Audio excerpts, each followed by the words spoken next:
morning, everyone. It's a pleasure to be here on behalf of the County of Kern and the 3rd District. And I just want to commend Church Without Walls for your ministry. You're on the front lines on a daily, weekly, monthly, yearly basis doing the work. And I like your forum, the title, United, because that's what it's going to take to address the drug crisis, the fentanyl crisis. We all have to be united from your respective backgrounds. It's so important. We need people from education sector, we need people from the faith community, we need people from healthcare, from nonprofits, and I see Flood is here, I see Current Health Systems is here, so thank you for your sponsorship, and we need government. So all of us working together is going to take everything to tackle what has been a problem since creation. And the Bible calls this sorcery, so it's not only a physical problem, mental health problem, it's also, I believe, in my opinion, it's a spiritual battle from day one. So now to address this critical issue affecting our community, fentanyl here in Kern County. We are witnessing alarming trends and overdoses, and it's imperative that we take action now. Fentanyl, as you know, is a synthetic opioid, 50 to 100 times stronger than morphine. It's often mixed with other substances, often without the user's knowledge. So, any kid, any law enforcement officer that just stumbles on it, whiffs it, I mean, they're in jeopardy as well, as you know. Terrible stories across the country. Kern County has reported an increase in overdose deaths, with fentanyl being the leading cause. The statistics represent not just numbers, but lives lost, families shattered, and futures stolen. We must recognize that addressing the crisis requires a multifaceted approach. Education is vital, like I mentioned. Informing our youth, our community members, about the dangers of fentanyl can save lives. We need to advocate for stronger prevention programs, support services, and focus on treatment and rehabilitation, as well as sanctions. I think that the criminal component is very important to address this, and I'll talk about this in a second, about Prop 36 and the statewide initiative that I believe is one of the most important initiatives since Prop 13 back in the 70s. When I was only 7 years old, people were taxed to death with property taxes. Now we're being attacked in our public health, and our families are facing a different threat, criminal and health threat, drug threat. So moreover, we must collaborate with local law enforcement. I see law enforcement present, so glad to have you guys here. What agency are you with? We're with Kern County Probation. Oh, Probation. We have a couple other agencies. Fantastic, and I know probation has been absolutely critical with the HIDTA task force, high intensity drug trafficking area. And I'm proud that our budget supports you. We've got $700,000 in our budget to help with not only probation mission, but what you do on the drug enforcement side with tackling fentanyl, illegal marijuana shops. I've been on not takedowns, but when we go to illegal shops, I've been on your raids. You should see what are in these pot shops, and this is not medicine, folks. If you want the benefits of medicinal marijuana, you can go to any doctor, and they can prescribe legal pills for pain. What's going on in our communities, in our streets, our neighborhoods, in our churches and schools? These are just drug dens. They're criminal drug dens, and I'm so thankful for the work that you've done in my district and throughout Kern County. We used to have many pot shops in Oildale. I'm proud to say that they've all been shut down. And if you see one, report it to our office, report it to the sheriff's office, and we will address it immediately, because there's no storefront marijuana shops that are legal in Kern County. Apart from a delivery service from Cal City or Arvin, no storefront shops in Kern County are allowed. There's spice in there, there's guns in there. Often criminal gangs are running these places. They're just very, very bad. So let me just close up here with this. And so together we can combat fentanyl crisis in the county. Let us unite to spread awareness, education, prevention, and to ensure that every member of our community has an opportunity to live a healthy, fulfilling life. So thank you for your commitment, and this is a vital cause. Back to Prop 36, I was proud to stand with our district attorney recently at the Bakersfield Chamber of Commerce with local business owners. For those of you that might be out of town, we had Gino Valfredo, the owner of Luigi's, who has suffered break-ins, shattered windows, disruptions to his business. So we have got to take back our streets, we've got to take back our safety, we have to help our citizens. And that's why Prop 36 is so important, because Prop 47, which was the precursor a couple years ago, 4 or 5 years ago, was really a license to steal. And it's evidenced by the smash and grabs, drug crimes, things that we used to prosecute before, things that we used to put in jail. We used to have mandated treatment. That went a long way towards helping with drug issues. Ever since that was gone, I think not only has crime increased for $950 or less, but I think that the drug side of that is that people who were formerly incarcerated receiving treatment no longer are getting that treatment. So I think you're seeing an uptick as well in addiction. You're seeing an uptick in homelessness. You're seeing an uptick in anarchy. So I am going to get political. I think Prop 36 is the most important initiative on your ballot, and I would urge your support for Prop 36. And it's bipartisan, and I'm proud that our county, we joined CSAC, we joined the League of California Cities, many elected officials up and down the state.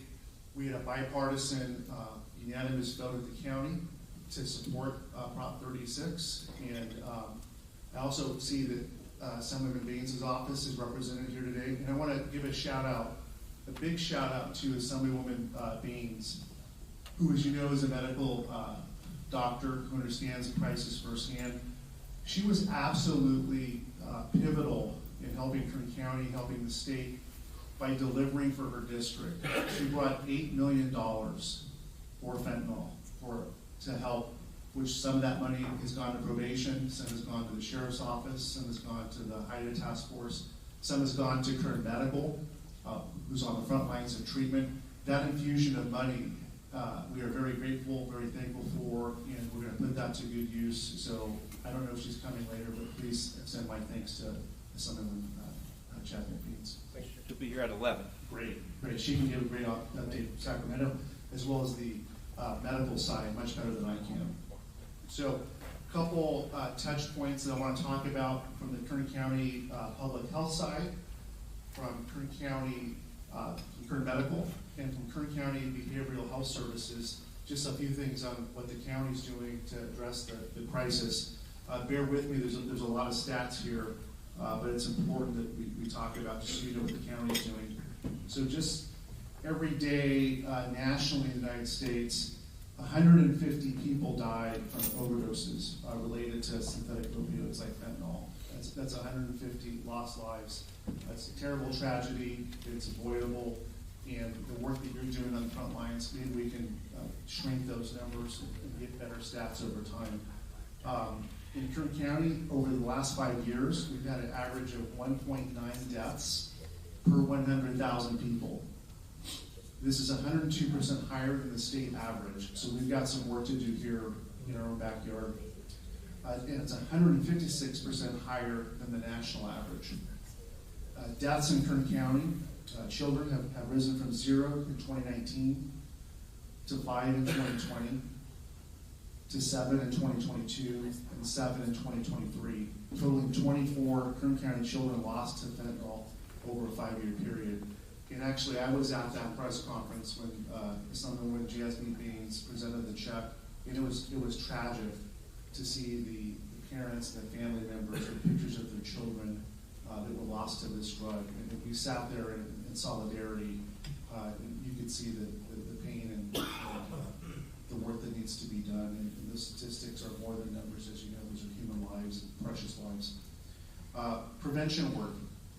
Kern Behavioral Health and Recovery Services, which is the Kern County, used to be Kern County Mental Health, partners with the Kern County Library to distribute Narcan to our residents.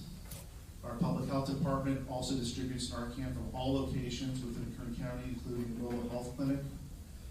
We have Kern County Public Health, all our staff carry Narcan and have participated in 5 successful overdose reversals. Kern County Public Health has implemented Suboxone, which is Narcan, but also removes withdrawal symptoms after a successful reversal. And all our first responders carry it in the field. Kern County Public Health has also implemented Narcan leave behind program for first responders to leave Narcan behind at the location when responding to an overdose attempt to prevent a future overdose. And just a little something closer to home, my brother's former wife, who was struggling with drugs, and I believe it was opiates, she was reversed with Narcan. And she would have died without it. And she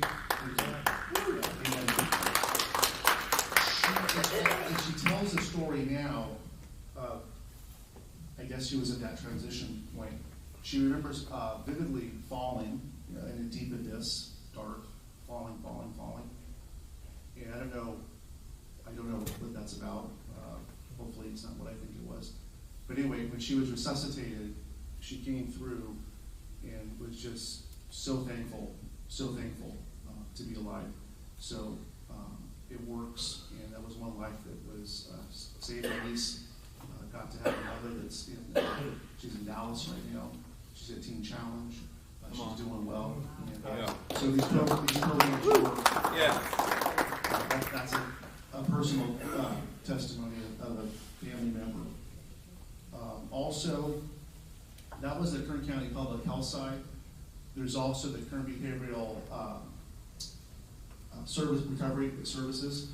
I'll touch upon some points there, which is the mental health side. At Kern BHRS, they organize for any information, please call my office or contact one of the agencies to get more information and get you plugged in. They organize a drug-free Kern Coalition. It's in collaboration with public health and local health and education agencies. The mission is to provide substance abuse prevention, outreach, and education to strengthen the health, healing, and safety of our Kern County community. Employs a multi-pronged approach for overdose prevention and naloxone distribution, education for available treatment resources, and safe medication disposal. Also, Kern BHRS offers naloxone trainings to agencies, professionals, and community groups that want to learn about opioids and how naloxone reverses overdoses and saves lives. They also have a naloxone distribution grant in order to receive naloxone at no cost and to train others. Also, BHRS is partnered with a number of independent local pharmacies and law enforcement partners to host medication drop boxes. Kern BHRS also operates a drug Medi-Cal organized delivery system, which operates multiple levels of care for those that have a substance abuse disorder. And there's a hotline, if anyone's interested, I can share that number with you. It's 1-866-266-4898, and it's 24 hours a day, 7 days a week. So I just want to again thank everyone for attending this day-long conference. If you have any questions, please feel to reach out to my office or my staff. And I want to commend all of you for your commitment to fighting this in each of your respective fields. It's going to take all of us working together to help. And I just went on a recent drive with our Kern County Fire Department from Station 64, and they took me to the Kern County riverbed. And there's a lot of issues in that riverbed. What's going on with drug use, with encampments. It's sad. It's sad because there's also not just drugs like fentanyl. There's new drugs like tranq and horse tranquilizer that do terrible things.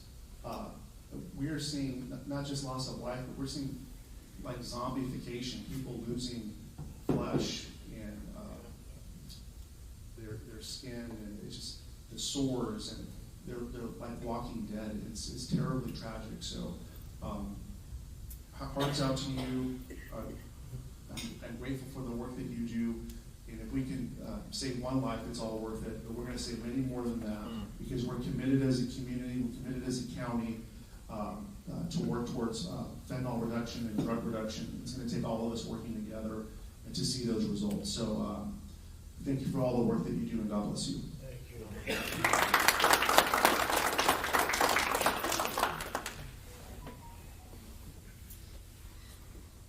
If there's any questions, I'm happy to take questions. Oh, yeah, go.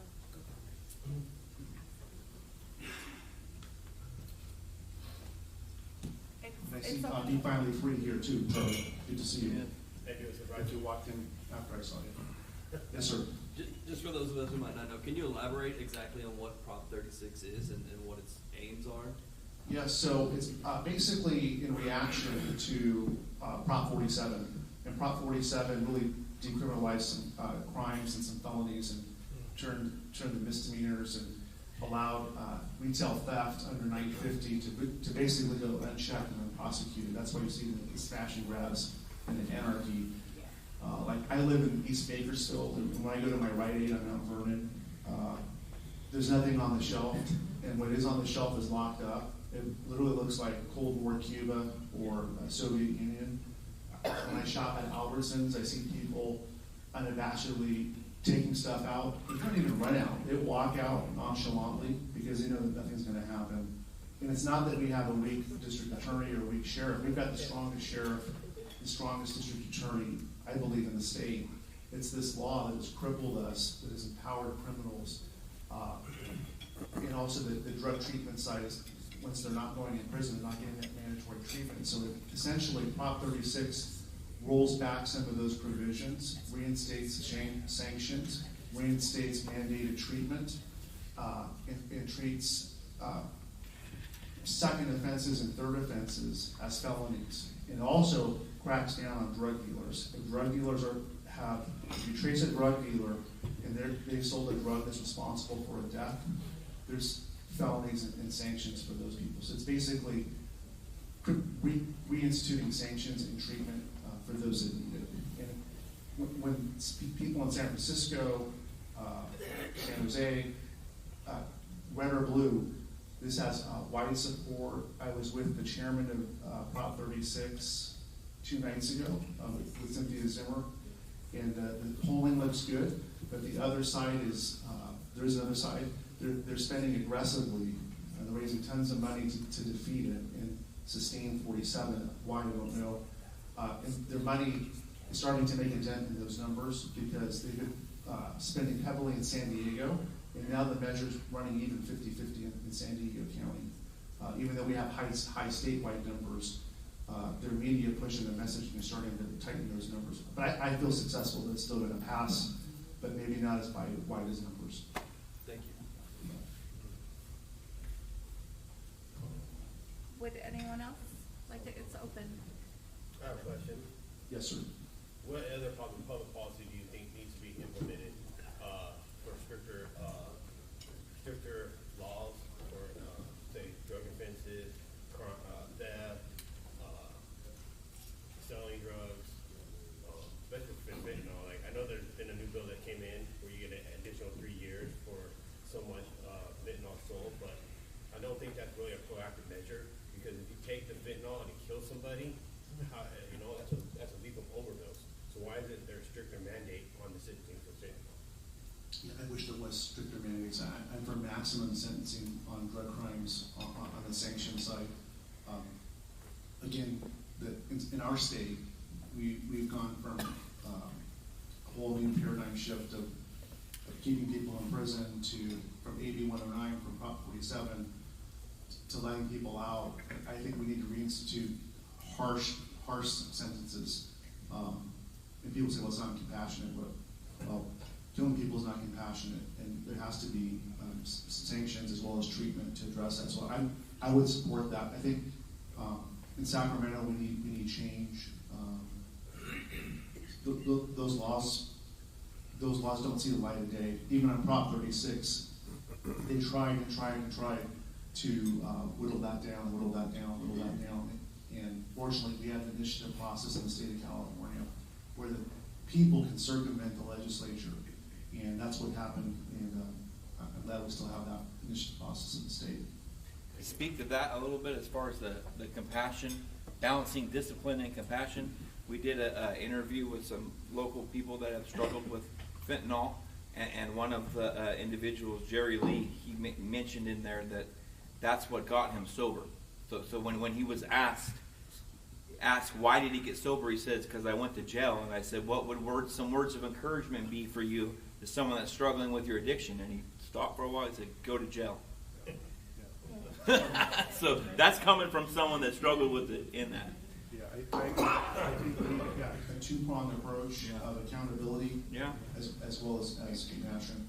So, that looks like that's punishment, it's also treatment. Yes. When you look at Amsterdam and their experiment with legalized drugs, it was a wasteland. People on the streets, there's a drug culture, and even our local homeless. There's different facets of homelessness. There's the down and out, people that lost their jobs, but there's also there's also a treatment-resistant class that wants to camp and just live a certain way. Yeah. And drugs are a big component of that. Yep. I think I saw one. Is Prop 36 to be reinstated? Because I've been cleaning 16 years because of Prop 36. I think this is a new Prop 36. It's going to be on the November election, and so that one the people will decide in about 2 weeks. Yeah. But there was an older Prop 36 as well.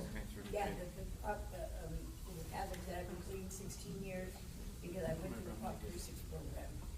Congratulations, and thank you for being here. And thank you for your question. This is a new Prop 36. Just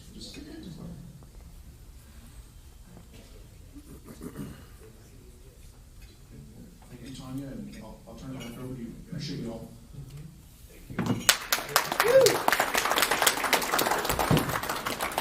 Thank you so much, Supervisor. That was a lot of really good information.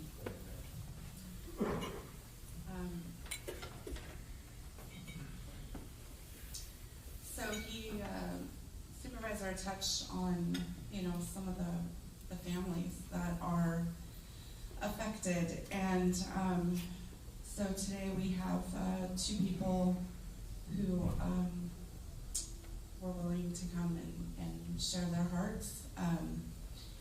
So right now we're going to have Jake Curley come up.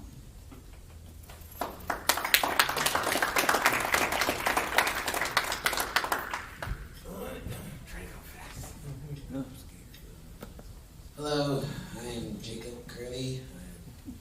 No political affiliations. This is just my story, a little part of my story. And I'm a grateful believer in Jesus Christ. And I'm a very proud father of 6 sons and 1 little girl. Addiction has always been a part of my life. Marijuana, alcohol, prescription medication. I've been there with addiction and I know what it's like. When I first met my wife, Amanda, when I was a junior in high school. We were both attending Vista West Continuation High School. I was fresh out of the program at Camp Owens, and she was at a Star Academy, and we met at a continuation high school. 4 years later, we decided to get married. In the early parts of our marriage, it was good. We never really had enough money, but I thought I was sort of balancing my addiction with my home life, but I was wrong.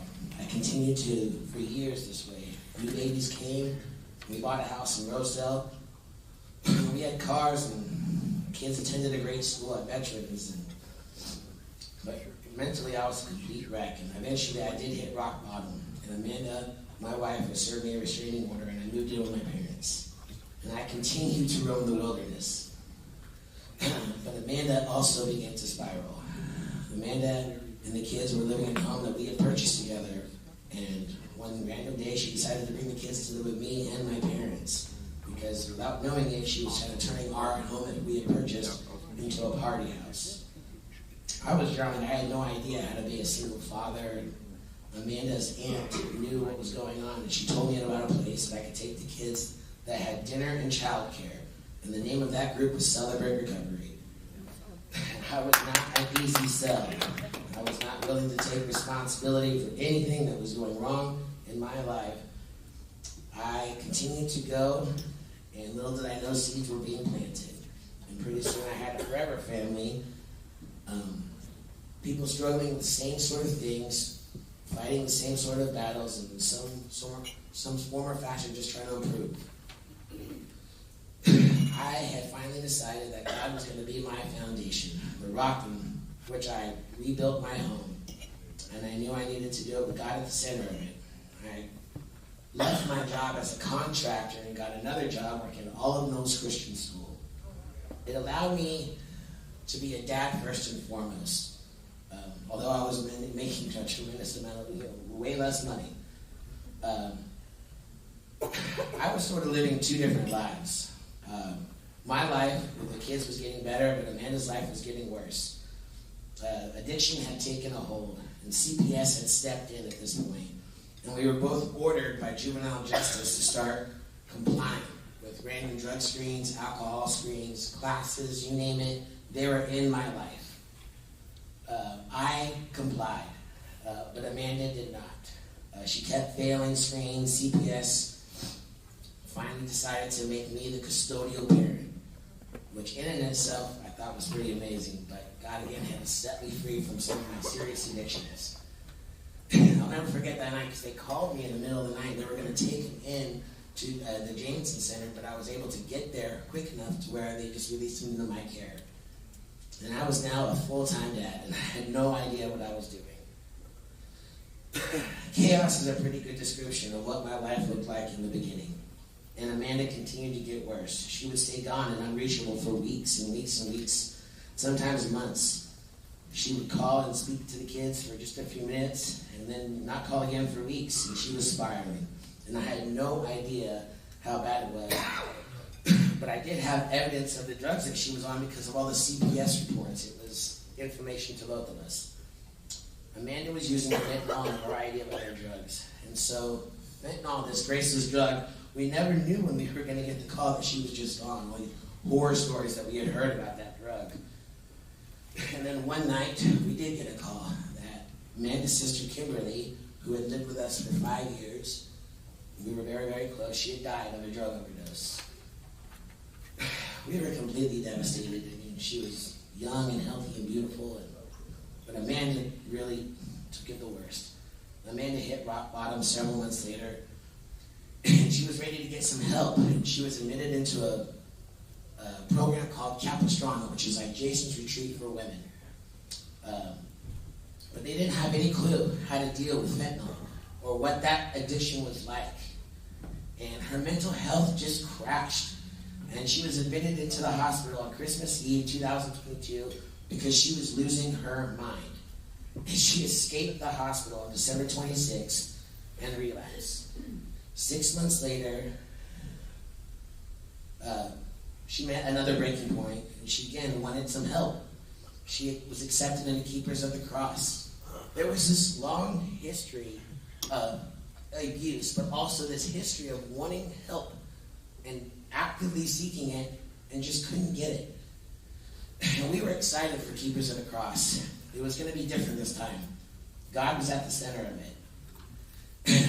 But again, she began to break down mentally, and she was taken to the hospital where she was prescribed a medication that stabilized her mentally, but they did not allow it at Keepers of the Cross. And she was asked to leave. That drug was something our superintendent had mentioned. It was Suboxone. We did not hear from Amanda for a while because when she left, she relapsed. Orion, my youngest, had just turned 5, and it was a big birthday, and she was always a great mom when she was present. And she always managed to call, even in her most addictive ways, but she missed his birthday. And on December 21st, 2023, Amanda showed up at December 1st, 2023, Amanda showed up at my house. There had been no contact for months and months. And honestly, I was just glad to see her. We were glad to see that she was okay.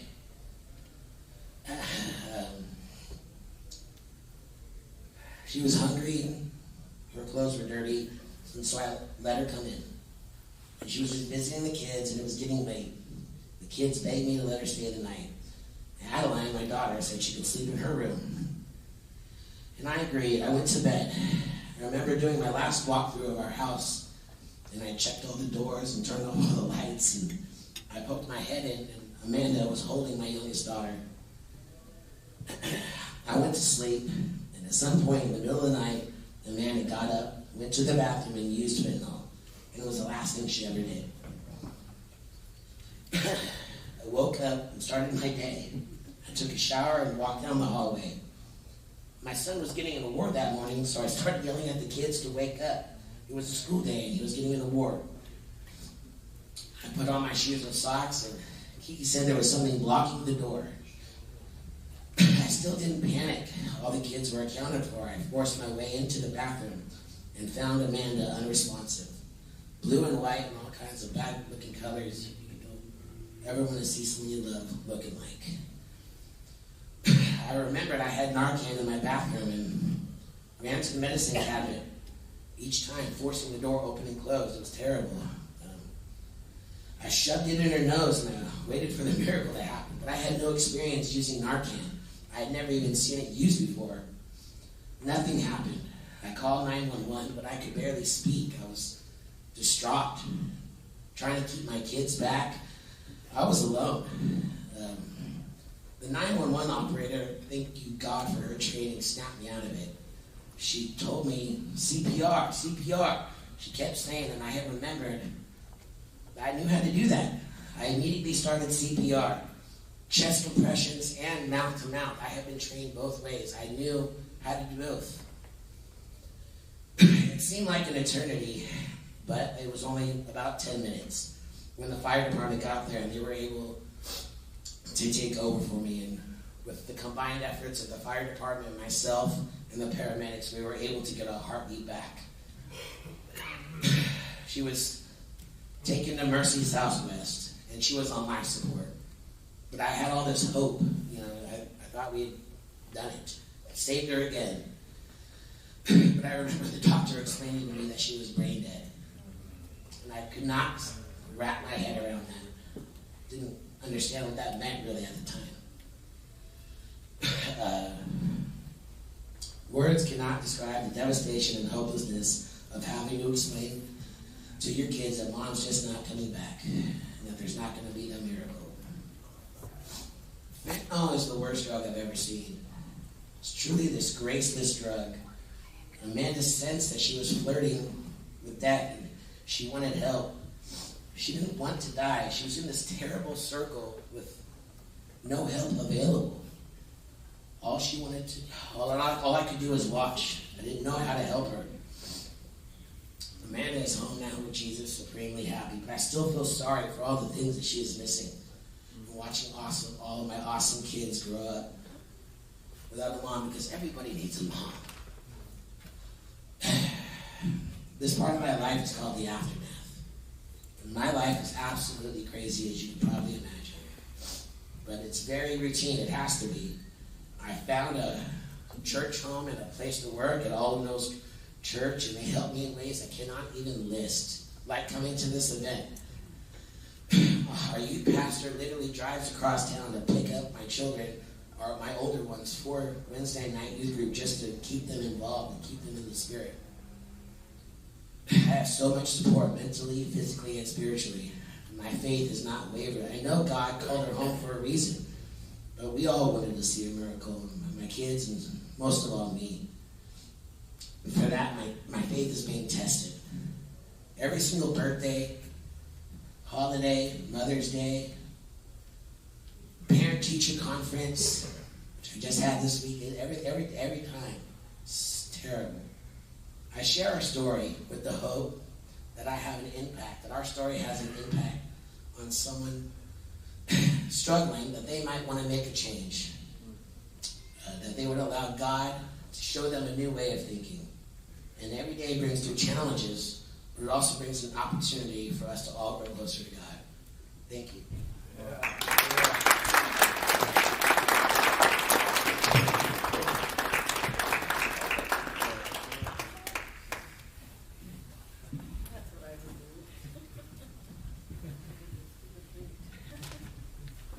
Thank you so much. And I just spilled coffee all over my husband. It's all right. Sorry.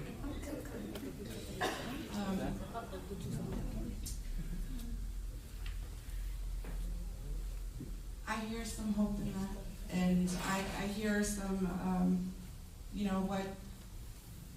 what's so important is the connection, is connecting with others, and that's how we get through trials. And too many times there are people who won't reach out, and they stay in that isolation of the drug use, and we see it all the time out there where we're at. So you keep going with that. Todd, there you are. Todd Tesson is going to come and share his heart.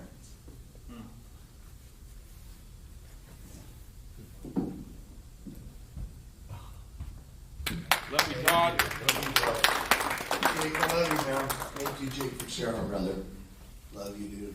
I don't want to follow Jake anymore. Let's flop that. Yeah, we'll next flop time. it We've been next doing time. this now. We want to go ahead. Yeah. Flop it. No, God bless you, bro, for sharing. Man, I've been doing this for a minute. Normally, I'm up here sharing my testimony and my story and what God did in my life. I'm a believer in Jesus Christ. He is awesome. He has saved my life. He has restored me. We were cruising along. I was doing a bunch of outreach. I do a lot of different men's ministries, and I spend a lot of time with the homeless. It was something that I just did on my own. I would take clothes and put them in my truck, and I would go out and I would meet these different people. I have been in a couple fist fights in the streets. You know, people videotaping me on YouTube. Look at this Christian man fighting this homeless guy. They're not all really super sweet and kind. You know, like I thought. You know, I thought, I'm trying to help you, bro. Why are we fighting? But I spent a lot of time doing that, man. I think I thought that I had my life licked, and that I was doing the right thing for the army of God, and I was doing stuff good. One part of redemption is to let things go, to surrender your past, surrender those things. And I thought I did a really good job of that also. Felt pretty good about what I had given away. And in 2020, and I got to keep this short. It's a long one, but I'm going to keep it short. So in 2020, I had a stepson. He was 28 years old. I had him since he was a young kid. And he battled drugs for quite a while. At 15, he started smoking weed. At that time in my life, I wasn't in a position or a condition, I should say, to get involved in that. So I thought, it's just weed, man. Everybody I knew smoked weed. It wasn't a big deal. That slowly turned into Xanax, which I knew nothing about. That turned into oxycodone, and by the time he was, I believe by the time he was 17, he was already shooting heroin whenever he would get the chance. He's a beautiful kid, man, beautiful boy, funny, just happy, you know, but he had a very, very dark side to him, and we were losing him and didn't know what to do, man. I mean, we tried everything. He did do a little bit of time for some damage that he did at the school. He went into the juvenile program for, I think, 6-7 months, something like that, and got out and was going to be great, and it just didn't stick. We put him in a recovery home that ended up being basically just a better place to make connections, man, and get girls. And they were using and hooking up with girls in this place and everything else. At $900 a month, you know, we pulled him out of that. And I threatened to kill everybody, but it just didn't take. His best friend was in there. His best friend got to, I think, 3 months. They let him get a job. He went and got a job. His first check, he ended up dead in a hotel out on Union with a heroin overdose. But it stopped Brandon, man. It kind of cleaned him up a little bit. He just had moments. But fast forward, man, he got clean. He got married. He had a couple babies, man. He was clean for about 4 years. He was living over in Paso Robles. He lost 2 of his best friends within 6 months of each other to fentanyl. Fentanyl wasn't really around when he was out there, which we were blessed, right? He came back we back up a minute here, because I am going to say this. Just Prop 36, God bless it. I hope it goes, okay? It's freaking murder, man. Bottom line, it's murder. When you don't know, there's a 50-50 chance because you have no idea which pill in that bag is the one that's going to kill somebody. Right. And if you got the huevos to go out there and do that, right? I paid consequences for my actions my whole life. If I had to go to jail, man, for something I did, I had to go to jail for something I did. But you know, let me say this: it's murder. It absolutely should be murder, and everybody caught, especially if somebody dies, should be charged with murder. Period. Now, on the other side of that, okay, I'm a huge believer in rehabilitation. I'm a huge believer in somebody broke that dude in his life, right? And we love the broken, man. That's who I love. I want to go out and help them all.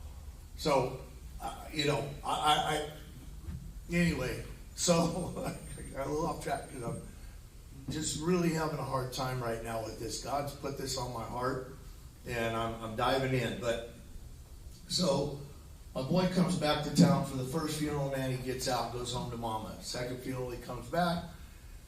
He's fighting with mama. He's left the babies and mama at home.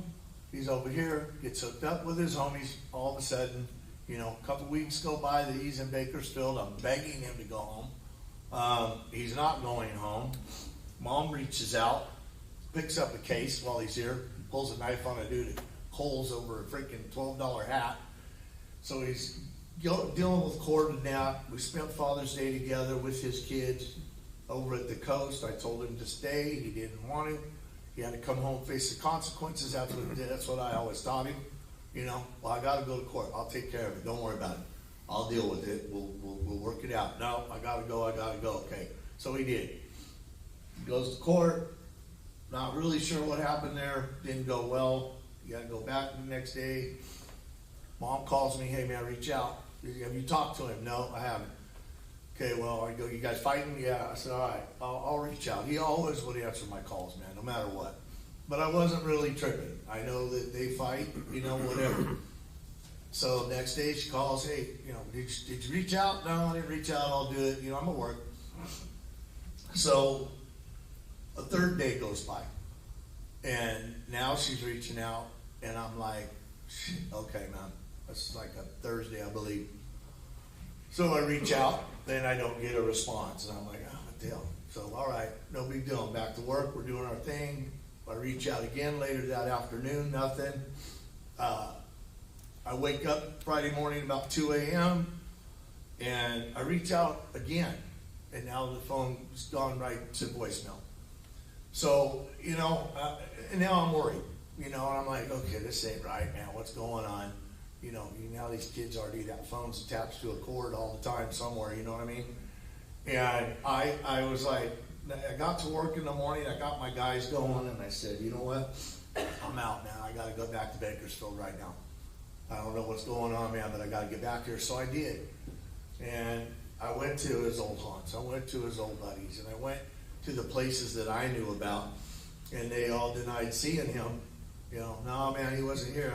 We haven't seen him. They're all very scared of me because, you know, I was kind of a maniac. And but you know, they're no man. And now it's real. He's somewhere, man. He's doing something. He's somewhere. Call the police. Call the hospital. I'm hoping like hell he's in jail. Something, you know, but we don't get that. So I'm out that night hanging out. It was about 9 o'clock. I get that call. And it's hurry up. Get over here. It's Mom. She's screaming, man. You need to get to the house. And I thought somebody beat him up. I didn't think, you know, that he had died.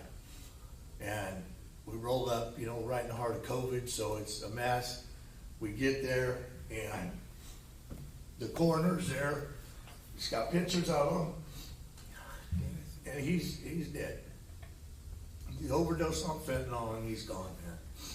And it just destroys a whole lot of people and a whole lot of stuff, right? And I'm pissed. and I'm not gonna lie to you, okay? Because all of a sudden, man, that guilt, that shame that I thought I gave away starts coming back, it's creeping back in, right? It's like, man, you weren't a very good dad. You know, you did a lot of stupid crap in front of him, and you know, you should have been more involved. Should have tried harder to get him clean. Should have done this. Should have done that. Should have done right, but I didn't. And we at the time did the best we could.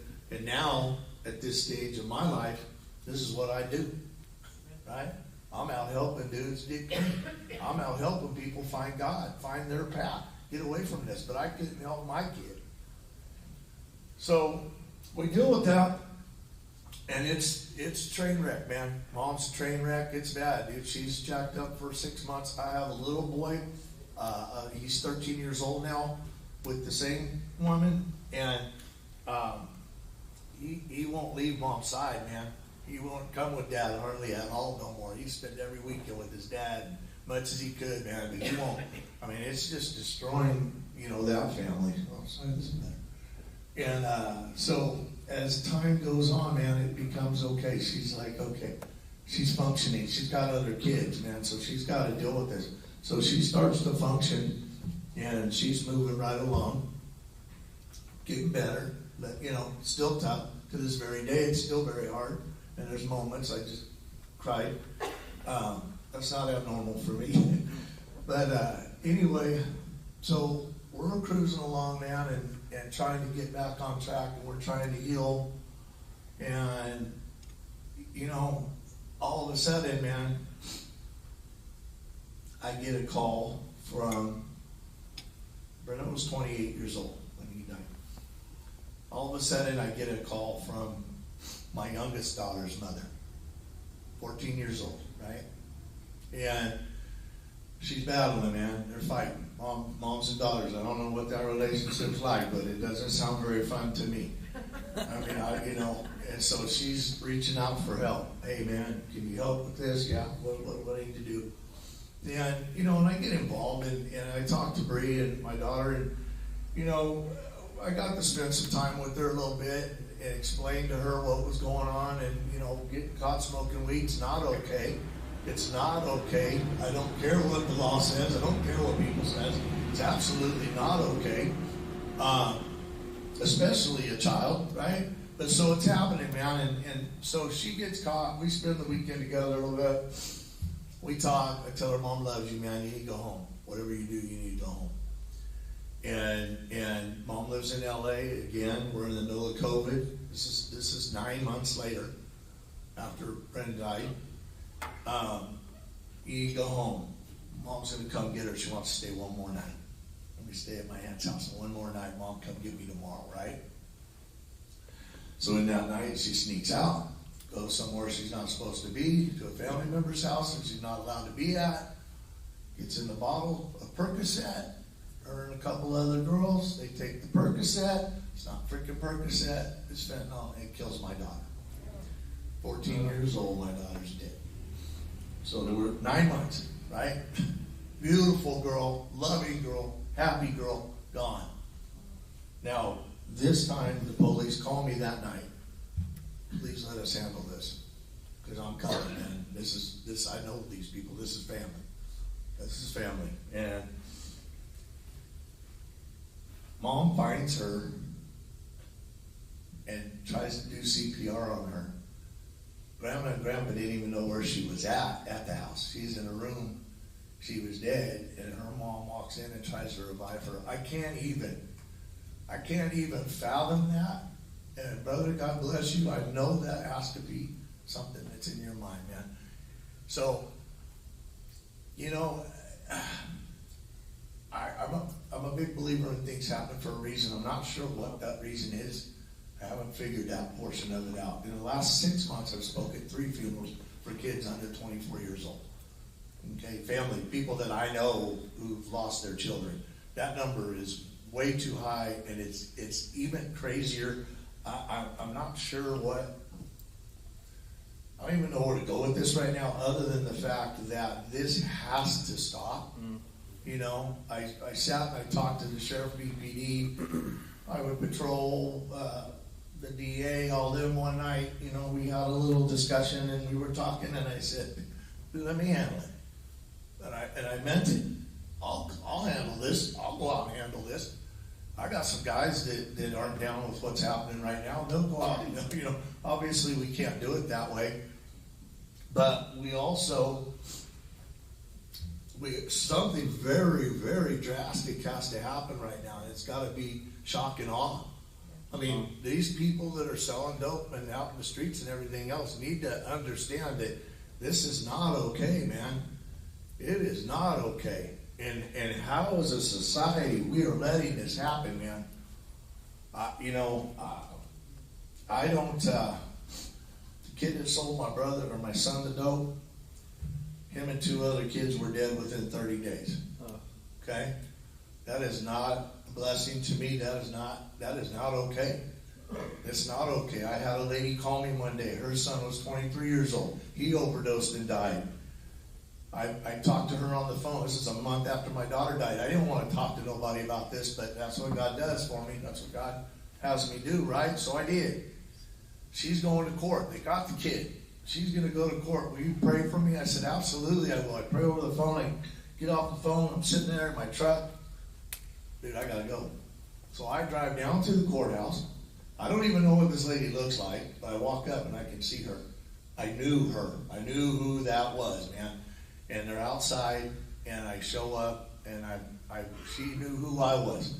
That was my voice, I think. But we start praying, and I'm praying, and then all of a sudden I'm praying for the kid that sold him the drugs. She doesn't get it. The dad gets pissed. I said, no, man, hold on a minute. Somebody broke him. Somebody broke that dude. To do this, to be able to do this, and I am no angel, man. I will promise you that. I have had my share of difficulties in my own life.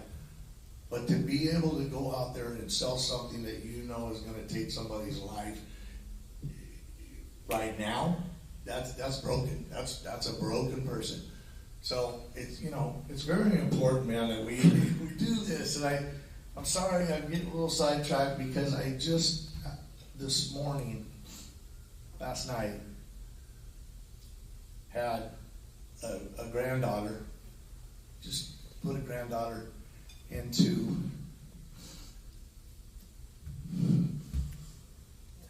a freaking mental health facility because she just had a bad time. Something happened recently, not real. I mean, it was bad, dude. A dude put hands on her, man, pushed her down, right? A grown up. Okay, they're gonna beat that dude, beat whatever. You know what I mean? It's like, dude, that's what my instinct is, to tear these dudes apart. Let's tear them apart, but we can't do that. We're Christians in society now, but it's like she's 13 years old, man, and this is what she's going through. And you know what? She's laid in the hallway at the hospital for a day and a half almost in the last couple of days, waiting to get in to the facility full of these kids, full of these children, man, that are getting broken by whatever it is, internet, phones, all that crap, whatever it is, man. And for me, I see that end.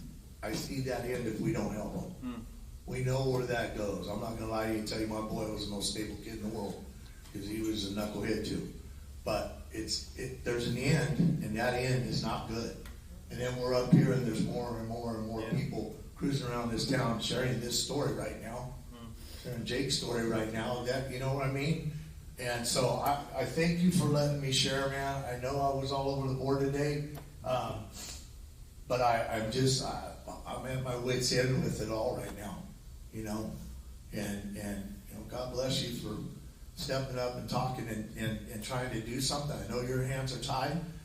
God bless you guys. I don't want your job either, man, but and David, God bless you, bro. We do a Bible study together on Friday nights at a church without walls. You want to see something amazing? Come out and check that out, man. They're coming right off the river, man. And it's beautiful. It's beautiful. The Spirit's there and everything else. But it breaks my heart when I see all the kids in tow. I see all the babies in tow, man. It's like, oh, dude. You know what I mean? So Anyways, God bless you all. Thank you all, and that's all I got right now.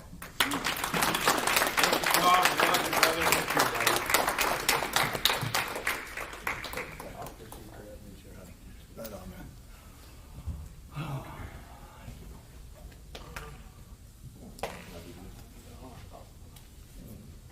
Yeah, there was a lot said in that. Marijuana, you know, I think too many people think that it's, they don't really know what marijuana is today, how different it is from, you know, back in the day. And I see that causing a lot of havoc as well.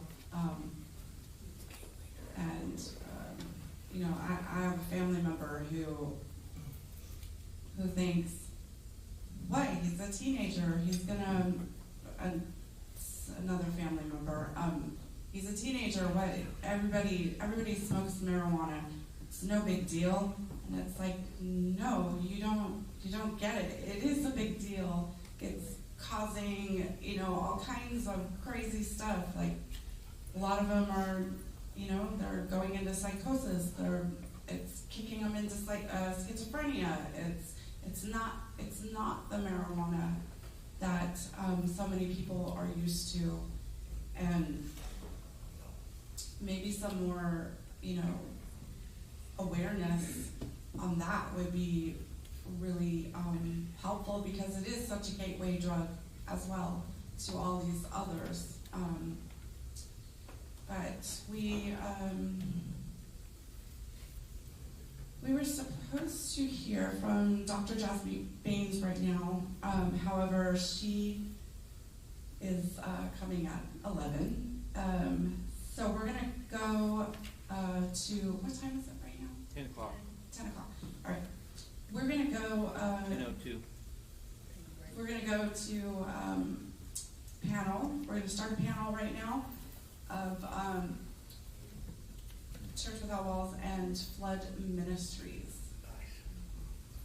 Yeah. Have a seat wherever you're comfortable there. And I'm just going to ask some questions, just some, you know, get some key points going. And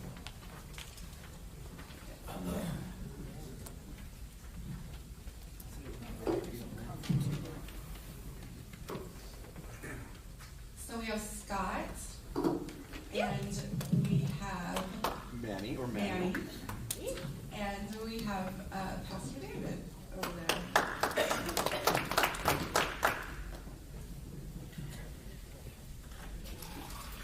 So Scott and Manny, I'm gonna start with you guys. What trends have you observed in fentanyl use among the homeless individuals in your housing programs? You want to start, Scott? Yeah, I also wanted to start with, you know, listening to the stories. Thank you for sharing. And you know, we had to bury one of our staff members due to fentanyl.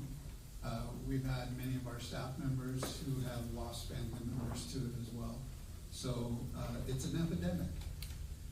It is an epidemic, and we operate off of a housing first model here in Kern County. And that basically means let's get them housed, and then hopefully everything else is going to take care of itself. And unfortunately, sometimes, you know, some people who are comfortable using a certain amount out on the street, but they don't want to use too much because they're trying to keep guard. When they get into housing, that can ramp up, and that can lead to horrible consequences. Luckily, right now, we do see fentanyl use. I mean, it's all over the street. It's in, you know, people that we're trying to help who are housed as well. And what we really, really try and focus on is, I just say it's God's love. Huh. we show up and we try and continue to build those personal relationships so we can have those discussions. So we can have, it's finally to the point where it's like, hey Joe, we've been talking together for a long time now. I'm worried about you. I'm concerned. And this is what I'm seeing. And I understand that it might not be any of my business, but I just want to let you know A, B, and C are available. And I will do whatever I can in my power to make that happen. And that's what we train our case managers in. That's what we train our outreach workers in. Especially here in Kern County, there's little to no housing. So the face of street outreach has changed to how do we keep you healthy and hopeful until the next wave of housing opportunities come along. And we do that through, I say it, I'm like a broken record, with dignity and respect when they are in the worst moment of their life. And if all they're wanting at that time is us to be present with them and to have a conversation, we're going to do exactly that. And we're not necessarily going to push any agendas on anyone. We're just going to try and do our best to guide them and wait for that right moment to where we can just say, okay, it's today. Thanks, Scott. Back to your question, what trends have we seen among fentanyl use among our clients? It's everywhere. It's everywhere. It seems like there's almost it used to be more dominated by meth, but now it seems like a lot more people are using fentanyl. It's causing, family problems. Family members can't have their family members in their house using fentanyl because it causes all other problems. So next thing you know, we see them homeless. And we're over there trying to help them, trying to get them into detox, trying to get them into rehabs, but it's actually, we're seeing it rise. We're seeing it rise amongst the younger crowds as well. It's not just what you used to think of as people using drugs. Now it affects all ranges of ages. So that's what I personally have seen upon fentanyl use in our community. Thank you. Pastor David, what are the primary challenges you face when addressing fentanyl addiction among the homeless? I would say it's the lack of commitment on their part. And they're stuck in survival mode out there. And they're worried about where they're going to sleep, if they're going to be attacked that night. So that's their main concern right there. And the withdrawals that keep them in there, I can relate to the withdrawals, the agony of that, because I struggled with opioid addiction 10 years ago. The Lord delivered me from that. Praise God. But I can have compassion for where they're at right there. I could not imagine going through it on the streets like that, in that mode, and being in that vicious cycle. That's all you care about, is where you're going to get your next fix. So if they're not ready, and we see it time and time again, if they're not ready to make that commitment, they're just going to stay in that cycle. And most of them want out of it. It's just they're stuck in that survival mode, and they can't make that commitment. So it really is frustrating. And I know as a pastor that I firmly believe that it's a work of the Holy Spirit that's going to give them that strength to make that choice. And I struggle with that, because I struggle with that. Why God isn't giving them that strength when He gave me that strength to make that choice. But it's definitely frustrating to know the struggle and to not be able to help them, because ultimately it's their choice. Thank you.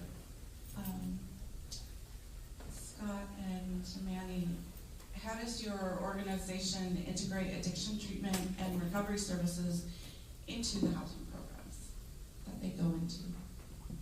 Okay, I'll start with that one. All our street outreach teams, even our case managers, are trained in fentanyl and Narcan. So all our teams, we carry Narcan in case there's somebody who's overdosing. We've actually used it before. Case managers do as well when they do home visits. They carry their Narcan. I call it one of our meat and potatoes of our services that we offer besides shelter. We offer substance abuse services and mental health services. If somebody's willing to take substance abuse services, we can get them into detox at the same day. We have great partners with Good Sam that will be able to get them into Salvation Army or something after that detox period is over. We're ongoing training our staff on the use, the dangers of fentanyl amongst all the other drugs as well. So we just try to keep it on our front of our mind at all times because it's real. Thank you. Yeah, I'd also like to share, it's been amazing within the past several years that now we have so many street medicine teams. We have Dr. Bear here today. There are a couple other teams as well that, we try and make, when we show up on site and someone's letting us know, hey, I need to make it happen. I either need to get clean or I'm going to get well. Then we just jump into action and try and make it happen as soon as possible. Yeah. And we don't care how many times it's going to take.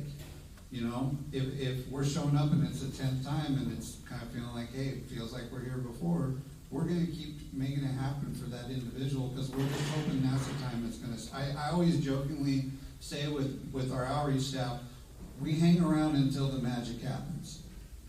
And we're trying to build that support because there's probably no one else in their life who is consistently showing up for them.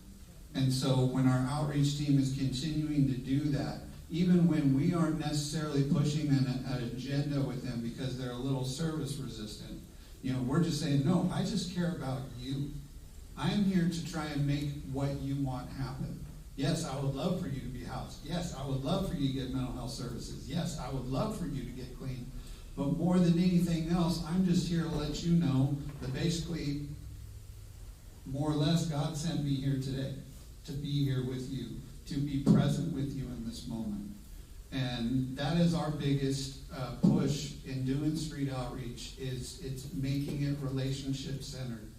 And it is extremely tough on the outreach worker. So often I have street outreach workers coming back to me with tears in their eyes, saying, I'm not doing enough. And I always remind them, did you treat them with dignity and respect? Were you fully present in the moment when having a conversation with them? Because at the end of the day, if they can say yes, I say job well done. And we sit back and hope, and we sit back and pray as an organization that day will come for that individual.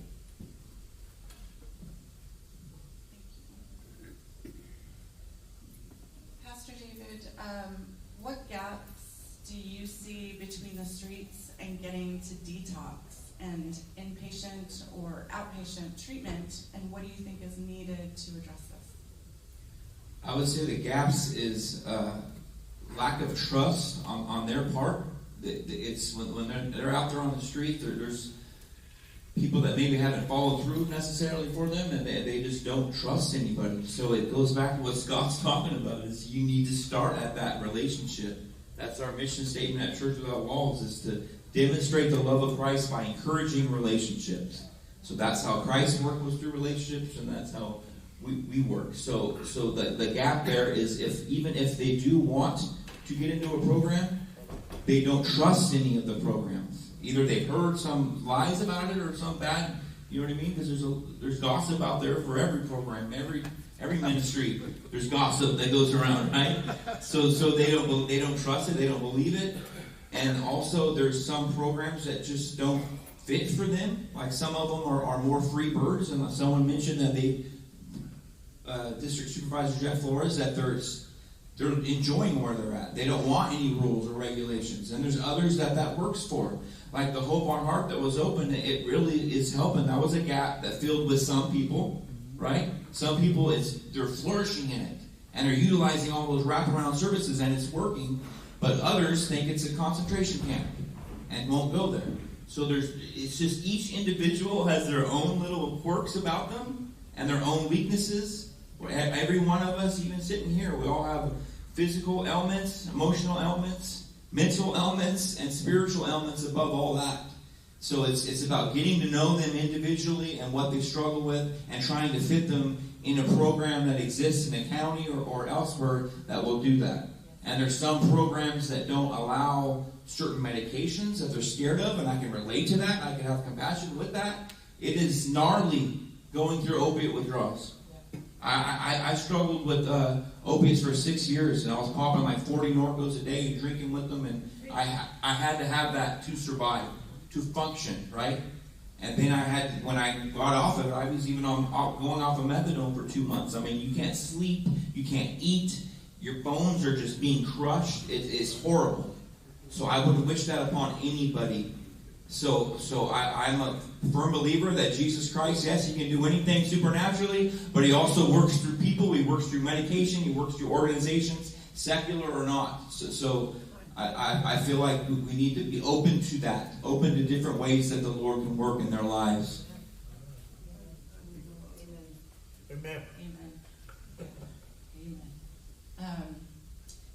Scott and Manny, you have the Homeward Bound program, and could you talk a little bit about that, and also share, is there a high percentage of our homeless that do have family that they could travel to, or they just haven't accepted that offer to do so, or have you found that most do not have family they could travel to? Yeah, I think it's been, so first of all, our Homeward Bound program, if someone has a family or even a friend, or even we've sent people to treatment facilities out of Bakersfield before that is willing to receive them, we just get verification of that, and then we provide them with a bus ticket, and we give them a Visa gift card to get meals along the way. Tanya, I'd say most of the time we are working with individuals who have burned almost all of their bridges. Yeah. And there are those times where, I mean, it's been really random. It's been, hey, I've got an Uncle Jerry back in New Hampshire, and they're calling up Uncle Jerry, and Uncle Jerry's like, yeah, well, I haven't talked to you in 3 years, but why not? Come on over. So, but I think but then again, we're always, without really being intrusive, we are always having to put our Sherlock Holmes hat on with our clients, because they are very guarded and they aren't always forthcoming with information. And I remember one time in particular, for whatever reason, this individual had not said anything about their family or having any family who was local, and we were like, hey, can we come meet you out somewhere? And he was like, oh no, I'm waiting for my sister. She's going to bring me some money. And I said, wait a second, a sister? And she's going to bring you money? That sounds like there's still some structure in that relationship. We need to go down that path and see what's going on there. So that's something that the outreach workers are always doing as well. I mean, it's a preliminary right off the bat. We always ask folks, hey, is there someone you could stay with? Is there family anywhere? We haven't done out of country yet. Hopefully someday we'll figure that part out, because it's been requested. But yeah, I think that is the nature of, 70% of our clientele either has a substance abuse problem or a mental health problem, or both. And most of the times, those conditions have put a strain on those personal relationships, to the point where those individuals, family, friends, have had to put up those really rigid boundaries, and they aren't willing to accept them back unless they've already gotten treatment. Thank you. Pastor David, how do you integrate faith and spirituality into your approach to helping those struggling with fentanyl addiction, and what impact do you see with this? Initially, it's just through our actions in our ministry. We minister to their physical needs and emotional needs, and through our actions, they see what this is kind of strange. People aren't usually like this loving, right? And so it kind of, but then through that, like our shower ministry, they'll start to get to know us. We offer the showers and everything, and then we'll kind of just mention, hey, we have Bible study this time or whatever, and they'll end up coming there and getting more involved and asking questions at our Bible studies. And I'm a firm believer that, I know it sounds like a cliche, but Christ is the answer. And I'm a firm believer in His Word is absolute truth. So I think that's huge. Once they're open to that, once you've built that relationship, that's where we go to. We go to prayer, God's Word, and He is the ultimate. If they're relying on anything else other than Jesus Christ, it's going to fail them.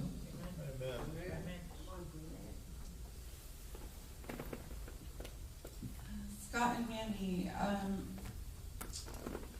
are there any policies or community initiatives you would recommend to better support the homeless individuals who are out there struggling with fentanyl addiction? I'd like to start with that one. Excuse me. I would say, I'm okay. I'll manage. I would say, in regards to like a community initiative or communities help, we need more recovery beds. We need more sober living. We need, when somebody's ready to change, it's like, now what? Now where do we take you? You know, we can get you to detox, but what's after detox? You know, right back on the streets, because there's not enough beds available for what's after detox. You know, I think if we had either a policy or more community initiatives that say, hey, we need to open up more beds for people right after detox, I think they'll have a better chance. Yeah, and I'm right there with Manny, and it's not just because he's my boss. We have conversations about this kind of stuff quite often. I would share a little personal. I struggled myself. My father did, and I remember when I was trying to get clean and relapsing, he sat me down one day and he said, "Scotty, if your problem is just drugs and alcohol, then just stop using drugs and alcohol." That part is simple. If you're having a problem with life on life's terms, you need to get some recovery. And I think that is exactly what is missing. We do have things in place right now to where people, we can get you into detox. That's 72 hours. Where are you going to go afterwards? And if you don't have an income, then that even compounds the problem even more. So I'm hoping with, thank you for sharing about Prop 36, Mr. Flores, appreciate that. We've been sitting back waiting for something like that to happen. I did drug and alcohol counseling when the old Prop, I guess it's old Prop 36, maybe Prop 36 1.0, if you will. This is 2.0 coming up. But it was effective. It was effective. And being in recovery myself and going to meetings, I can't tell you how many people's stories of recovery starts with, the last time I stood in front of a judge. And that is not happening at all right now. I remember when we started to respond to calls and we were just seeing people with needles in their arms when we got there. People are smoking fentanyl right in front of police officers, code enforcement officers, and it's insane. There has to be some repercussion, and I'm more treatment before anything else.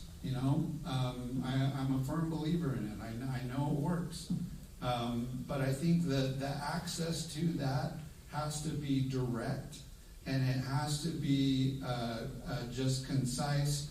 And it's more important to get them through the door, and then we can figure out the rest after that. Good stuff, Scott. And Pastor David, how do you envision the role of the church in addressing the ongoing opiate crisis in the community? Being more open to collaborating with other agencies, like what we're doing right here. We have not just faith-based, we have secular agencies here, all together in unity for the same cause. Okay, and as a pastor, I'd love to simplify it and say Christ is the answer, drop the mic and leave. But it is a multifaceted issue that has so many, we were just mentioning it right now, you solve one problem and another one arises, and it's so many things in their physical, emotional, and mental state, and the spiritual realm is above that, manipulating it, and it seems like they're stuck in this cycle. It's almost like the system is made. I'm not being conspiracy or anything, but it's like it keeps them down there. It keeps them stuck. There's so many different aspects. You get them the mental. You get them a psychiatrist, and they start meds, and then code enforcement will take down their camp spot, rightly so, because they were camped where they weren't supposed to, and they were told to leave, and they didn't. But now their pills are gone, their ID is gone, so they have to start that whole process over again. And then once they get that, okay, now they're stable enough to take a shower and go get a job, but then the job doesn't pay enough to get into housing, right? And then above all that gets them frustrated. They go right back into using again. It's like there's so many different, and I think the church needs to step up and be open to getting involved with more people. Christ is the answer, yes. However, Christ works through other people, through other agencies, through medication. We need to utilize His creation and all get together in that same purpose to help them. So maybe to break down the walls of not wanting to collaborate with secular agencies. I think that needs to stop. We need to collaborate with what's out there, with government agencies, secular agencies, faith-based agencies. All need to get together and attack every part of it. Because like I said, there's physical elements, mental elements, emotional elements, and spiritual elements. Okay? If you just do the spiritual and walk away, it can happen. That happened in my life. I was supernaturally transformed and delivered from that. But that doesn't always happen. That's my specific story.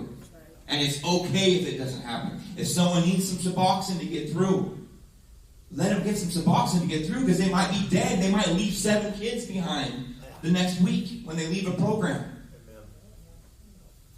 So I don't mean to get sidetracked, but that's how I feel.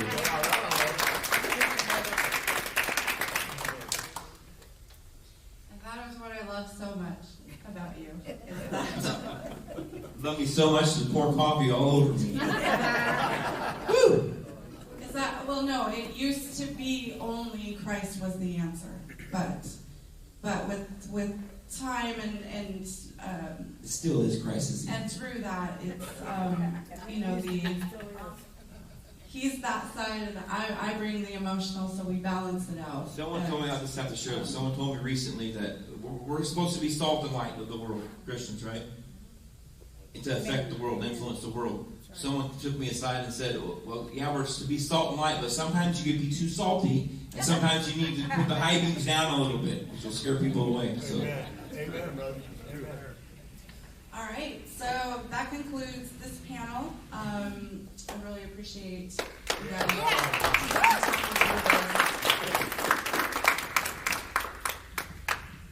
Questions and answers, or no? We're done? I was going to wait till the next panel, and then, it's So going get to, some more I'll coffee, open it then? up after that, after the next one. So we have Be Finally Free coming up, and we have Brian Johnson coming up. And if you're hungry, please, they took it away. Oh my gosh, they took it away. Better put it in a bag for us to take. Okay, if you're thirsty, please help yourself. We're gonna have lunch in an hour. Yeah, lunch will be coming at 12 o'clock.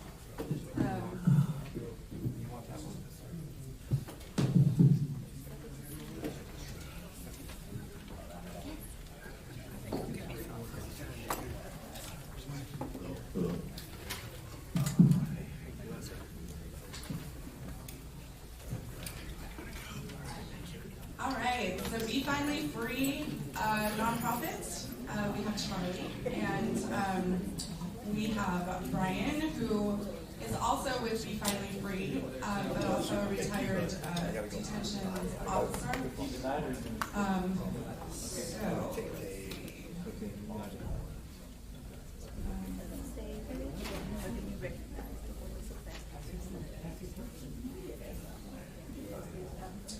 So Brian, can you share some of your experience dealing with fentanyl-related cases during your time as a deputy detention officer? So, as a detention deputy, I responded to several incidents where people had overdosed and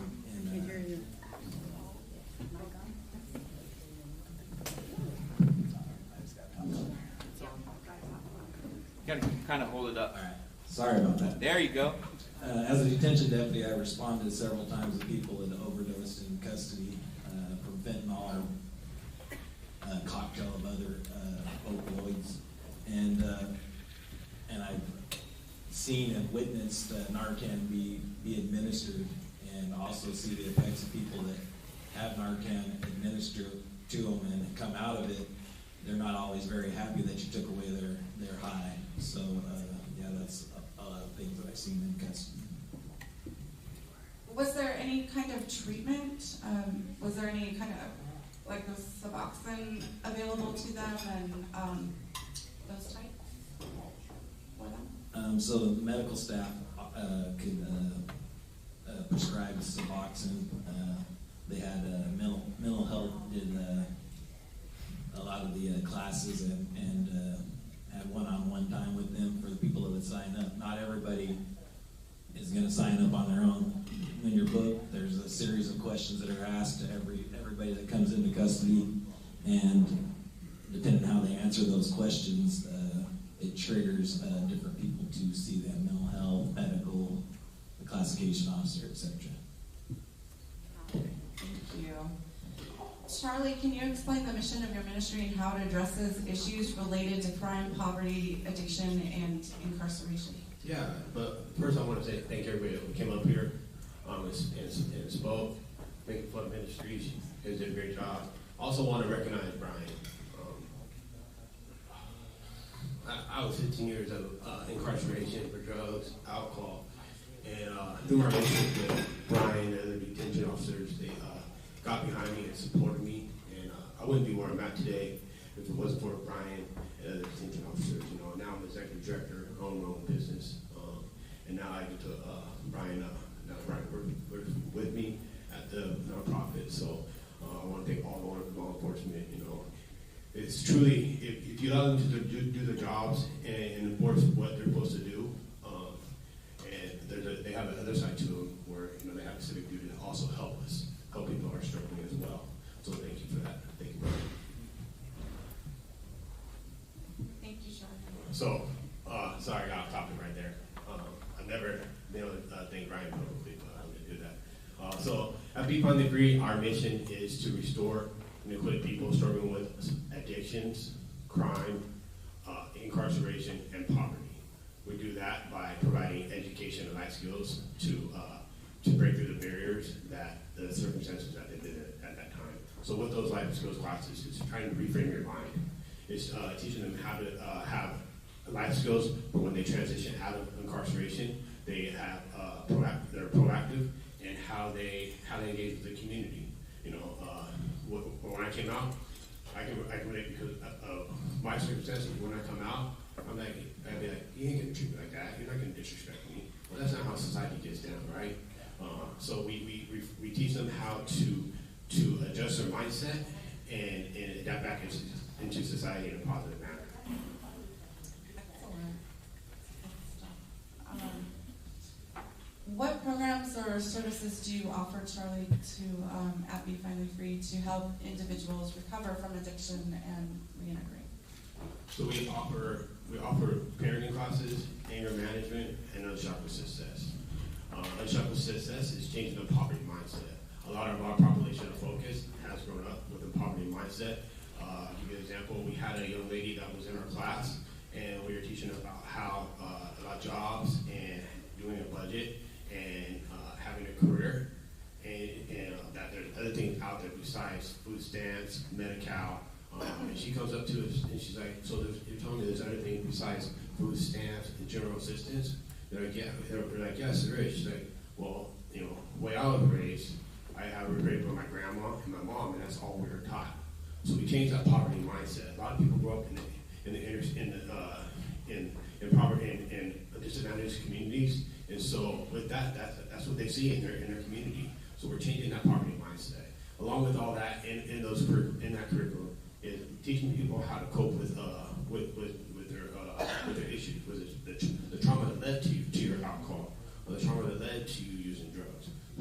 addressing all those, and then, you know, we're teaching you how to cope. We're teaching you how to take a U-turn when you get to the anger, so you don't go relapse. You know, anger is a big thing. If you work out of emotion, then you're usually gonna take yourself into a negative position. So we work on that. Thank you. Brian, what support systems were in place for individuals struggling with fentanyl addiction? The people that were struggling, there was classes available. There was, like I said, the mental health department, Suboxone from the medical staff, and then just upon release, you know, there's the SLEs. So prior to AB 109, the county didn't fund any of those positions. So that was part of my job as a detention deputy to start when that started to house people in those homes that were available, and you get to see that actually people can change. So it's just a matter of accepting the help that's available and being humble enough to take advantage of the things that are being taught to you. Not everybody is willing to take that to the fullest. They try to just waver the line of staying clean and having a place to live, and as soon as that's over, their monitor's taken off, they go back to what they know. Right. Yeah, we do. We see a lot of struggle with that. With our monthly outreaches that we do, we go to 3 different locations. 2 of them are Section 8 housing, where a lot of the people that we would serve at our church were moved in from the streets into these places, and they're still heavily addicted, and they're still doing the same things. So how do you think the community can better educate at-risk youth about the dangers of fentanyl? And before you answer that, I want to note that this week is Red Ribbon Week at our children's school, and they have what they're doing is every day they have a certain theme to follow, and it has nothing. There's nothing to do with drug education or you know, the importance of not getting involved in it. There's nothing. Every day this week I've asked them, they're 8 and 11. I've asked them every single day this week, what did you guys learn about drugs today? Nothing. They didn't say anything about it. And that concerns me. That really concerns me, because all of our children, you know, there's so many youth that are out there that are getting involved in marijuana, that are dying from the fentanyl pills and so on. And so yeah, I think I really feel like there's something more. There's a big, huge gap in that. So what do you think for the at-risk youth? How do you think the community can better serve, better educate them the dangers of fentanyl? I believe that you're starting to see more commercials on fentanyl and treatment that's available to people that are struggling with these addictions. And I also believe that us, the parents, the church, the police officers, the public servants, they just talking to these children or young adults about what this stuff is doing to other people. And like, I know that Bakersfield Police Department does the Life Interrupted with that trailer that they take out to the high school, and it's based on drunk driving. Like, they have a car that's been wrecked inside that trailer, and I mean something like that maybe need to be built to further on about addiction, and just you have to talk to them. Otherwise, they see stuff when what's the Bible's one of my favorite verses is walk by faith, not by sight. When we walk by sight, we go out here and we see on the street that they're using drugs right in front of us. I pass right here on Knudsen's several times a week, and every day you can see someone out there using drugs. In the past, when we were prosecuting those low-level crimes like that, you did not see those things. They went behind walls to do those things, and now they're just broad daylight. So our children are seeing that. I also coach high school softball, so the girls that I coach, I try to educate them on the dangers of just using something one time because the addiction may take over. Wonderful, thank you.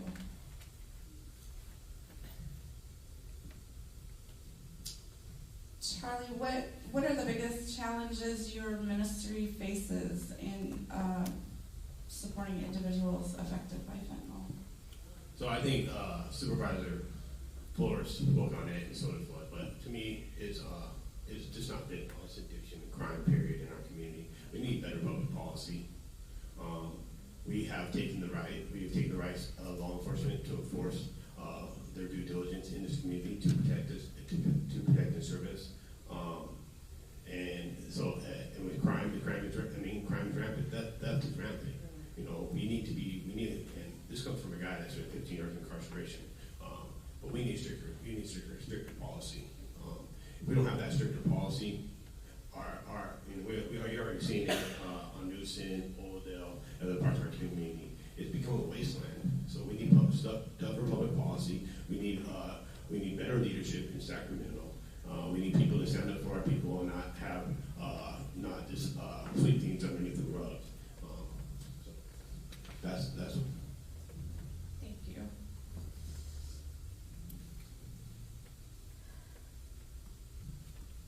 Are there any additional resources or support each of you see that you feel might be more beneficial, that your nonprofit needs resources to help combat this crisis? Well, I think Flood already touched on it. I think today was we need more beds. We got beds full all the way around. We need more sober livings. We don't have enough support with that. Where are you going to take somebody when they're ready? There is a new, and I'll give them all credit. So they're called the Vida Nueva, where it's an outpatient. When somebody is ready, they can just walk right into that door, and they'll provide them services right then. Most times, they're like, "Oh no, come back when you've been approved." Well, they might not get that other chance to come back. You know, they might be end up dead on the sidewalk next. So we need more organizations like that are going to step up and not worry about the funds and know that funds are going to come back later. But we need more heart and more vertical relations with the Lord. Amen. Amen, indeed. All right, we're going to stop here, and we really, really appreciate you coming out. Thank you.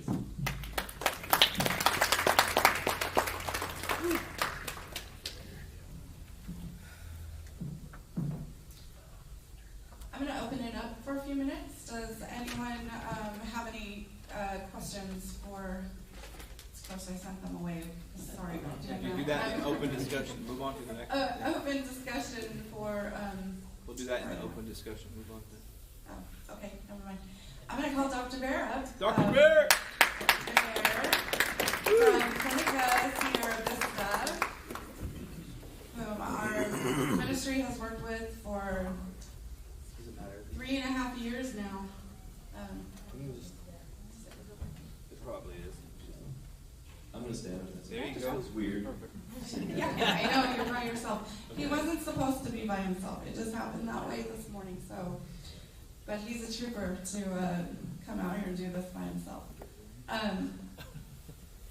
you mind, real quick before we start, Oh, yeah. I just the stories that Jacob and Todd shared, they're so touching, and like what they went through sounds like hell on earth to me, and it sounds like a literal nightmare, and I just can't reconcile like how pervasive that can be.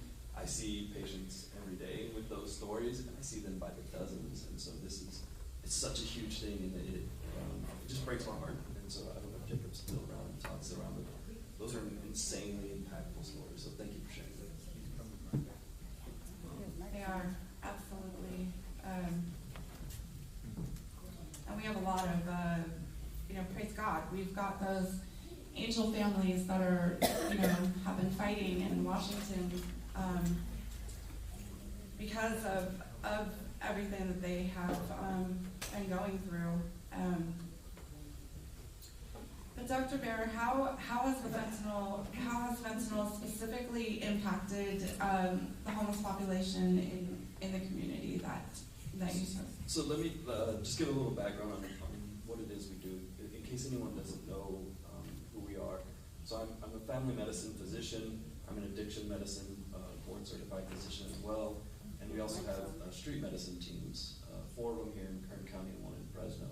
And so those teams, we take our medical services that we normally provide at a clinic and we bring them into the encampments. So whether it's down on the riverbed or under the bridges or in the downtown area. So we see, when we first started doing this, it was heroin, right? It was that was the big drug. Heroin, of course, meth. Meth has always been ever present.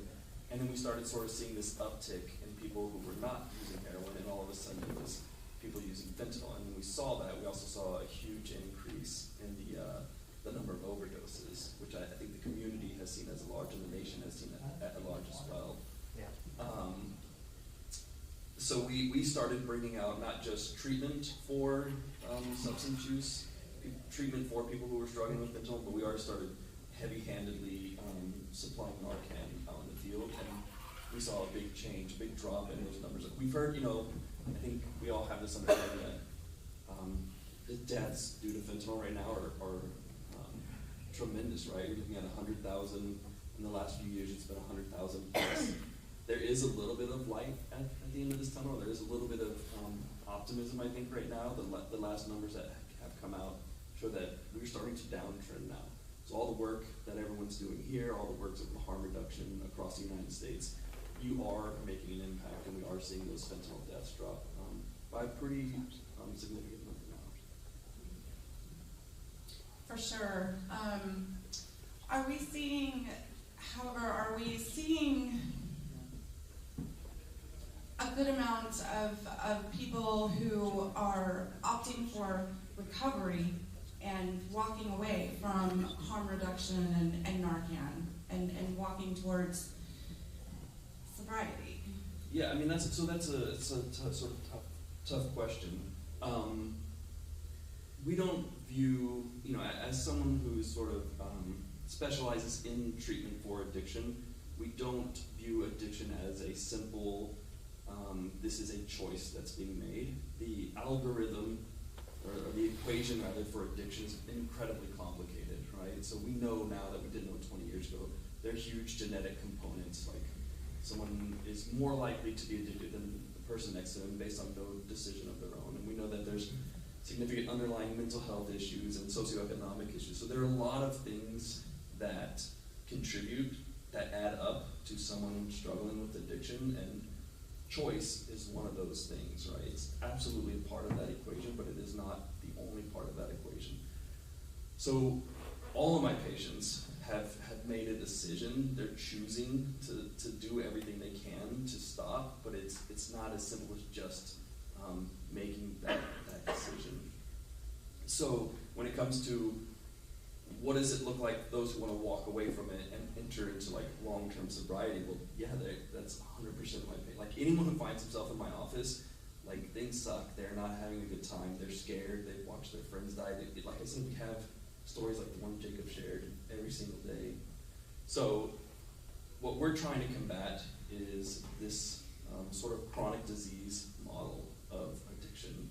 So we're not just trying to get them detox, and we're not just trying to get them out of harm's way right now. We recognize that most people who struggle with addiction, whether it's fentanyl or methamphetamines or alcohol, that's going to be a lifelong battle. The same way that other chronic diseases affect you, right? We don't treat diabetics for 6 months and say, are you in sobriety from sugar or anything like that? It's like, no, this is probably going to be a lifelong battle. So we try to build those relationships and get them in multi-tiered treatment, which includes medication, includes psychiatric care, includes behavioral health and mental health.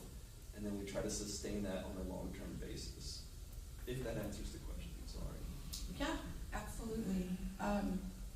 So do you find that there's a more intense addiction with fentanyl, trying to get off of fentanyl than there is, let's say, meth? Yeah, so the withdrawals are definitely worse because of the potency of fentanyl. We're seeing I've never experienced withdrawal, but the way it has always been described to me, the one sort of through line that everyone has described it to me as, is that it feels like it's unsurvivable. It feels like you are going to die. Yeah. And so that is even more compounded now with fentanyl because of its potency.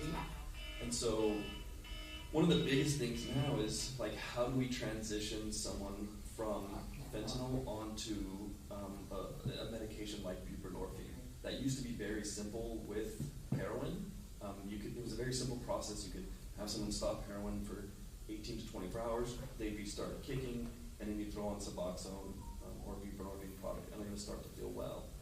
With fentanyl, that whole game has changed, and if there's anyone's ever tried to transition from fentanyl onto a buprenorphine product, they'll tell you it's very, very, very difficult because fentanyl sticks around in your system for so long that people will start having those withdrawal symptoms, as early as 4 to 6 hours, but they will last for days and days and days. And so it's not days and days and days of feeling sick, it's days and days and days of feeling like you're not going to survive it. So it really is a huge ask of people to say, like, let's just switch you over to medication. So yeah, fentanyl has messed this whole system up. And on top of that now, what they mentioned earlier, trank dope, xylazine, it's made its way into Kern County. We have positive tests for it, and that's going to make this even more difficult. It's going to make it even more difficult because the reversal agents we're using now, like Narcan, they're not going to work the same way they do because xylazine is a different medication. So there's optimism and pessimism at the same time. So, is there more of an intense difference between fentanyl and, let's say, Norco?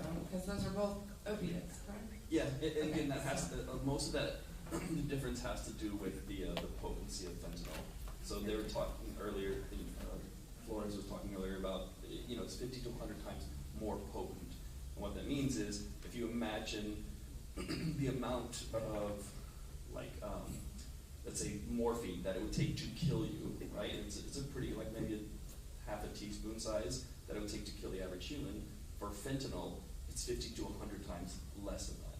So it was, like I said, it was so much simpler when it was the shorter acting opioids, but now because fentanyl sticks around your system, it is absolutely a totally different game.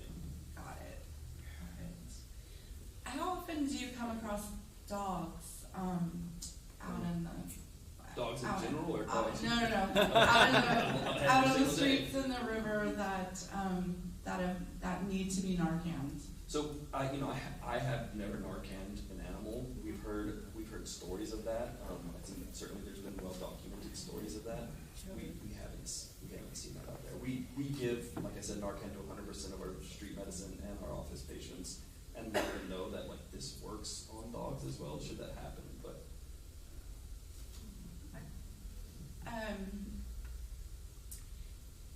In general, do you know how much Narcan you give out a month?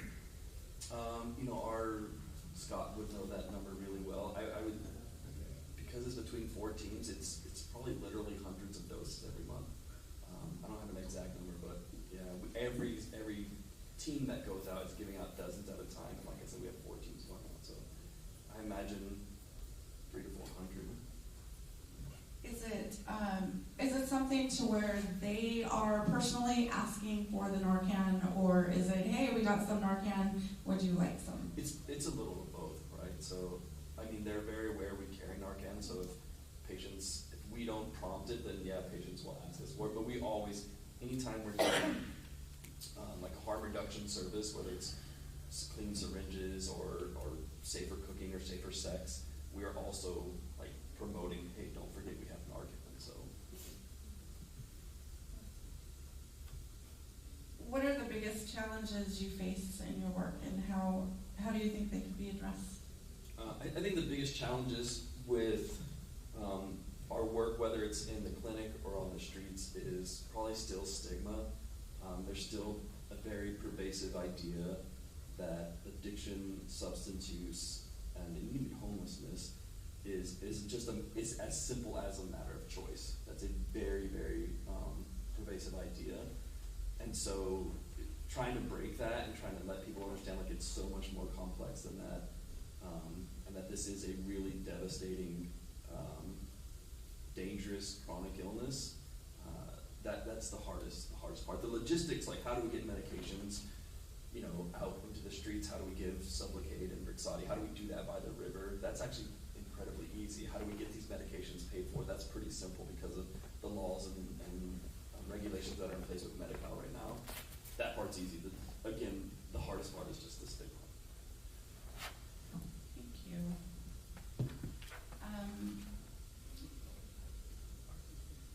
What has been the most effective treatments for fentanyl addiction in your experience? So it's going to be I think it's going to be case by case, right? It's hard to say the single best treatment. I think what the single best new innovation in treatment are the long-acting injectable buprenorphine products. So those are medications that you can get a once-a-month injection, and that will control cravings for opioids. But the beauty of them, why I especially love them, is that they actually protect you from overdose. So if someone's still struggling with fentanyl or other opioids and they get one of these injections and then they find themselves using, it's okay. Like they're not going to die from the fentanyl because that medication sort of works as a blocker to keep the fentanyl from binding those receptors. So that has been probably the single best treatment in terms of bringing down overdose deaths.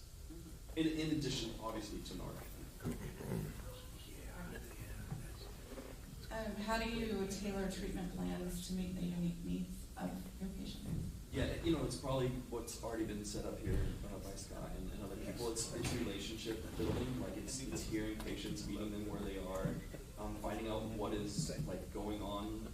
A lot of times, we understand that much of the substance use is self-medication for underlying mental health treatment. So it's like my job is to manage the substance use and what can I do to remove the risk of death from you right now. But it's also my job I need to get you treatment for the anxiety, the depression, the PTSD, the schizophrenia, all of that sort of stuff. So we try to have a very robust, multifaceted approach where it's not just, hey, let's give you Suboxone, or hey, let's just give you Brixadi. But it's, hey, let's start this to save you, to keep you alive, and then let's also dig deep and find out what else needs to be treated. Right. All right. I think we're Cool. gonna, All right. We're gonna move on because we're now behind. Thank you. Thank you very much. Does anyone have any questions for? I have one question. One question. So, I love how everything's multifaceted and there's so many different aspects to this. I love how you're like that. The one thing that I see, and I know this is probably because of where you're at on spirituality, but have you noticed that people that are plugged into some type of spiritual aspect, that they are more successful in their recovery? I don't know that I'm not looking for that. Okay. But what I am looking for is like their reconnection to their community, right? Okay. And for a lot of my patients, that is reconnection to their faith-based. Gotcha. Right? So for some of those patients, they've been absent from family, they've been absent from friends, they've been absent from church, and those are things that are important to them. They were important to them before, and so absolutely, like one measure of success for us is like them re-engaging in those things that mean that much to them. Beautiful. Thank you. Thank you. Dr. Bear, I have Yeah. a question. So I know that a lot of it sounds like a lot of the treatment that you provide is for adults. And recently I ran into some more under age of 18 that are using fentanyl and Yeah, me don't too. receive, or can't because of a law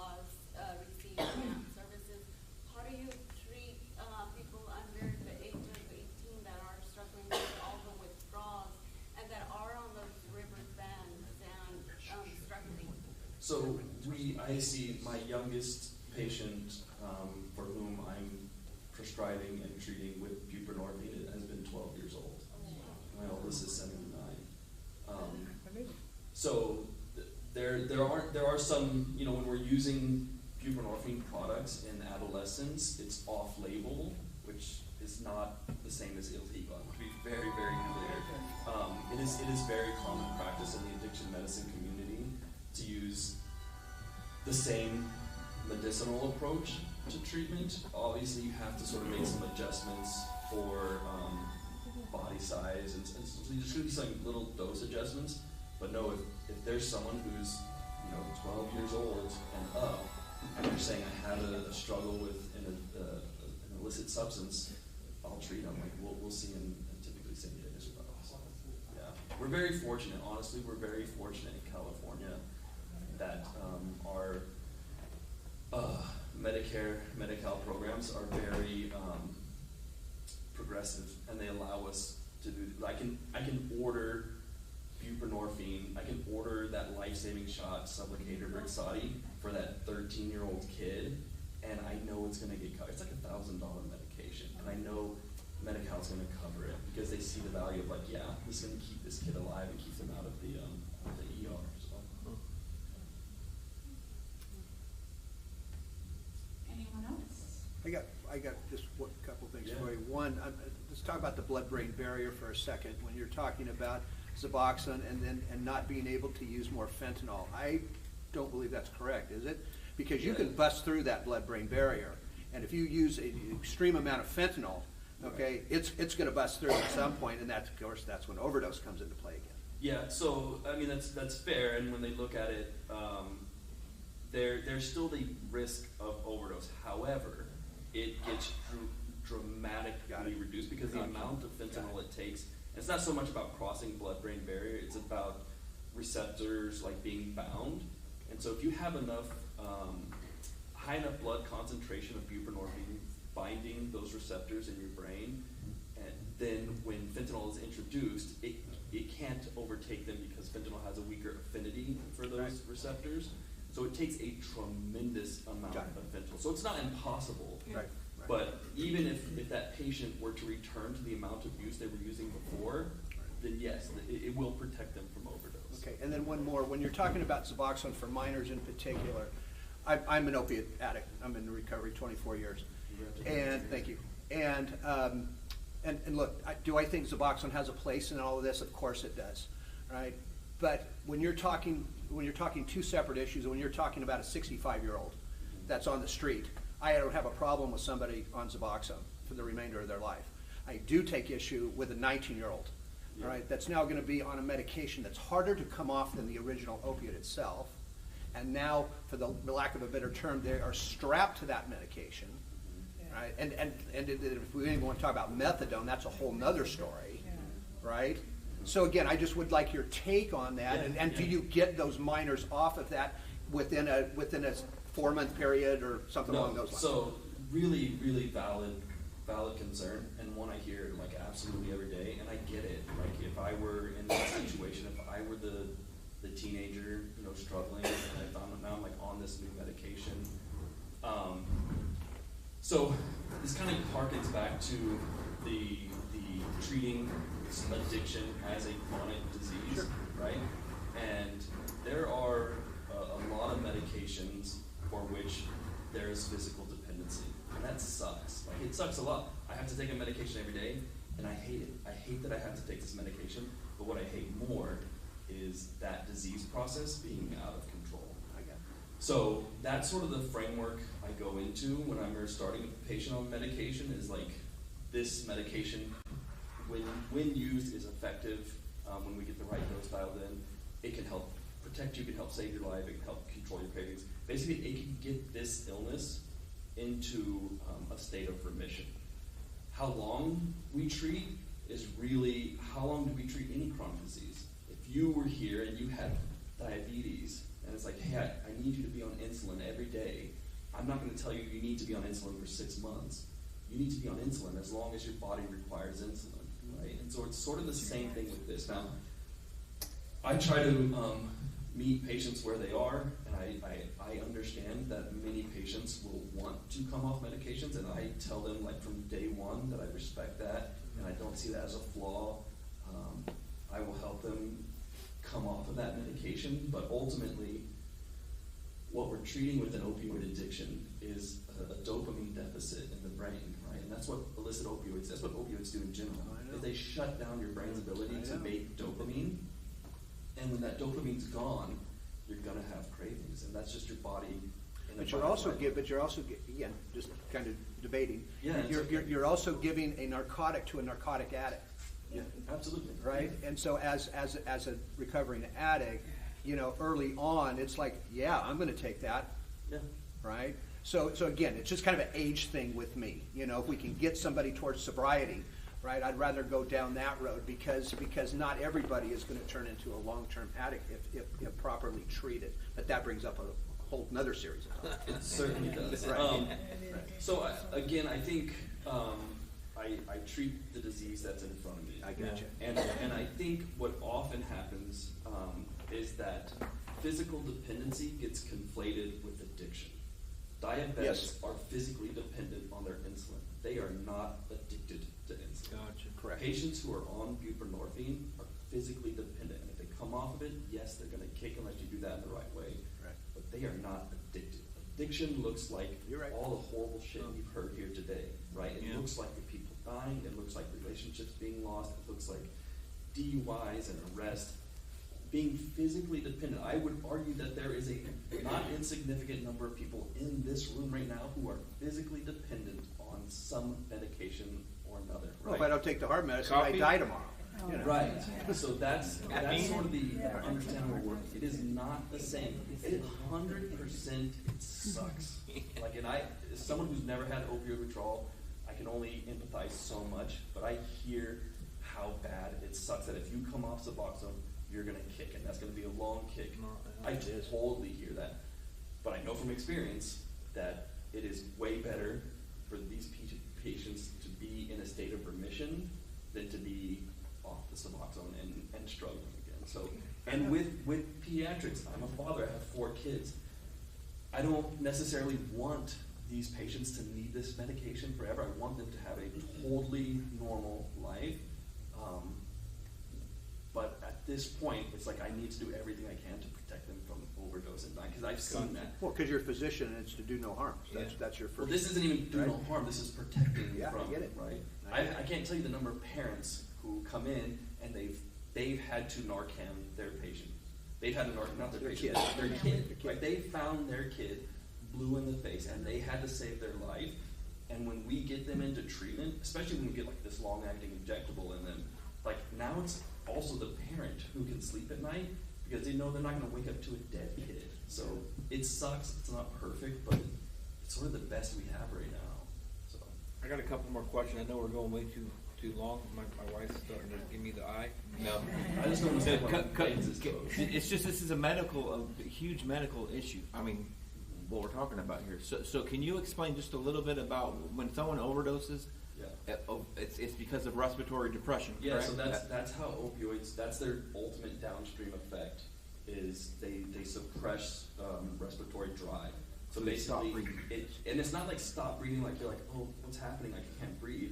Your brain just stops. Yes. Right. It doesn't need to breathe anymore. It just shuts down that drive, which is why people turn blue. It's because they have no oxygen. It's why you have the tragedy of brain damage because your brain got no oxygen. Gotcha. So it's not the toxin in that drug, like you said. It shuts down the receptors and it stops. So it's the receptors firing 100% all the way. And so that's sort of the beauty in buprenorphine as well. If you imagine fentanyl binds all these mu receptors, all these receptors in your brain, turns it up to 100%, right? Turns the volume all the way up to 11. When that happens, you get suppression of breathing, right? You stop breathing, you die. Buprenorphine binds to those exact same receptors, but it only activates them to about 40 or 50%. So the beauty in that is it makes it very hard to overdose on buprenorphine because it doesn't cause enough of that downstream respiratory suppression. The other beauty of that is because it binds with such high affinity, meaning it binds to that receptor and will not let go, then that's where you get that protective value. Gotcha. One other question on that. Yeah. So there's the potency, like you're saying, if you have extreme strong fentanyl, you can OD even on that. Have you seen this car fentanyl, and then there's another one I think, the ones that are even stronger than fentanyl? Yeah. You say it's 100 times more powerful than heroin. This car fentanyl is how strong? Yeah. Yes. So Is there a grade? It's an elephant tranquilizer, basically. well, that's a different. So there is, the addition of xylazine, which is another medication, works on a totally different receptors in your body. But with fentanyl, yes, there are even more potent isomers, which are like the carfentanil. Yeah. We sometimes will test our patients for those additional additives, which is why I can say we have seen xylazine and nitazines and tizanidines and all these other additives. So far, we haven't seen the carfentanil, but it's almost certain it's here, and it's just going to get here because the higher potency you have, the easier it is to bring that into the U.S. Gotcha. Right? If I'm a drug runner, like I can You'll- sneak in a whole lot more carfentanil, like in a packet of sugar, right? That much, compared to fentanyl, compared to heroin, compared to morphine. You know what I mean? So are you allowed to treat under 12 with this stuff? If you have somebody, because I know state law says with health, a child 12 and older, you're allowed to treat, Medi-Cal will cover. If you get somebody under 12 with a fentanyl, addiction, are you allowed, will Medi-Cal cover under 12? I haven't had that. It's a good question. I would take a moment to pause and say just how damn tragic it is that we're even talking about 12-year-olds using fentanyl. When I was in high school, heroin was that was the strongest thing you could ever hear of. Was holy, right? Heroin. If someone in my high school would have been on heroin, it would have been like, oh my God, that is impossible. But we literally have junior high kids on something way more potent, logarithmically more potent than heroin. So it is an absolute tragedy that we're even having this conversation. Exactly, but it's a reality. But it is a reality, and if that patient came into my office, I would have very long conversations with the mom, dad, the insurance, find out what our options are, but I would hope to be able to treat with the same plan that I would build for the 12 to 79-year-olds. All right. Thank you, Dr. Bear. You're very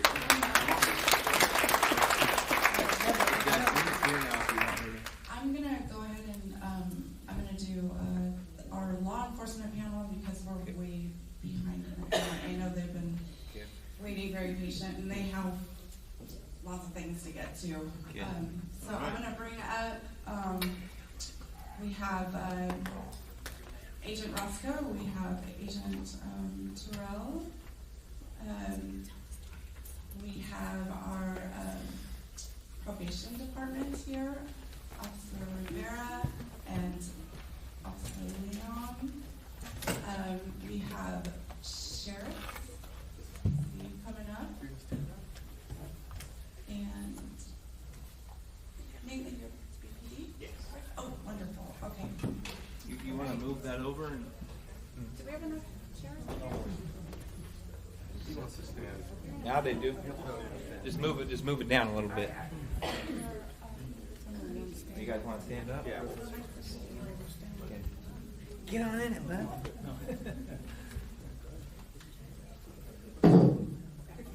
All right. So first of all, a huge thank you for law enforcement for coming out today. They're the highest of high, out there taking care of this and trying to protect our communities, and they know a lot more than we do. So it's really a privilege to an honor to have you all out here to take part and help us understand what is really going on here. Is it getting better? Is it getting worse? Is it the same? And I do know from one of them that I spoke with that there is some momentum happening. So I'm excited to hear about that on the federal level. that maybe we might not necessarily see yet in our communities, but the momentum is out there, and there is a lot of hope going on. So I'm going to start with you,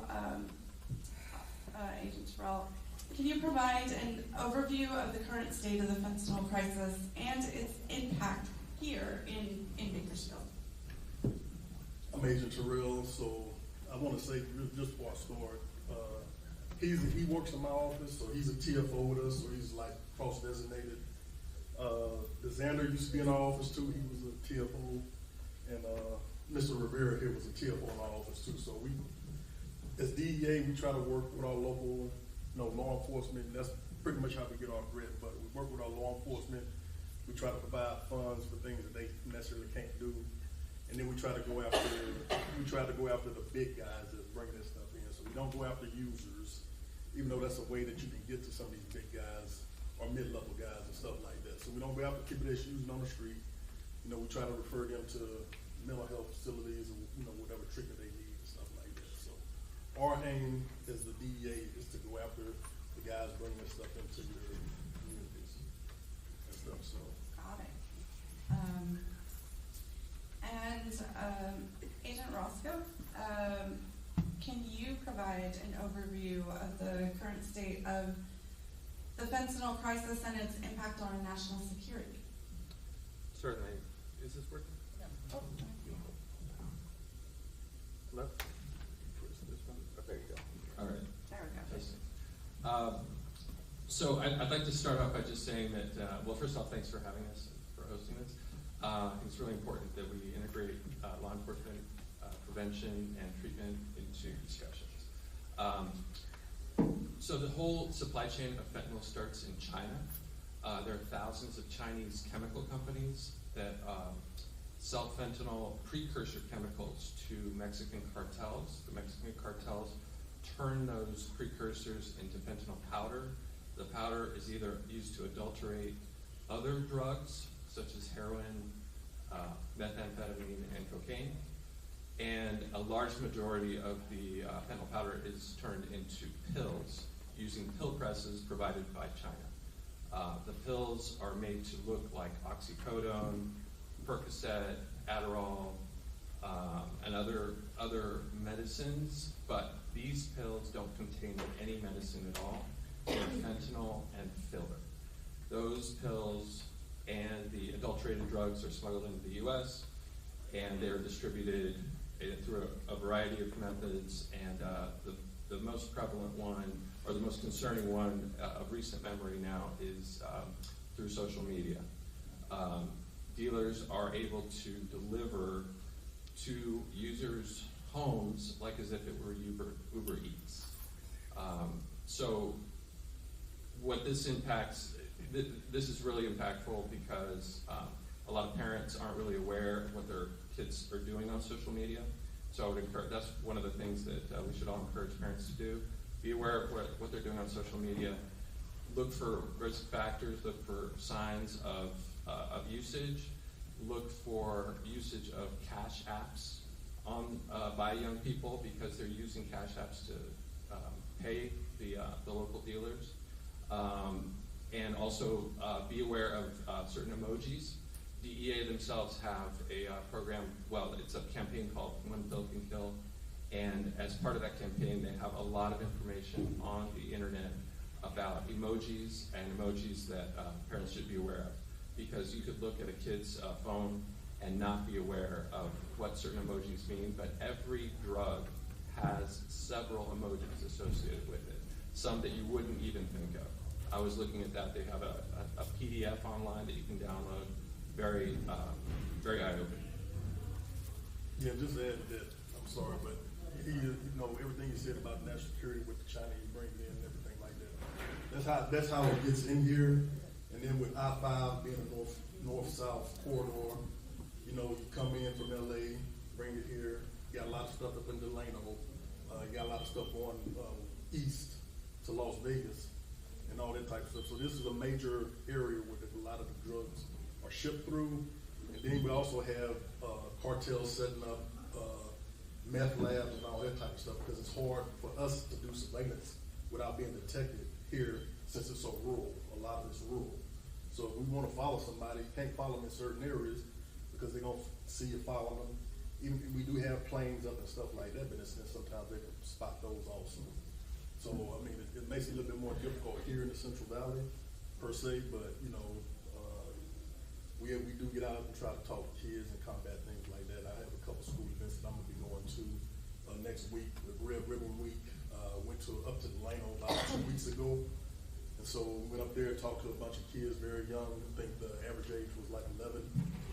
So that's where it starts at the young age, you know, trying to talk to these kids about, you know, the dangers of, you know, drug abuse, and not just fentanyl. I mean, there's other drugs out there that do the same thing, but slower. I'm afraid I didn't say enough about national security.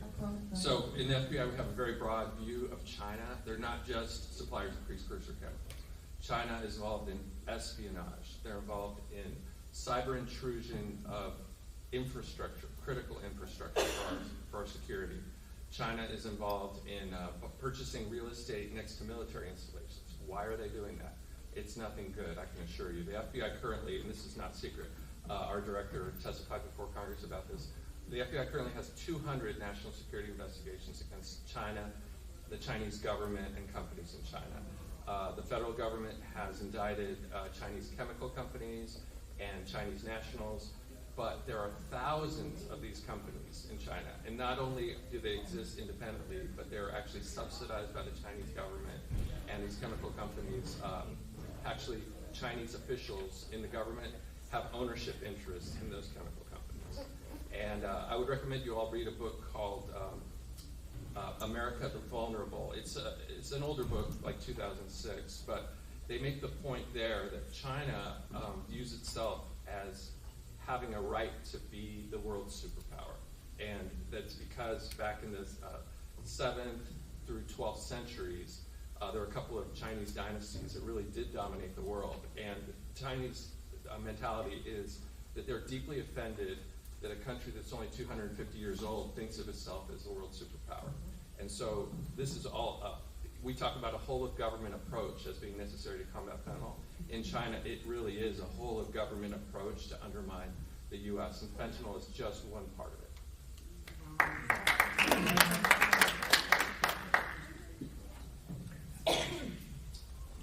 All right, let's go down to probation here. Can you provide an overview of how the fentanyl crisis has impacted individuals on probation within our community? Okay, just to give is this mic working here? No. All right, there we go. All right, just to give you a, let's try this. That one looks on. Check.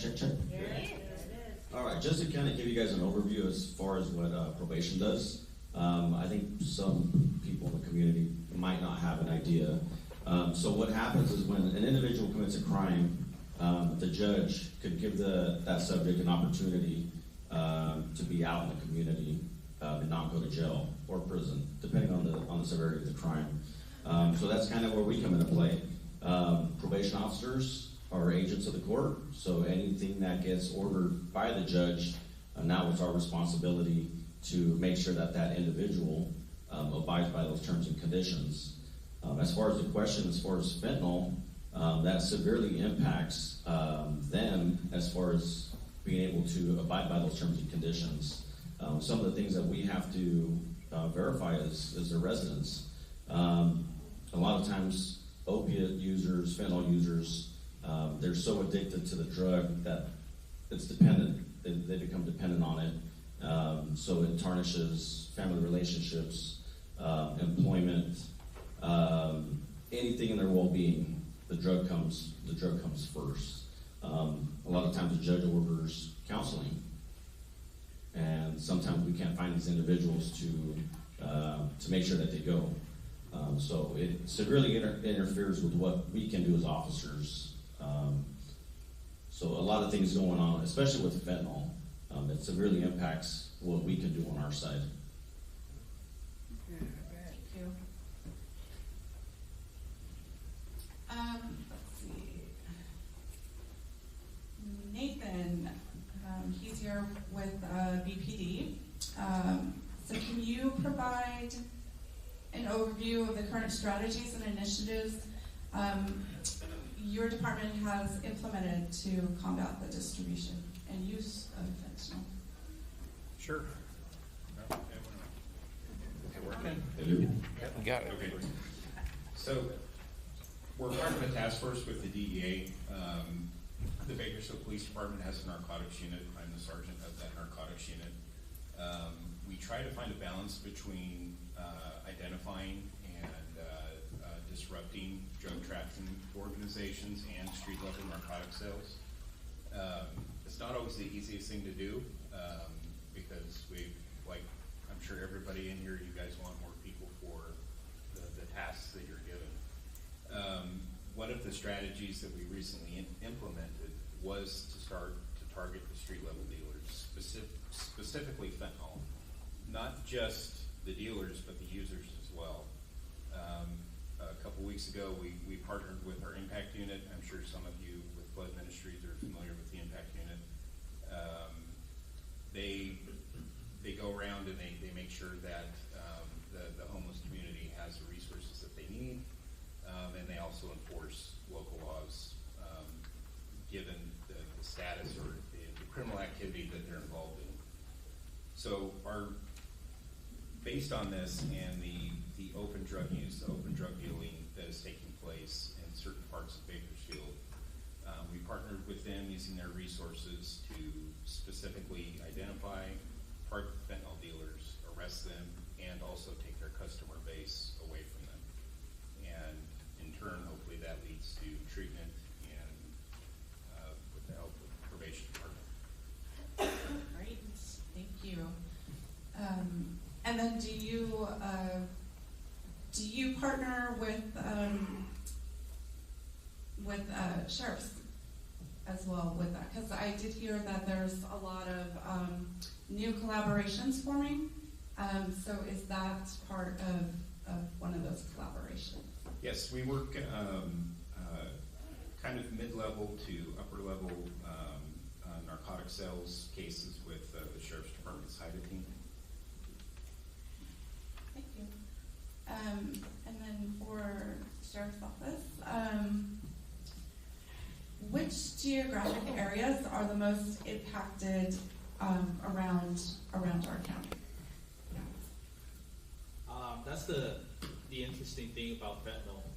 I think a third of my career has been devoted to narcotics, and I've seen fentanyl take everything to a whole different level. Usually heroin, it would only hit a certain population. Cocaine, methamphetamine. Fentanyl has hit all across the board. And I think that's why it became more prevalent. It's hard to say. It's hard to say depending on what it is. If it's powder fentanyl, a lot of times we see it a lot in Oildale. If it's pills, it's everywhere. Rosedale, Eastside, high schools. That's very prevalent around the high schools, and I think that's why it's been a money-making business for the cartels, and that's why they jumped on it right away. You know, it's hit all across the board, and it's hard to say specifically as to which demographic, but it's all over the place. Okay, and so you mentioned that the high schools are hit with quite a bit of it. So what, for both BPD and for sheriffs, what, is there anything extra that has been added to our high schools to protect in that? To protect it entering the high school, to protect it, the use of it in the bathrooms and so on? Is there anything extra going on with that? We do see it. A lot of times the information will come from our school resource officers or the school district. They'll bring us the information and the investigation goes off from there. A lot of times it's through social media, as they mentioned before. A lot of these kids are on social media, Instagram, Snapchat, Facebook, and that's how they're getting these drugs. So it's kind of hard to combat unless we were notified by school officials most of the time. Understood. Thank you. And then Agent Sorrell, what, if any, ramifications are you seeing in regards to so much fentanyl coming over the border? Is it, in the last several years, have you seen a difference as far as the amount? Has it been, is there a rise of impact in the last couple of years here? I mean, fentanyl, it really took hold probably about, I first got here to Bakersfield in 2020, so I think fentanyl was a big problem a little bit before that, but it was, and I just give you a little background just so you can follow me here where I'm going. I was in, my first duty station as an agent was in Miami, Florida, so it was different problem set. I was there for 11 years before I came here. It was more cocaine, heroin. You'll see meth down there. That was when I first became an agent. So I was out on the street doing that. We had a big operation called Operation Pill Nation, which you had the opioid problem where you had the 80 milligram oxys and all that type of stuff. So we used to do a lot of undercover work, going into these clinics, stuff like that. So I can't tell you how many doctors we arrested, how many pharmacists we arrested, how many pharmacies we closed down, and you do have doctors out there that aren't good doctors that will overprescribe. Yeah. So when I used to go to some of these clinics undercover, they'll prescribe you the 180s, the 80 milligrams, and then they stop with the 80s and they start doing the 30s, the Roxys and all that type of stuff. So, I go undercover, go into those areas, to the clinics, and we arrested so many people, I can't even tell you. We seized so much money, went to one of the dealers' house, mom had $5 million in the house. And then after that,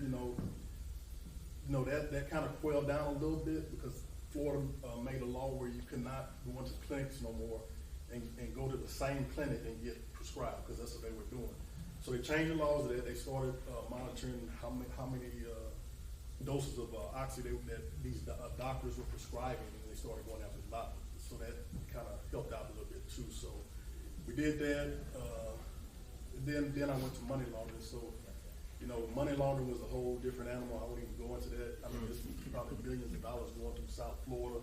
We used to pick up money all the time and try to go through the banking system and all that type of stuff. But, when fentanyl came on the scene, I want to say it was about 6, 7, 8 years ago, it really became prevalent and stuff like that. So when that did come on the scene, you see it saw with the overdose deaths, and it can be attributed to a lot of stuff was happening with the opioids being prescribed and all that type of stuff in South Florida, because you have people coming down from Kentucky, Georgia, a lot of the southeast states coming to Florida just because our laws were so lax, but then they changed them and it stopped. So, and then I think once that started stopping, then, the cartels had, other plans with drugs, and then fentanyl became an issue because, like Carlos said, China to the border, to Mexico, they produce it there and it comes up and it goes everywhere. So it doesn't just, hit, this region of the country, it hits everywhere. Because we've had cases where, it takes us to New York, Virginia, Louisiana, Texas, and things like that. So it's a big corridor and a big problem, and we have seen a reduction in overdose deaths, but still, one death is too many. And we continue to try to go after these dealers and try to stop the flow into the country.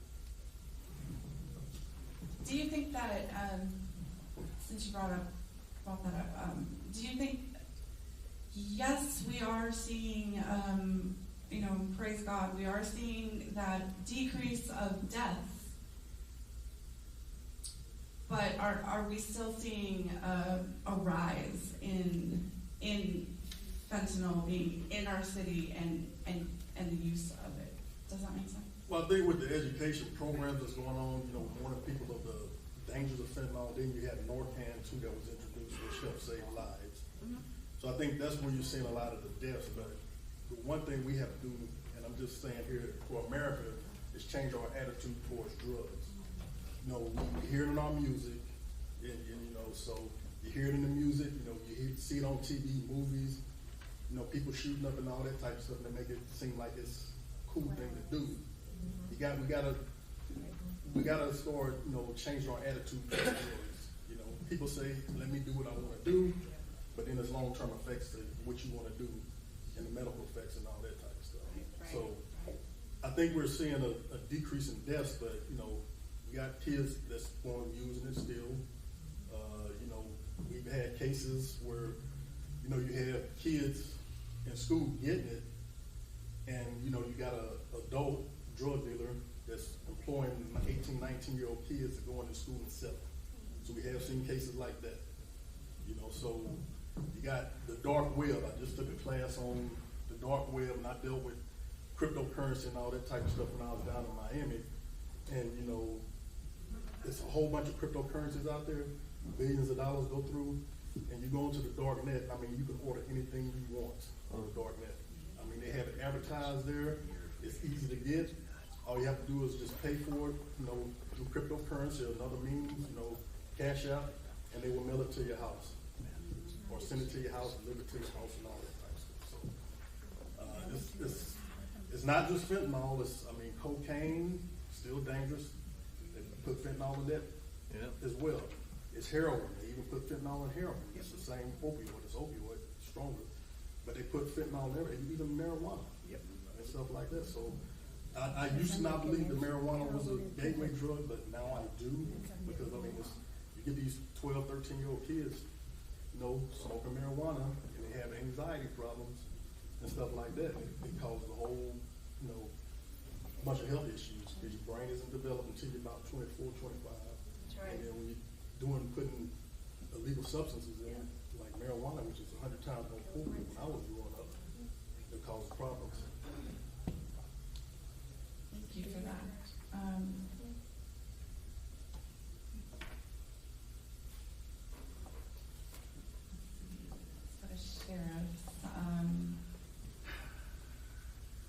What challenges are you receiving when dealing with fentanyl-related cases, and how are these challenges being addressed? Some of the challenges, I think it's on the, like we said, we're going after narcotic dealers, the guys that are bringing all this stuff in. If we could prevent the flow of drugs coming in, then we could reduce the amount of users. I believe we're not all on the same page when it comes to prosecution of these subjects. When we prosecute narcotic dealers, I'll give you guys an example. We got, not too long ago, a subject selling fentanyl, 9 kilograms of powder fentanyl. He was out the next day. There was nothing we could do. We did bail enhancements to reduce him. We lost the bail enhancements, and he was out. You know, so we arrest these guys, we take all these drugs. The next day, I can guarantee you, just making phone calls to Mexico, same amount of narcotics are coming back. But if we could cut the head of the snake at that point, then it dismantles them, at least for a little bit, until they get going back again. But I think one of our flaws as a group on the law enforcement side, on the prosecution side, is in the court system. It's not looked the same way that we look at it, keeping these guys in custody. And if you would have enhancements, we do have enhancements for certain drugs, but it's just not, it's over a kilogram. All it takes is an ounce of these smaller street level dealers to kill a lot of people. But if we can tell a guy, hey, you're getting 3 years in jail if you're selling fentanyl per ounce or whatever the amount is, guess what? They might say, you know what, I'm not going to sell fentanyl. I'm going to go do something else, either at least not in this county. Go and do it somewhere else. But I believe that's one of our flaws that we have right now. Just to add to that, when he talks about cases like that, we try to take it federal, but then sometimes our federal prosecutors will, you know, decline cases for whatever reason. But when it comes to fentanyl, they usually take the case and then they get more time. Like, you know, we had an overdose death about 3 years ago, and so we went after the dealer. And the key thing when somebody overdoses, we usually get their phone and do what we have to do with the phone, as far as downloading the information and things like that.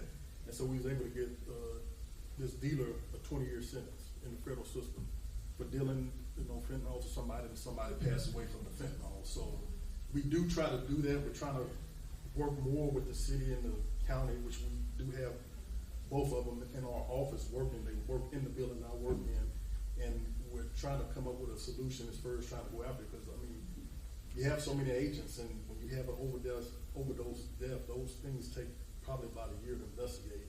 and you're talking about multiple ones, you know, you only have so many agents and things like that.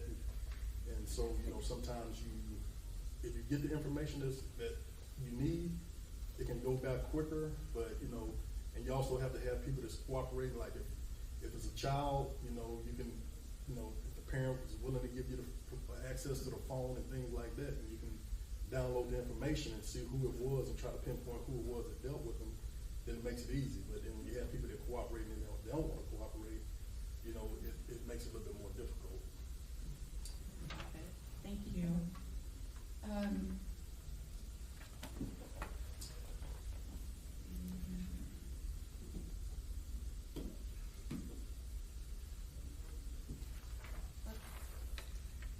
BPT, let's go BPT.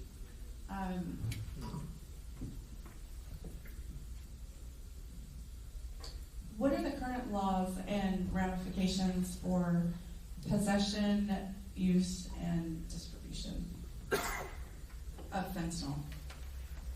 Simple possession, like if an addict or user has a small amount on him, that's going to be a misdemeanor.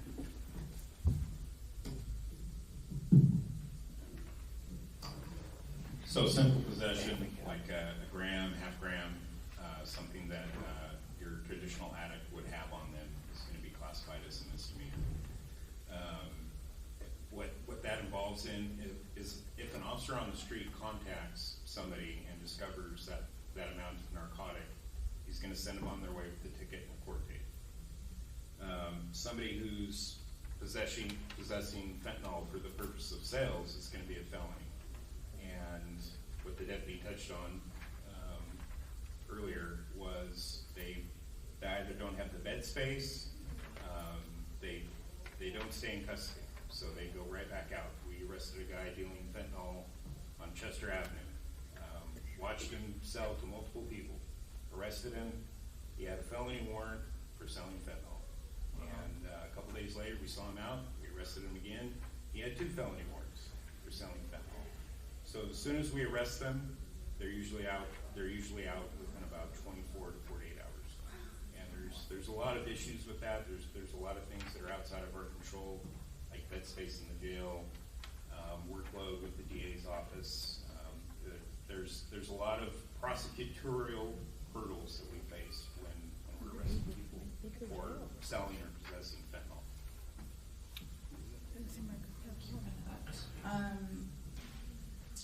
Officer Rivera, probation.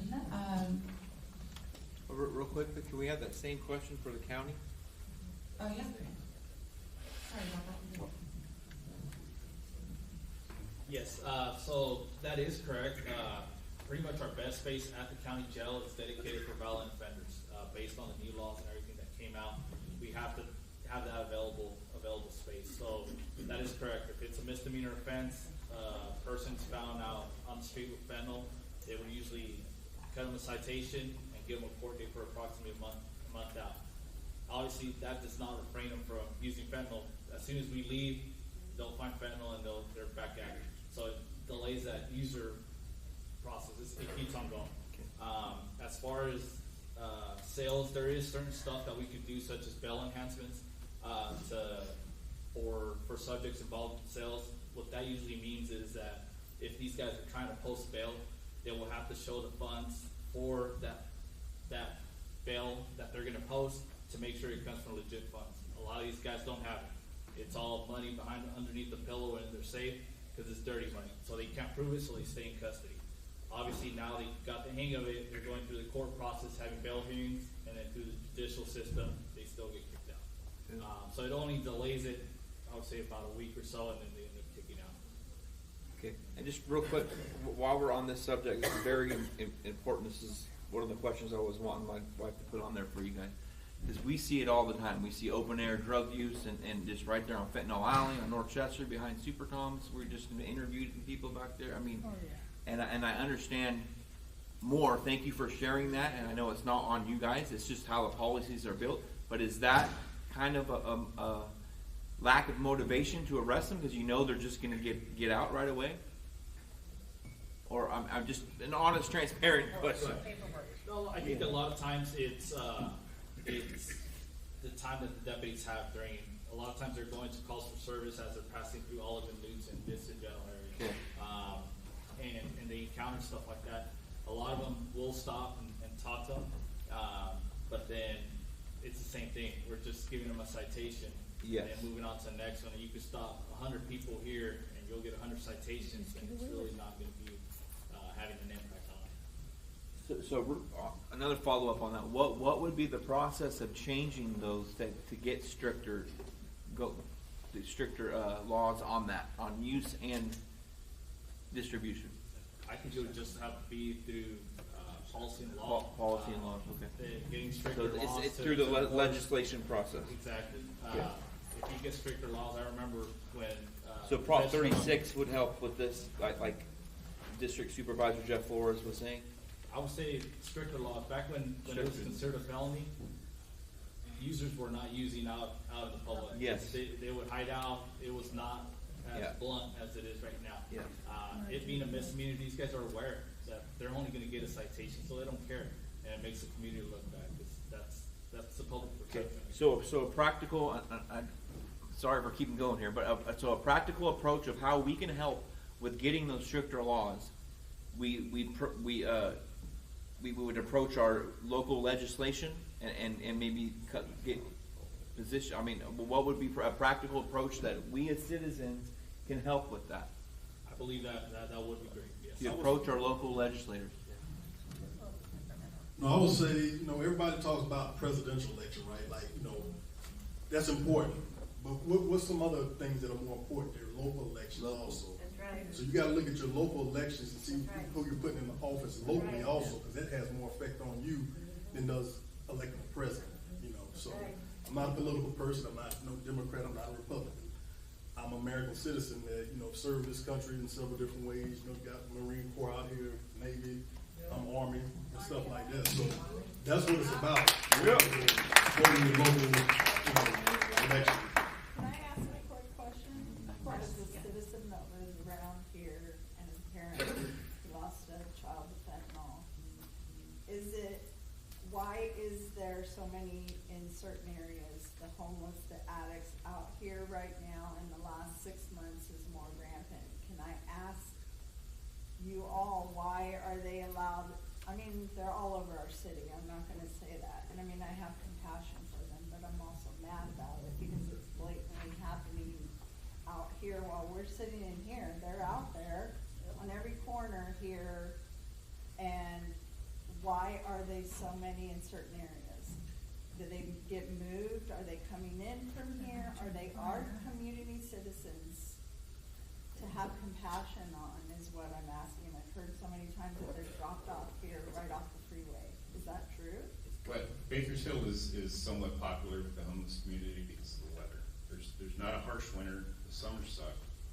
But the Ninth Circuit years ago ruled that we could not arrest people for sleeping in public because it was cruel and unusual if there wasn't bed space for them at a mission or some type of care facility. We couldn't arrest them. So that's one of the reasons why you're seeing this expanse in homeless people. The drug addiction, fentanyl is probably 50% of that. But that case got overturned, and local municipalities will now be able to enforce those sleeping in public, camping in public, erecting structures, stuff like that. The city, and at least at the city level, I know there's a meeting either taking place either today or next week sometime where they're going to start talking about how they're going to enforce the municipal codes dealing with sleeping in public, stuff like that. I don't even care if sleeping. I probably saw Ford doing drugs right there, shooting, nodding out. And I mean, that concerns me because, one, I want to go over there and get a Narcan, but they're doing it right there every single day. Like you said, our kids are walking home from school, can't go to 7-Eleven.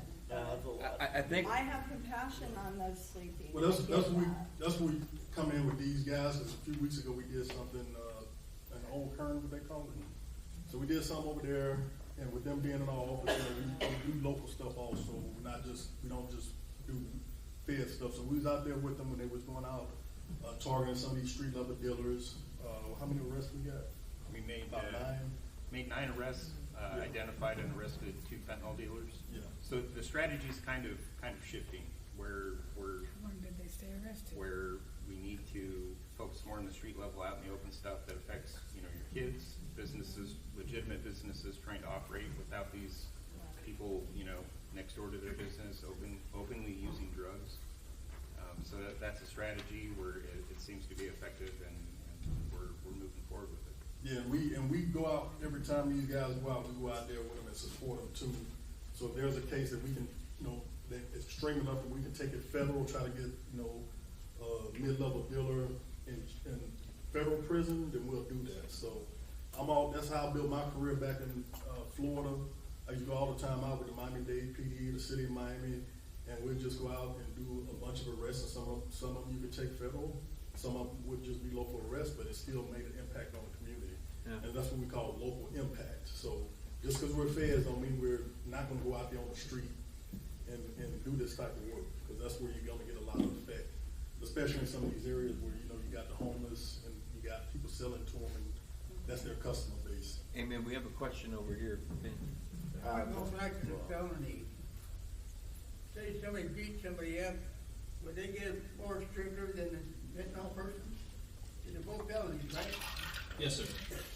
But then, Assault compared to. How does it work down to that fentanyl is no big deal, where you beat up somebody, it's a better deal? I thought a felony was a felony. I'm confused. I'm just trying to figure that out. So I can answer that question for you. So in that specific scenario, there's a victim in that case, right? So as far as a judge, your peers, they're looking out for that victim. Unfortunately, drugs is considered a victimless crime. So that's the biggest problem that we have, is they need help. We need to get them into programs. We need to give them counseling, right? So it's in that certain situation, whenever there's a victim, the district attorney looks at it as a more severe crime. How can we say, I don't know, how can you tell this lady over here, what was your name? Kier? And Sherry. Kier and Sherry. They've lost their children Todd Tesson just lost his 2 children. We had Jake over here that lost his wife, but left 7 kids. I think what Officer Rivera was referring to was the way that these laws are worded and the way that they're enacted, right? Oh, yeah, I'm not putting that on you guys. I'm just saying, how do we change that? Like Shannon Grove came in and changed, went through legislation to make it a felony for child predators, right? For human trafficking of children, that made it a more violent crime, right? Yeah, we have. So how do we go? Same thing. We go to our legislature. It's state legislature. In California, you have your felonies. Yes, a felony is a felony, but you also have your serious and violent crimes, right? Which is what we know as strikes. Gotcha. Right. So you have your strike level offenses that carry more punishments, that carry more severe sanctions within the prison systems. Okay. The way that these laws are written, something like an assault, like Officer Rivera stated, yes, there's a specific victim assigned to that specific crime, right? Like if I were to assault you, me, the assailant, would get arrested for assaulting you, right? A drug dealer doesn't necessarily get arrested for, yes, the adverse effects and the tragedy that's associated with the narcotic cells and the cells of other controlled substances or whatever that may lead to somebody's death. It's not necessarily what they're arrested for, right? Unless it's investigation is done and it's traced back specifically to that. Understood. But yeah, as far as the severity of a felony and a felony, I mean, with the enactment of 8109 and all this stuff, that's what Mr. Rivera and I were working. We work at post-release community supervision, where we supervise offenders who get released from state prison, right? So the problem is it's a bipartisan issue, and it shouldn't be. I'm from Fresno. Jim Patterson, I work with Assemblyman Patterson. He proposed a bill back in 2018 for stronger laws dealing with drug dealers. I even presented before the Public Health and Safety Committee, and they turned it flat down. Turned it flat down. At the beginning of this year, Representative Soria, who's a Democrat, took the same bill, verbatim, turned it in. By the way, she added Jim to it now, because that's kind of what you do in politics, and it passed with flying colors. Yeah. Because she's a Democrat, and because the Public Health and Safety Committee majority are Democrats. That is the reality of the law of what's going on in Sacramento when it comes to bills for harsher penalties. So to answer Kira's question, the reason why you're seeing them the most right here off the freeway is these are the cheapest hotels in Bakersfield right here. So, I mean, the ones that, you know, are selling especially and able to make enough money, you know, to pay for a hotel overnight, they're going to come here because, I mean, they're going to try to save as much money as they can to, you know, keep moving their product and all that. As far as David's question of how to move forward, would it be the county board of supervisors or the city council, or how would we move forward with that on making the stricter laws? It would be at the state level. State level. Yeah. And talking about the sleeping ordinance, I'm not talking about not showing compassion to these people. What I'm talking about is taking away their customer base. Oh, yeah. Yes. And that's where it comes into play, where we're able to take these addicts and users, at least take them away from their temptation for a little bit, and when they do get out, hopefully give them a better chance than just giving them a ticket and sending them on their way. Yeah, I think that's why we're all here, Yeah. because we do have that compassion of that next step of having the resources for that. I'm But all for that. one of the effective things that we've seen is we start to take their customer base away. They have to be more out in the open or more bold with their selling tactics, and it makes it easier for us to identify the actual seller. You hit the demand, right? Yeah. And I know that This gentleman right here had his hand up for a while. Thank you. And I appreciate all the law enforcement here and all your input. I think what we're noticing is we're seeing the world of politics invade the world of law enforcement. We're seeing the world of politics invade the judiciary, and we're living with the effects. Everything is being downgraded. So that's where the problem lies.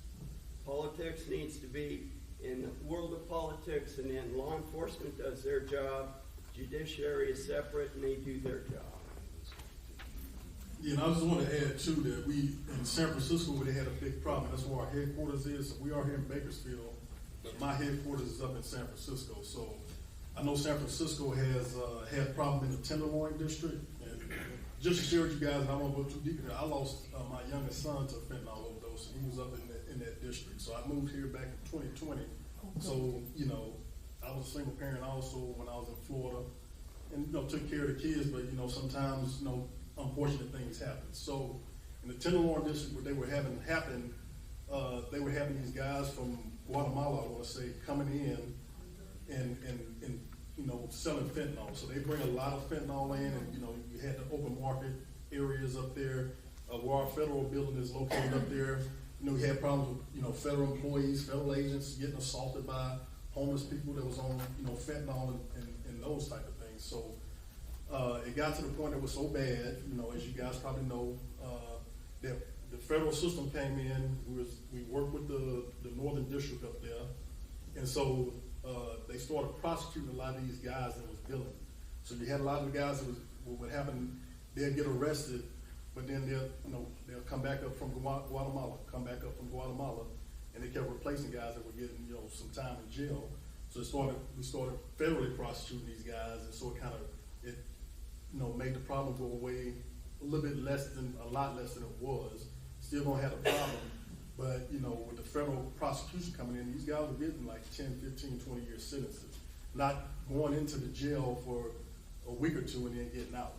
So that's we started doing T3s and other investigative techniques that we do, surveillance and all that type of stuff, identifying the guys where they live at and things like that. So we do come in and try to do that. We're trying to do that here. Like I say, in Bakersfield, we do those same investigative techniques and working with our local guys and going out on the street, doing surveillance, arresting the, the lower level individuals that's selling, and trying to work our way up to the guys that's bringing it in here.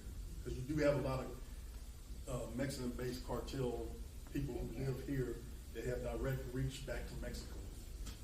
That was my next question. And I'm going to open it up to each of you, whoever would like to, and also add to it, anyone. What is the reality here as far as the cartels and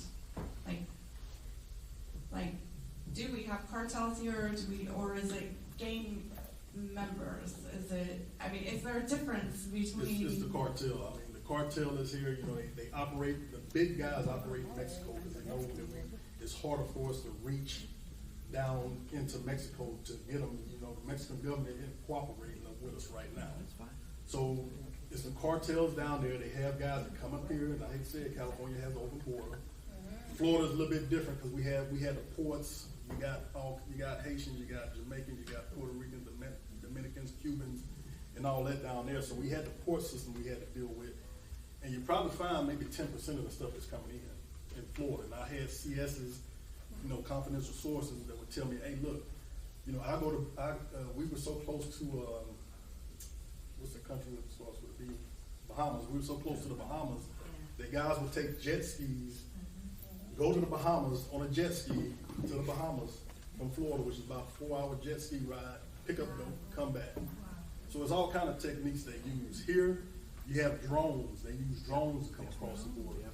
In the Kern County prison in Delano, drones have been known to drop drugs into the yard, people go pick them up, and all that type. So we did a case in the prison with an inmate that was coordinating drug dealers out on the street. And we worked with FBI because they were also doing the COVID fraud with the businesses and stuff, saying I own a business, we had these many employees and things like that. So we arrested some people for that, and it's just all kind of scams that just goes on beyond drugs. But drugs is a lot of the crux of it, So it's a big problem. We work with our federal partners, HSI, DEA. HSI, FBI, and ATF is here also, and things like that. So you got a lot of drugs and guns coming in as well. So a lot of people that deal in drugs, they also deal in guns and things like that. So yeah, I see a lot of with probation. Microphone, babe. I see a lot of the busts that you guys have been doing. You guys are busy in probation. There's a lot of guns being collected, and the fentanyl and other drugs.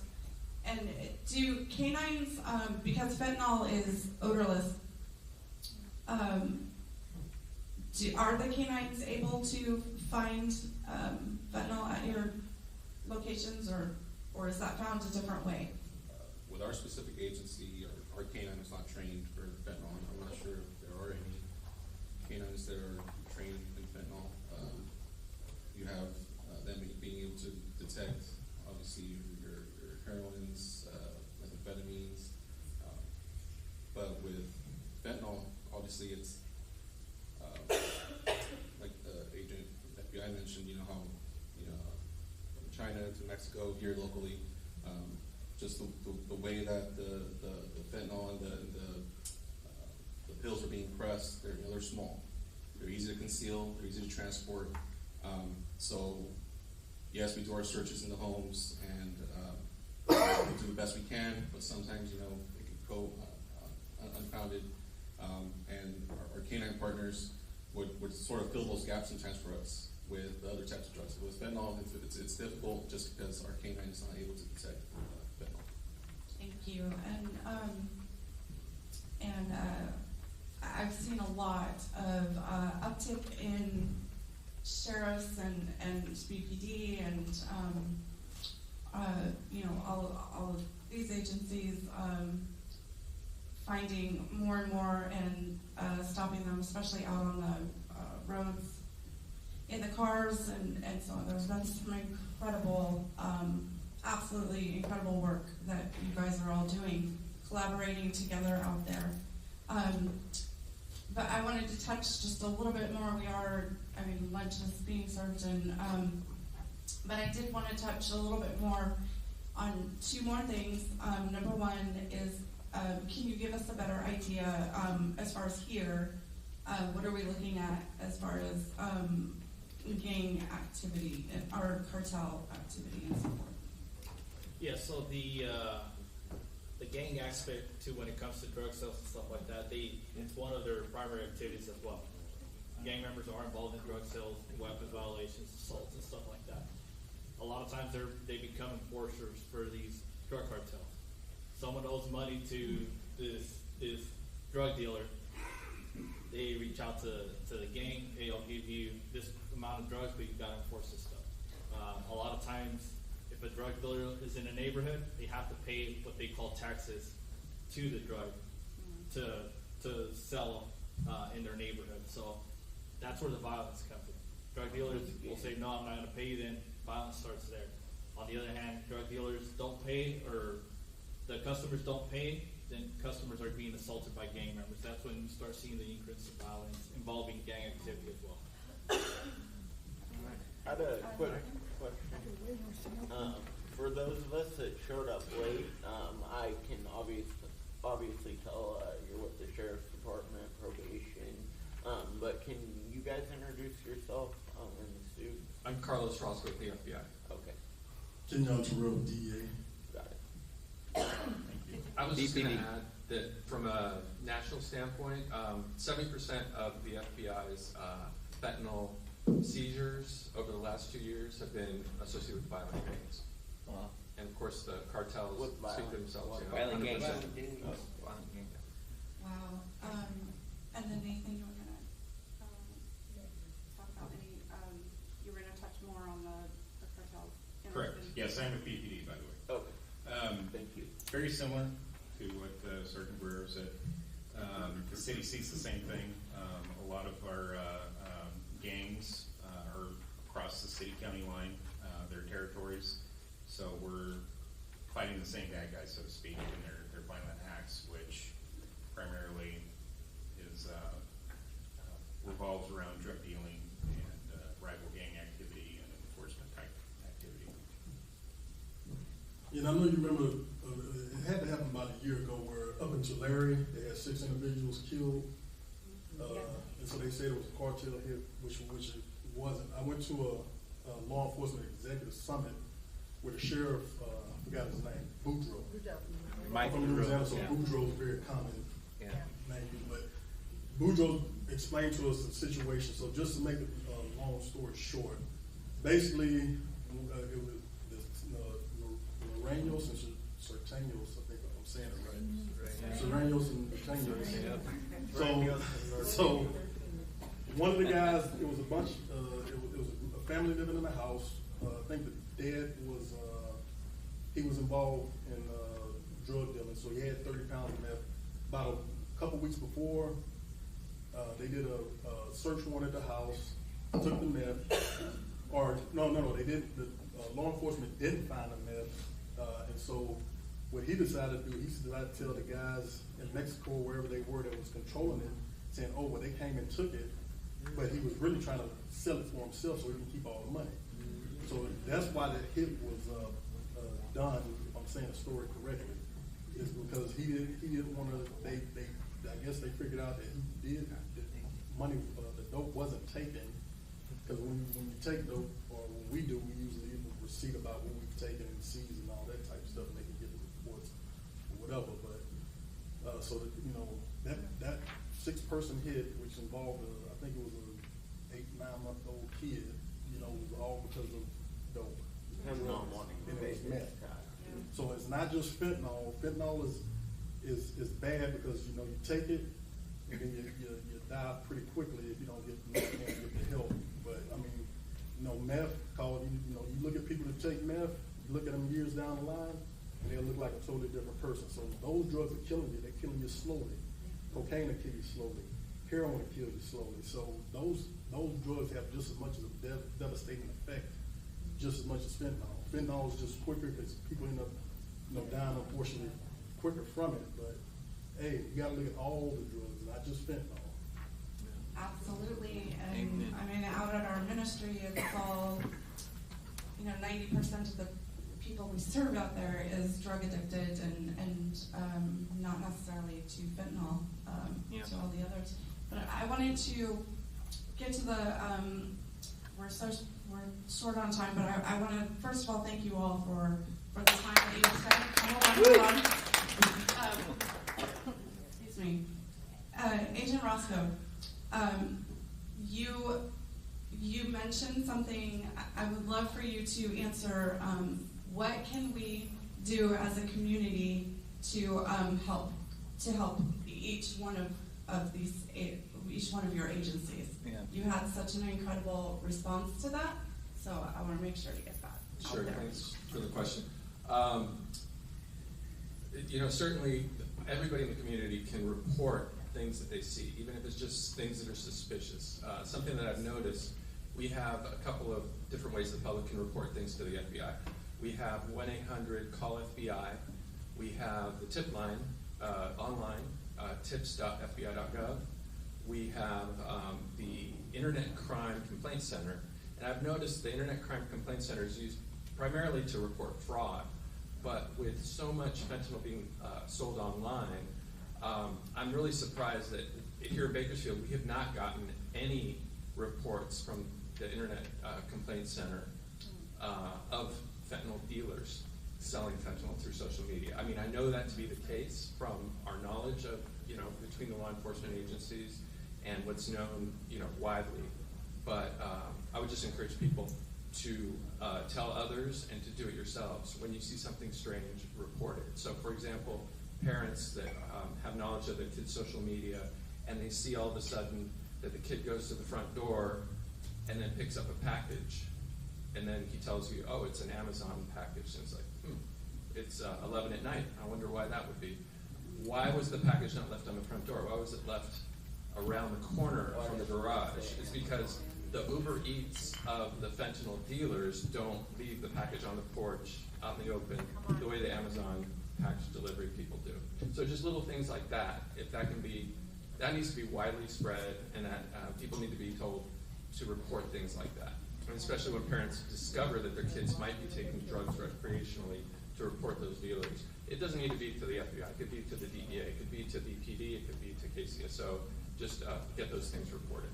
And we also have a tip line as well. So you go to our website, dea.gov. It's a tip line. If you see something, I'm going to just tell you also, I live close to Stockdale, and you go to some of these parks at nighttime. So at nighttime I either run or walk. So you go to some of these parks and you see a lot of strange stuff going on in these parks. And just based off my experience, they ain't out there, just playing on the playground, and things like that. So what they're doing is they're going in there, they're meet. And sometimes I'm a late person, so sometimes at midnight I'm just out walking or running.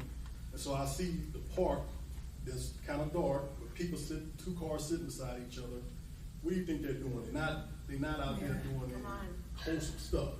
Right. So that's a park right within walking distance of my house, and I see that happening at. And just if you see some stuff, just like Agent Roscoe said, if you see something, report it. If enough complaints come in, then they're going to do something about it. We try to be more proactive than reactive, and that's a problem sometimes. Society is reactive to stuff instead of being proactive to prevent something. So we want to be proactive, and if you see something, it may come up to nothing, but if it comes up to nothing, at least we reported it. And if it was something bigger, maybe help, solve something, or help somebody who, buying a dope that they were going to buy, or, kid overdose. Exactly. Thank you. And a little bit more on that is one of the biggest things that he said that struck out to me, that Agent Roscoe said prior to this, was that they need the community to trust them more, to make those reports And without the reports, we're not, there has to be a trust that is built between the community and all of these different agencies, so that we can, there can be bigger impacts made into our communities, right? But I know that could be a whole nother topic. And so yeah, thank you again, each one of you, and we just truly, truly appreciate you coming out and doing Everybody this. give my hand, come on! Woo! Our brother Terry, the Hope Dealer in the Flesh, is going to lift us up in prayer before the food gets cold.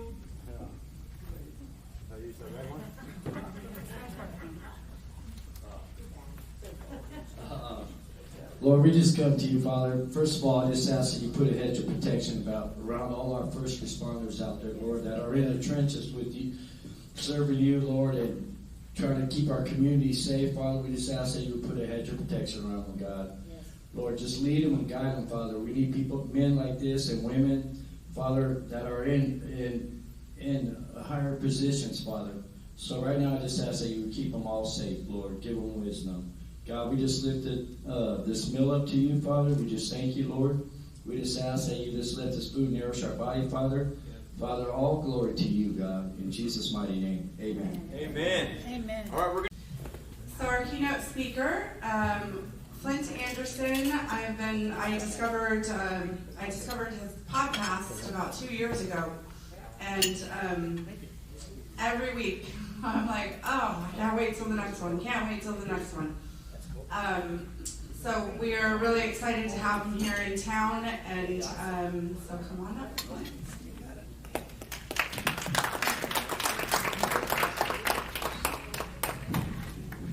Well, good afternoon, everybody. First of all, let me say I love what I've heard today. Absolutely love what I've heard from law enforcement, from the community, from treatment. Like I said, my name's Flint Anderson, and I'm a recovering drug addict. And I had a 20-plus year addiction to opiate medications. A lot of it due to the reason that I had about 35 surgeries over the course of my life.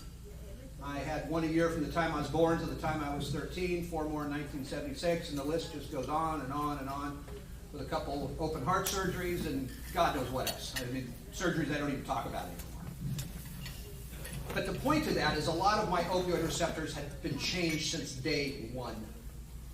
So when we talk about a choice, do we talk about was it really my choice? It was something I was born with. My opioid receptors were missing. I think it's a combination of both. But the reality is today, when I got clean in 2001, I weighed 140 pounds. I was losing teeth. Couldn't write my name to a piece of paper. By the way, I've got a degree. I come from a pretty good family. Everybody's educated. Because it can happen to any of us. At any time, any place, anywhere. But eventually, if we do make that choice to use something, there's always a reason behind why we're using something. A lot of what's said today. Environment. Where you grew up. Were you sexually abused? Were you physically abused? All of that comes into play at some point. Because we don't take drugs to make us feel bad. We take drugs to make us feel good. Nobody said I want a lousy pill. Nobody says I want to shoot heroin and it doesn't work. That's just the reality. But little do we know that in a short amount of time, excuse the term, but all hell is going to break loose. Plain and simple. People don't understand there is a difference between dependency and addiction. And you can become dependent on these drugs in as little as 7 days. That doesn't mean you're a drug addict. Doesn't mean you have drug addict behavior. It means you're just simply dependent on it. And I challenge anybody, anywhere, anytime. I've said this to doctors that I've spoken to. I asked one doctor at a luncheon I was speaking, and I said, why do you have a tendency to overprescribe so much? Again, this is about 7, 8, 9 years ago. His answer was, we don't want to hear the patients complain. I said, isn't that special? I said, why don't I do this? Because I'm getting old and I don't care anymore. I said, why don't I come into your office every day and I'm going to give you 8 Vicodin to take? Because that's the legal dose we can take in a 24-hour period. And I said that I'm going to come in every day for 30 days and I'm going to give you those 8 pills. And on the 31st day, I'm going to walk in and I'm not going to give you any more. And we're going to see how you feel. Because guess what? He will start to go through withdrawal symptoms. Plain and simple, no question about it. Anybody can argue with me on that one all day long. He is going to go through withdrawal symptoms. Because the minute he takes one, guess what? Those symptoms go away. I was taking 80 Vicodin at the end of my using in the last 2 years, a day. A day. In those days, it was easy. Doctor shopping, that was my gig. I had 13 different doctor's offices going. In fact, when I went to my 4th and final treatment center in 2001, I never knew what I used to do, what I needed to do with the empty pill bottles, because I thought if I just threw them in the garbage, everybody was going to think I'm a drug addict at home. So I put them in a 33-gallon hefty garbage bag. And I put them in the rafters in my garage. So lo and behold, after the hell and chaos that I had caused, I'm in a treatment center in Southern California. My family decides to tear down our garage to build a mother-in-law suite for my mother-in-law. By the way, and I'm in treatment and I get to see her when I get out. That's a big deal. The 10th day, I finally pick up the phone and call home, and I shouldn't have, because nobody wanted to talk to me about it. And my wife, who does not swear, simply said, we found all your effing pill bottles. And I just went blank. 4 33-gallon garbage bags stuffed with pill bottles came crashing down on the workers' heads when they tore the garage down. We figured there's somewhere between 7,000 and 8,000 bottles in there somewhere. That's just the ones I put there. Oh, wow. That gives you an idea of how many I was taking in a 20-year period. Because what? These things build a tolerance in our bodies. It's not that we want to take more. We have to take more. It is a matter of life and death to us. But now, with fentanyl, the game has changed. To the point where somebody was mentioning today, overdose rates are dropping a tad. Okay, I want to say to that, and what are we going to do next? Because what we're not talking about is we're not talking about the people that overdosed and lived. And where are they? Because they're back out, whether on the street or in a nice house somewhere, it doesn't matter anymore. What part of town you come from, where you live. 93% of our clientele went to a Clovis, I'm from Fresno, went to a Clovis Unified School. 93%. That's everybody with money. I mean, I want you to think about that for a second. It affects everybody. So, the people that overdosed and didn't die. I know people that have overdosed 2 and 3 times in the same day.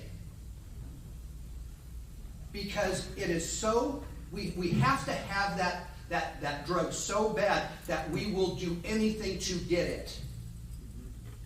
I don't look like a drug addict, at least I don't think I do. Now I'm just old. But my God, in those days, yeah, I did it all. I robbed, I stole, I cheated, I lied. I bankrupted my family. For those of you that know Fresno, if you know where Christmas Tree Lane is, that's the street I live on. Had to sell that house. And in a house that we leased a year later, it went up in flames because of an old drug deal. Went bad.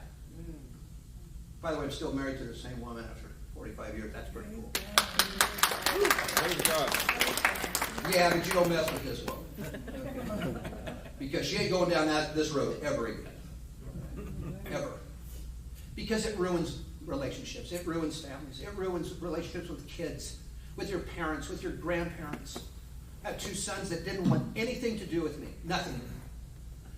Today, I actually own a treatment center as well. My son's running the treatment center, which is just amazing. Right? It's just amazing. Again, God, you bet. Okay? Thank you, Jesus. Look, I do have a faith. There is no question about it. I've always had one. In fact, I had such a great faith that I'm singing on a praise team at Valley Christian Center in Fresno 30 years ago, and I'm shooting up in between services in the parking lot.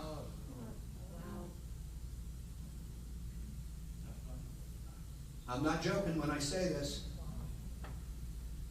I want you to think about that for a second.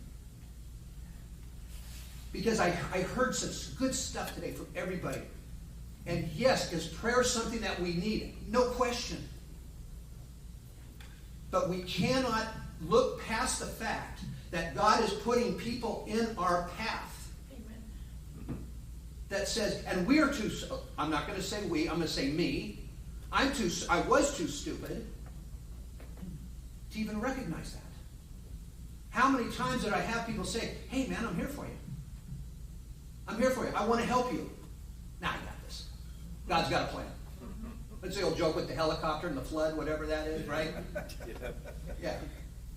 Yeah, God came 3 times, and you're too dumb to realize it, so you drown. So when I'm speaking to people, and I've been doing this quite a while, I vowed when I started the PAIN organization, it's an acronym for Parents and Addicts in Need, been around since 2009. We've seen over 10,000 families come through our offices in Fresno since then. We've sent over 6,000 people to treatment.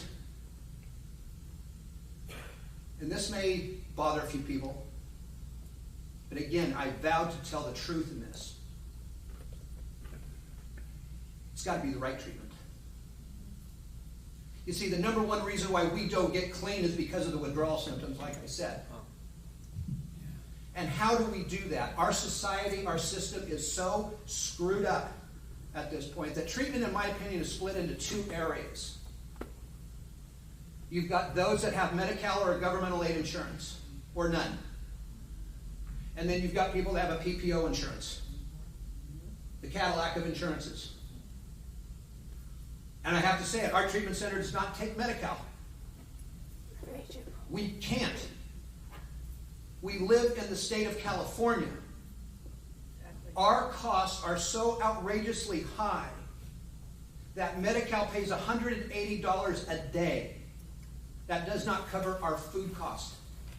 Doesn't cover our medicines cost. Does not cover our doctors. Does not cover our techs, our RNs, our anything, our insurances. That's the reality of what we're living in today. So what happens to the people that are out on the street that don't have insurance or have Medi-Cal? And I'm here to tell you, everybody's intentions are great during this. But you can't send a practicing addict to an outpatient program. It doesn't work. Our brains are not even close to understanding what somebody is trying to tell us. Our dopamine, gone. Our serotonin levels, gone.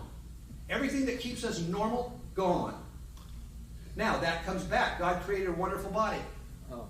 Takes 1 to 4 years for it to come back up.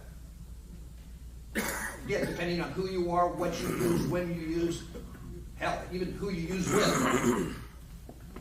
But those things do come back. So how do we talk about treatment, we talk about the fact that, and there are treatment centers out there that are, you know what. And they're going to take you for your money. It's that simple.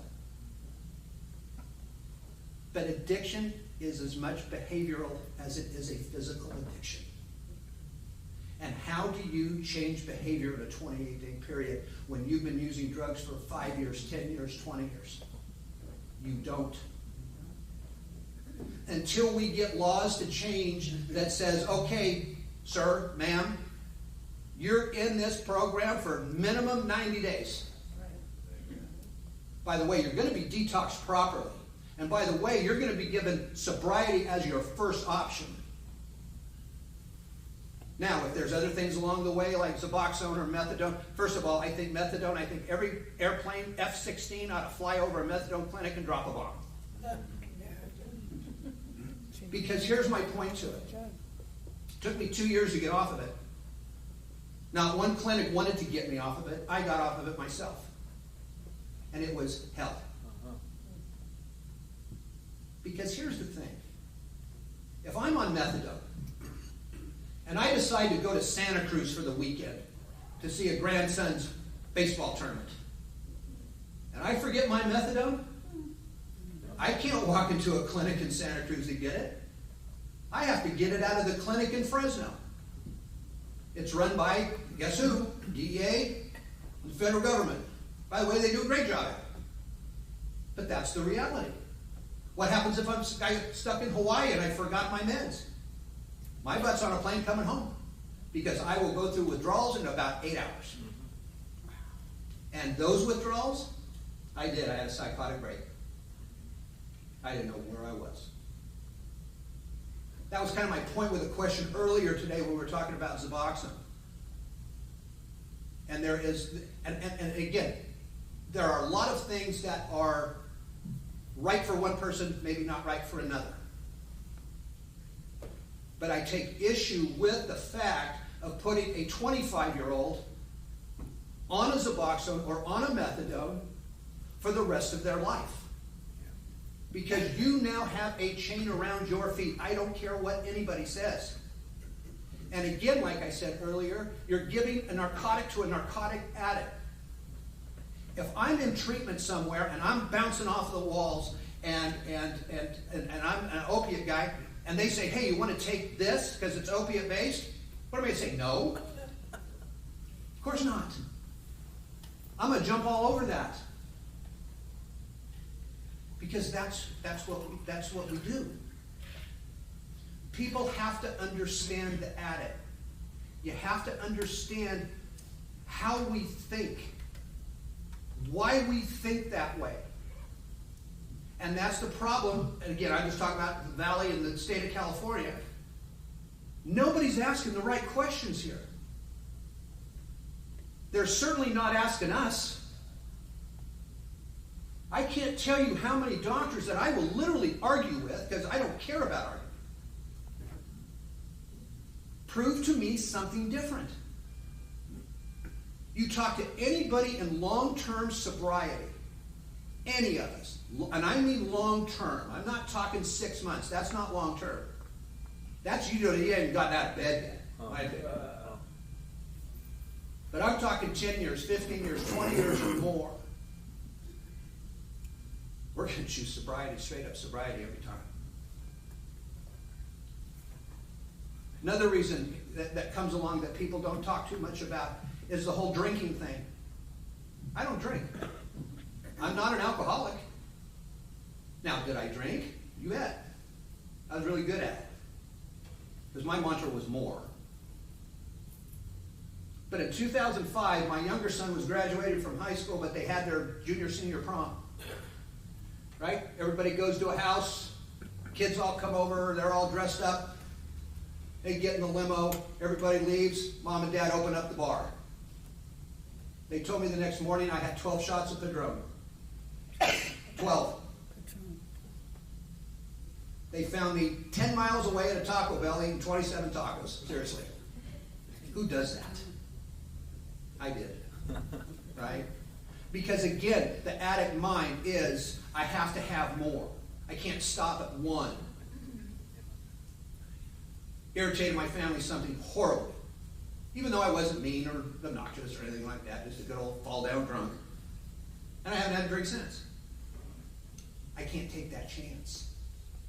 I can't take that chance to have another type of opioid in my system. By the way, I told you about the 35 surgeries. I had major foot surgery a year ago yesterday. They reconstructed my right foot. 4 screws in my foot, had to break 3 toes, had to break the ankle, had to take bone spurs out of my heel to repair. That was fun. I got 20 Vicodin. 20. My wife got it. Believe me, she got them. And after those are done, that's it. Because every day, it's called honesty, folks. You got to be honest with your doctors. You got to be honest with your family. You got to be honest with yourself. You got to be honest with everybody to the point that it almost makes you sick. That you have to be honest, because as practicing addicts, we are never honest with anybody, including ourselves. Ever. Oh, by the way, my wife is standing there about 2 weeks later just with a little pee test, just in case she thinks I went and got something else. Seriously. And guess what? I will drop my pants and pee in a cup in Macy's window if I have to. Because you wear that as a badge of honor. Right? Seriously. We want to get people to the point of that you never want to go down this road again. Because in today's world, you may not make it down the first time. There's a Korean word called Han. Has no literal English translation. But in Korean it means a state of mind. Or a state of soul. State of one's soul. To where there's a sadness so deep that comes to that tears never come. We should think about that for a second. That's as close as I can get to a family member losing a child. But at the end of that, the Koreans believe there is still hope. Power. Because that's what we're here about. We're about hope. Love this young man sitting in the back. 2 months, dude.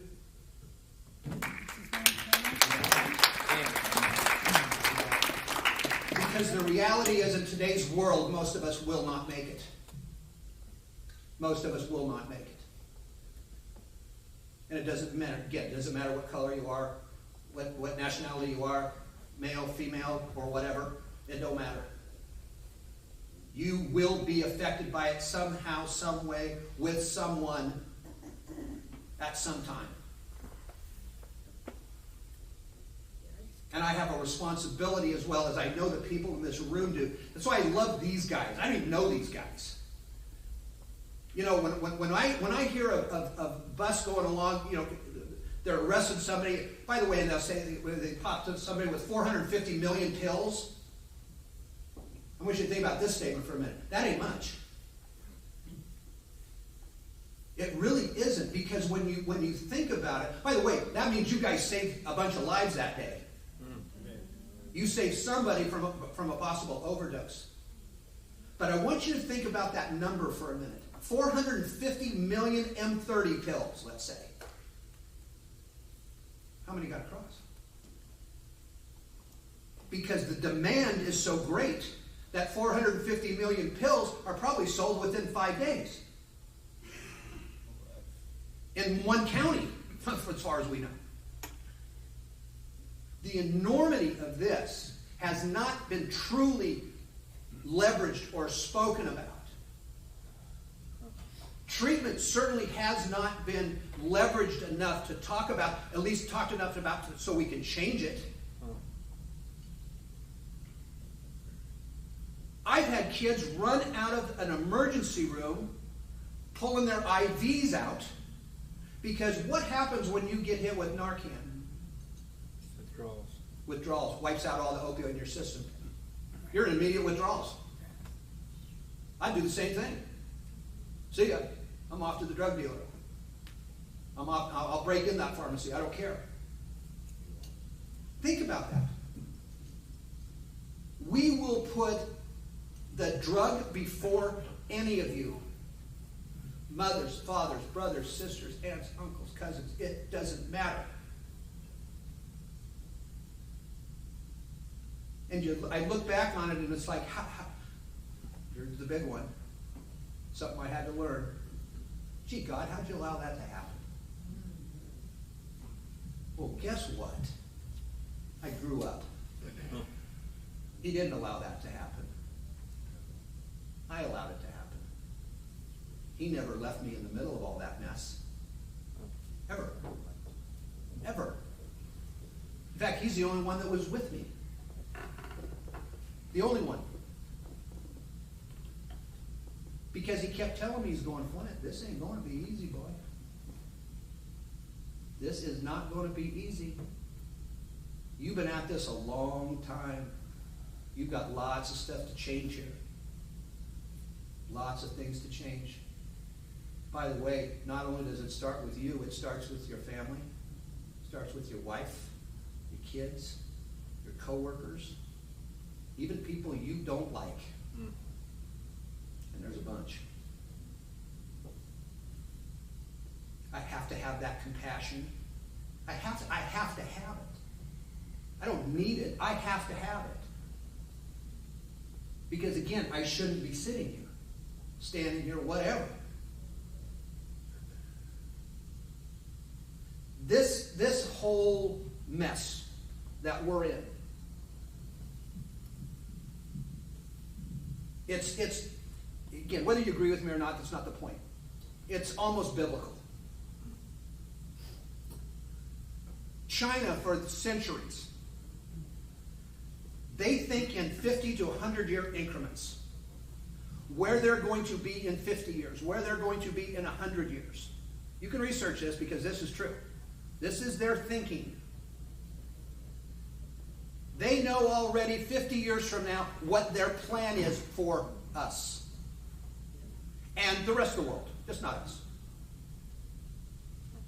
They're not idiots. When you, and again, I mean TikTok really, but I'm on it. But when you watch these clips, and I watch them for a reason, when you watch these clips of kindergarten classes in China, of 8 4-year-olds in a row, all of them bouncing basketballs with both of their hands in time, in rhythm, all together. They're 4 years old, gang. They have no janitors in their schools. None.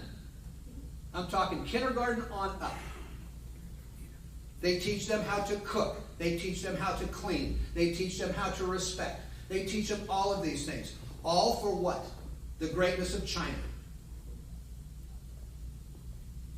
And these precursors that are coming in, I hate to almost say this. I knew about this in 2014.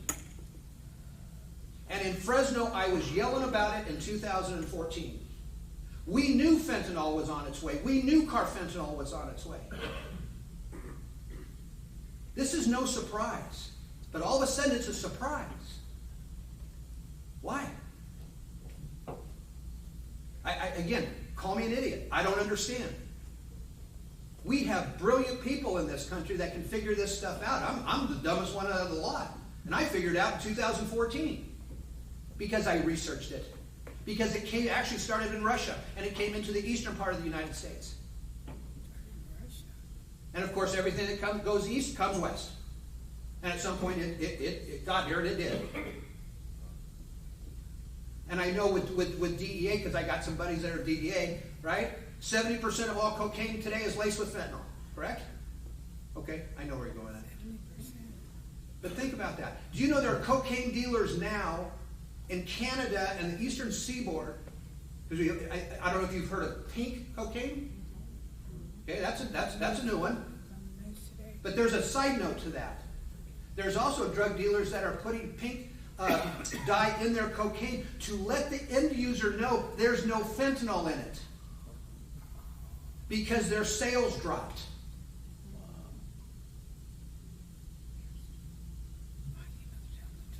Drug dealers aren't stupid. So again, the mess is just getting more and more and more. And I'm going to keep repeating it till the day I die. We need more of these guys and these women, okay, that are doing what they're doing out there. And to give them the support that they need. Come hell or high water. End of story. Because their hands are tied a lot. And again, I'm not this big political guy, but I do work a little bit in it. And I see the nonsense that goes on. It's nonsense. We took a lady up to get to the Public Health and Safety Committee to give her story about the loss of her son. And there was an assemblywoman there that said, oh, I'm so sorry about your loss, and we agree with you. But would it really do any good to put that person in prison now? That's the gospel truth. Jim Patterson's secretary sitting next to me and my leg's shaking, and she goes, calm down, we don't need you in jail. Because it's like, how does somebody even say that? How does somebody even say that to somebody? But let's talk about that for a second, because again, I want you to understand the addict's point of view here. Accidental overdose. Let's talk about that for a second. Is it really an accident? Let me tell you something. To us addicts, there's a lot worse things than death. I'm not joking. We get to a point where we wish death. We just don't have the guts to pull the trigger. I prayed for it. I prayed for it. Luckily, I didn't act on it. But think about that accident, right? You can't go anywhere in today's society in the United States or across the world without seeing something on fentanyl. A sign, a road sign, a group meeting. The awareness piece, everybody did a fantastic job on this thing back in 2018 when it kind of hit. Because, boom, everything was going up. Everything was going up, right? Why is that kid buying the Percocet in the first place? Why is the kid buying the Xanax in the first place? Again, I'm not going to sit here and debate a parent that lost a child to this. I will not do that. I will never put myself in their shoes. But as an addict, I look at the big picture. So I'm thinking to myself, okay, you bought something that had fentanyl in it. First of all, again, 4 years ago, 3 years ago, even 2 years ago, I could see the accident piece. But today, 5-year-olds know about fentanyl. I'm not joking that either. But why were they buying the drug in the first place? They were obviously taking something. They were obviously using something to, what? Change their attitude, change their life, do whatever, make them feel good, whatever the case may be. Again, go back to, we take drugs because what? They make us feel good. Not because they don't. So those are a bunch of questions that people that work with the way we do need to figure out, and we need to get those the bottom of those answers. Because how do you help somebody if we don't understand them?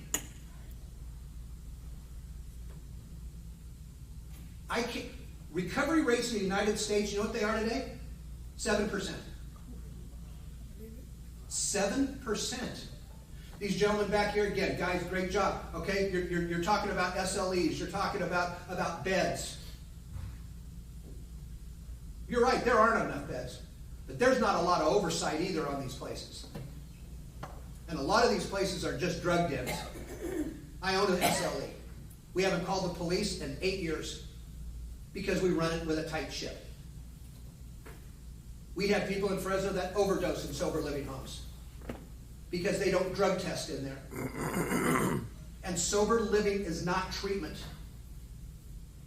Sober living is just that, sober living. You've got a group of men and a group of women, not together, but living separately in those homes that go to meetings, that are accountable to one another, have jobs, being respectable, not perfect, because none of us are. There's only one perfect person, and I'm certainly not him. Huh. Amen. Where's Carrie? Jesus! Jesus! There it is. But think about that. Sober living is not treatment. And detox. Let's talk about detox for a second. I'm sorry, guys. Opiates, that's 2 weeks minimum. That ain't 72 hours. Okay? That's 2 weeks minimum. By the way, that can come, that withdrawal symptom, I'm losing it all of a sudden. That can come back 6 months later. You might think you have a small case of the flu. but it's not. It's I'm losing the word. But it is a part of the withdrawal system that comes back. And you're going to feel crappy for a couple of days. Not bad, not real bad. Because again, when you put something in your system for all that time, it just doesn't go bye-bye. It camps out there a bit. Now, it may not show up on a drug test, but now we've got the psychological issue. Where we use, why we use, when we use, who do we use with, what method of use, do we snort it, do we smoke it, do we inject it? By the way, that's all behavioral stuff. That all comes into play.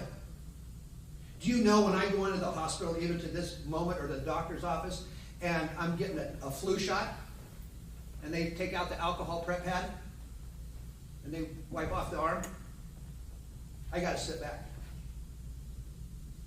My heart races. It's a little trigger. It's what we call a trigger. But I know what to do with that trigger. I know where to go with it. Why? Because I've got 24 years in. If you've got 2 weeks in, you're not going to know where to go with that thing. And you're going to start sweating, and you're going to start thinking, and that's the worst place we want to be, because we all got enough squirrels in our heads. These are the things that the normal society don't talk about, they don't think about, and they don't understand. And especially our politicians. They don't get it. Because you can always just go back to the basic fact I told you, recovery rates are 7%. And, as long as we're on that, there is no cure for addiction. I'm not cured. At present, I am healed. Through God's grace. But He's also given me the tools. But I'm not cured. Don't ever mistake that one. Because if I walk in your house, and I walk into your bathroom, and I see a bottle of Vicodin on the counter, I guarantee I will not steal it, but I would have. You don't think I did that? I used to carry Excedrin in my pocket if we were going to a party. Because generic Vicodin looks like Excedrin. Right? Swap those out real quick. I'm on a roll. Yeah. This is the stuff that we need to be able to get out to people, to let them know that this is what we're dealing with. This is not a simple puzzle to solve. This is not something easy that you can just go, okay, come on in for 20. Oh, let's just talk on this for just a brief moment. Let's talk about insurance companies. We now see an average of 17 to 20 days on PPO insurances. It takes them a minimum of 4 months to pay us after we bill them. We have 3 policies worth over $320,000 that have not been paid since September of 23. Because it is a constant fight, a constant battle, a constant back and forth between insurance billers and our billers to make sure that we're getting paid, and they question everything. And I don't mind them questioning everything. Just pay the bill. By the way, if you don't pay it right, they come get their money back. In 2019, there were 18,000 treatment centers in the United States. There's now 9,000. I'm talking about full detox and residential treatment facilities. Most places aren't even taking insurance anymore. I'm not going to say most, a lot. They're charging unbelievable cash prices to those that can afford it, and they're moving into areas of the state of California where they can't afford it. And they're charging upwards of $75,000 to $100,000 a month. Who in their right mind can afford that? Except those few. Again, you want the reality of the treatment world? This is the reality of the treatment world. Every month is a fight, is a battle to keep some kid there. Because we can't chain them to the bed. We'd like to, but we can't. And once they leave, we're lucky if we ever see them again. We've got kids in Fresno, and I can use his name. I just love this young man. His name's Julian Carvajal. Julian's he's just great. He's got about 1.5 years under his belt right now. You know what his goal was, guys? He wanted to become the Pablo Escobar of the fentanyl trade at 19. And he damn near made it. He was dealing with the Hondurans in San Francisco. Julian's got 1.5 years clean. I mean, I'm telling you. You can go to our website. He's on there somewhere. He's again, look, it's the power of everyone. And I don't want to get all weird, okay? But it is. But it's the power of everyone that works in this, that cares about this, that's going to make the change. Okay? That's what it comes down to. But like families, we've seen over 10,000 families since 2010 in our organization. Like families, we have to be on the same page. Like families have to be on the same page when it comes to their loved one's addiction, so do we as a community and as people that work in this. Because every time I turn around, somebody's beating somebody's head. And nothing's getting accomplished. And the sad reality is, I don't think I'm going to see any of this in my lifetime. I really don't. I mentioned earlier the bipartisan thing. I mean, I can't tell you how crazy that makes me. I just can't tell you how crazy it makes me. And we look. I've had, and we're going to talk about the church a little bit. Okay? I can't tell you how many pastors I've had in our programs and their kids. And their kids have died of an overdose. Yet, none of us are allowed to go in and speak. I finally came to the realization they don't want to screw up their Sunday sermon. I've been in this 16 years. I have spoke at 3 churches in 16 years. And again, it's like I tell the pastors, what, these kids use Monday through Saturday and not on Sunday? Right. Okay? They take a little break on Sunday just to make everything look good? I don't think so. It's time to call it what it is. Yes. It's time to call it what it is. Look, and again, I love this one. If we get into the biblical side of this, it's like when Jesus comes back. He's not coming back in an ice cream truck. He's coming back on a white horse and a sword and a robe dipped in blood. He's hot. Sometimes you got to stand up, is my point. Yes. And sometimes you've got to make noise. Amen. And sometimes you've got to get loud. Yes. And sometimes you just got to go for it. Come on. I mean, that's it. Right? So, yeah, I'm getting a little too old to fight anymore, though, that's for sure. I'm lucky to get off the golf course in one piece. But look, this is, I can't thank you enough for allowing me to come down here and speak, because this just doesn't affect my community, it affects yours, it affects everybody's, all up and down this state. And I'm tired of death, to be honest with you. I'm tired of wasted lives. That's the other thing that really upsets me is the wasted talent that I see that these kids have, and it's gone. And it can take them years to develop that talent back again. And I don't care what the talent is. I don't care if it's sports. I don't care if it's the arts. I don't care if it's vocal. I don't care. They don't have a clue, because these drugs stunt our mental growth.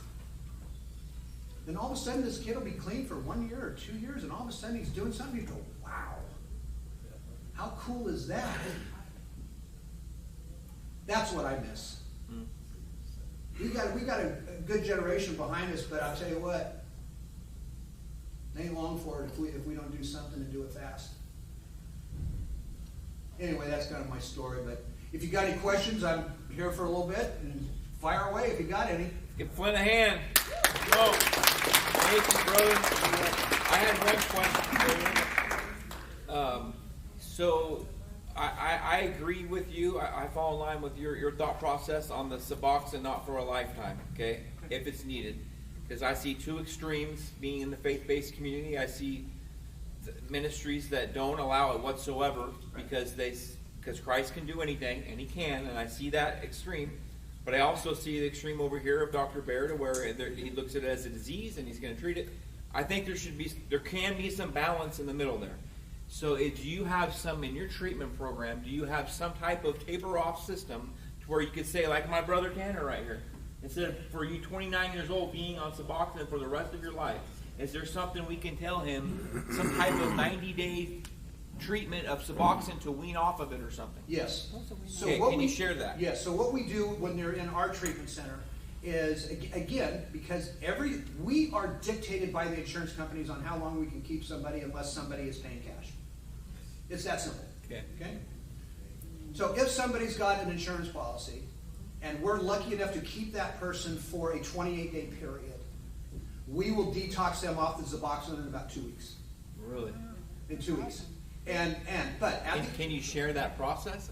Sure, it's a straight taper down. Okay, and again, it's based on what our doctor. Okay, so the doctor gets involved with this tolerance level. You find out how many milligrams, and you taper it down quickly. And we taper it down quickly. Now, at the end of that, look, when you put poison in your body, it's got to come out somewhere. I don't care what it is. You eat a steak, it's going to come out somewhere. Okay? Same with drugs. So at the end of that 2-week period, are they going to feel a little uncomfortable? Yes. Not bad. You may get a little sweating going on, okay? Your heart may be racing a little bit, but we have other medications for that. But the addict, again, we don't want to have to go through anything. Yeah. We just want it gone. And that's not reality. There's another question on that. When I was doing research, when I didn't want to face the withdrawals 10 years ago, back then there was some type of rapid detox. Detox, that's crap. That's great. All right. Yeah. Can you explain that a little bit about why it's crap? Well, again, because this is a brain thing. Okay, the brain takes time to heal. It needs time to rejuvenate itself. Okay, and you need time to learn what you need to do. If we're just given everything, I treat this in life. If we're just given everything, what kind of respect do I have for that? I appreciate it. Okay? Yeah. And it's no different than with somebody that's using. Because look, the reality is you really can't die from opioid withdrawal. You can die from benzo withdrawal. You can die from alcohol withdrawals. But you really can't die from opioid withdrawal. You want to, and you think you are, and you pray for it. Can you have a seizure? Yeah. Can you have a stroke? Yes. Okay. That's why, again, a lot of these places that call themselves treatment centers and detoxing, and I'm sorry, I'm going to use one, Salvation Army. They don't have the licensing. They don't detox, at least that I know of, and at least in Fresno, they do not detox with Suboxone. They don't, because they can't. They don't have the licensing, and then there's the part of it that they don't believe in it. Yeah. Yep. And to me, sorry guys, but that is borderline criminal, in my opinion. Because why would you want to put somebody through that? Again, can God do anything He wants? You bet. But I'll tell you, in all my years, by the way, you're like one of two, okay, that I know did it on their own. I didn't do it on my own. Well, but you know what I mean. Yeah, without. Yeah. Right? I just don't know of anybody. Because it's just too hard. Has it been done? Of course it has. But why take that medical risk? Yeah. Why take the medical risk? I had a question. Yep. So the 28 to 30-day treatment time that insurance allows, like how, I mean, it's apparent that 28 to 30 days is not nearly enough. So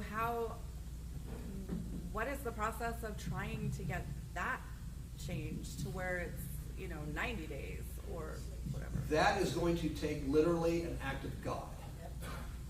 because you're dealing with insurance companies, you're dealing with their lobbyists. They're not going to change this. They're not going to change this. And again, the sad reality is, and this is just about for every treatment center that deals with detox and residential, it's approximately $1,000 a day, cash. To be a movie star. Is what it is. Right. Right. And again, because, you know, I'm sorry, it's not Tim Waltz comparing Minnesota to California. Right. Okay. Sorry, gas prices here are $4.20. Minnesota, they're $3.20. Okay, right, Tim? You know. So the prices that we have to spend and things we have to use here in California are quite different than all of it. Yeah. But the outpatient piece, let me not forget that. That is a very important piece after detox and residential. In fact, that's probably one of the most important pieces after detox and residential. Because that's now when the brain has had some time to kind of get back a little bit to normal. And I believe in what's called PHP, which is 5 days a week for about 6 hours a day. I believe in IOP, which I think is 3 days a week, 5 hours a day, and then outpatient, regular outpatient, 1 day a week. That needs to be for at least 6 months for anybody to get a good head start on their recovery. Because like I said in the beginning, it takes work. There's no getting around it. It takes work. Yeah. Yes, ma'am. My daughter-in-law, some years ago, she went to a Science of Mind detox training, and they used the steam, where they went into the steam, and they took some kind of something they took. They keep it real secret, you know, and they would drink something, and they had to go into the steam. They had to have a person with them that was already trained, and they would go in there and stay with them for each time is a different length of time they had to stay in the steam room, and this is how they detoxed, and they claimed that they were sweating it out. Plus, there's a book they had to read while they were in the steam. They're dealing with the mind and the cleansing of the body. Right. Look, I'm never going to take away from what works for somebody. Okay. But this was one of their. This is one of their methods. Their treatments. Yeah, yeah. Again, look, a lot of Native American communities use the holistic treatment to this, and again, that's fine. And if it works, that's fine. I always tell people, be careful, because you're dealing with substances in your body that have adverse effects, and you just don't know.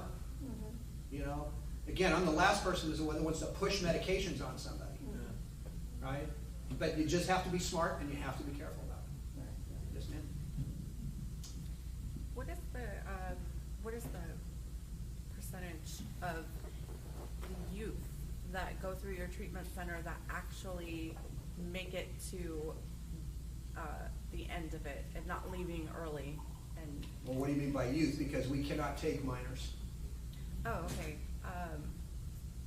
Just in general, then. Just in general. Yeah. 39%. Really? Because of fentanyl, they bolt pretty regularly. Okay. Yeah. Because again, like the last gentleman was talking about, it's very hard because the dosage of fentanyl is so powerful and so strong that we can't over medicate them because we don't want them to stroke out or to depress their breathing. And again, we have doctors all over this. You know, fentanyl's changed the game. You know, it really has. I meant to ask the doctor that was up there too, but like overdose and you don't die, then because I know personal from my daughter that she did overdose 3 times before. What is the damage and why is that not being talked about? Is that the huge influx in the homeless of the zombie-like, that some of them don't, there's doing damage to these people if it's your oxygen, correct? Yes. That you live, but you're not living normally. Well, What is again, it actually doing to their brain? it's not allowing oxygen to the brain. Right, so they're. But you're talking about You're talking about things with xylazine and niazine and all those other kind of drugs in there that if I'm correct in the niacin thing, or xylazine, it's a benzo, I believe, or close to a seconol kind of a drug. The tranquilizer. A tranquilizer that they use, that vets use. But it's permanent damage, like if you overdose and you. That's a great You question. can't talk, you can't function. We're seeing that more. I feel that. Well, we're not seeing it really in Fresno as much. We're seeing it in San Francisco, we're seeing it in LA, and we're seeing it in some other areas. Probably because the building where I work is right across from an emergency room, and they're coming out of there. So I know that that where their hands are tied, they gotta kind of let them out. They've got them stabilized and back out. Well, again, remember, hospitals are not treatment centers. Right. Yeah, I know.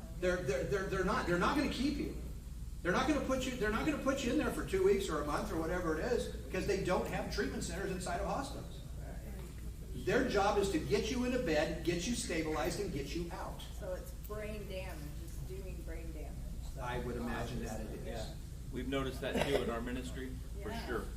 Yeah, a lot more, right? And when we interviewed people from that we've ministered to and stuff, like on that documentary, a common theme was that they don't think they can overdose because of their tolerance. Correct.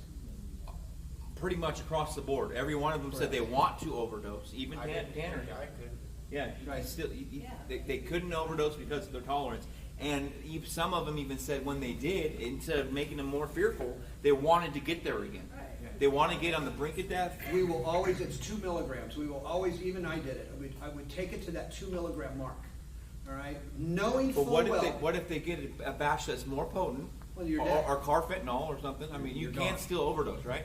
So Tanner, I'm bringing this up because of you. You literally have this, I'm going to call it self-righteousness and pride, that you can't overdose. It is very possible that you can. I did until I overdosed. Yeah. And then even after that, you... And then after that, yeah, because I built my tolerance up. The reason why I actually overdosed was because I was in the hospital for seizures for unrelated reasons, for benzo withdrawals. Okay. And I've been on benzos prescribed for 7 years. My insurance changed, and I couldn't get my benzos anymore. So I had benzo withdrawals, ended up in the hospital for 2 weeks. 3 days out of getting out of the hospital, I went and picked up some good quality fentanyl. That night, I went out in the backyard. It was 2:45 in the morning. Everyone in the house wakes up early, so I was like, cool, I still have like 45 minutes, you know? And I went outside, and the next thing I know, it's about 4 o'clock in the morning, and the fire department's on the way. I just got Narcan twice. It took two things of Narcan to bring me back. So you're saying because you were in the hospital, your tolerance lowered a little bit. Yeah, you went out and thought you could use what you could, and you overdosed. I was completely clean for 2 weeks. Gotcha. So, I mean, your tolerance level dropped. You guys heard of Lazarus parties? We all know who Lazarus is, right? Yes. You guys heard of it? Right. Yeah, I know you guys have. So Lazarus parties are when when a group of addicts will get together on a corner, or they're using in a house somewhere, and Lazarus brought people back from the dead, correct? Or he came back from the dead? Yes. Right. Yep. One guy will not use that night, or use an extremely small amount, and he's the guy that's responsible for Narcanning somebody if they go out. He's the Jesus for the night. They're called Lazarus parties. Right. Yeah. Wow. Wow. Wow, that's powerful. See, and I always use by myself. Yeah. So, at least most of the time. All right, any more questions for Flint? Okay, give me a hand. Thank you, guys. Appreciate it.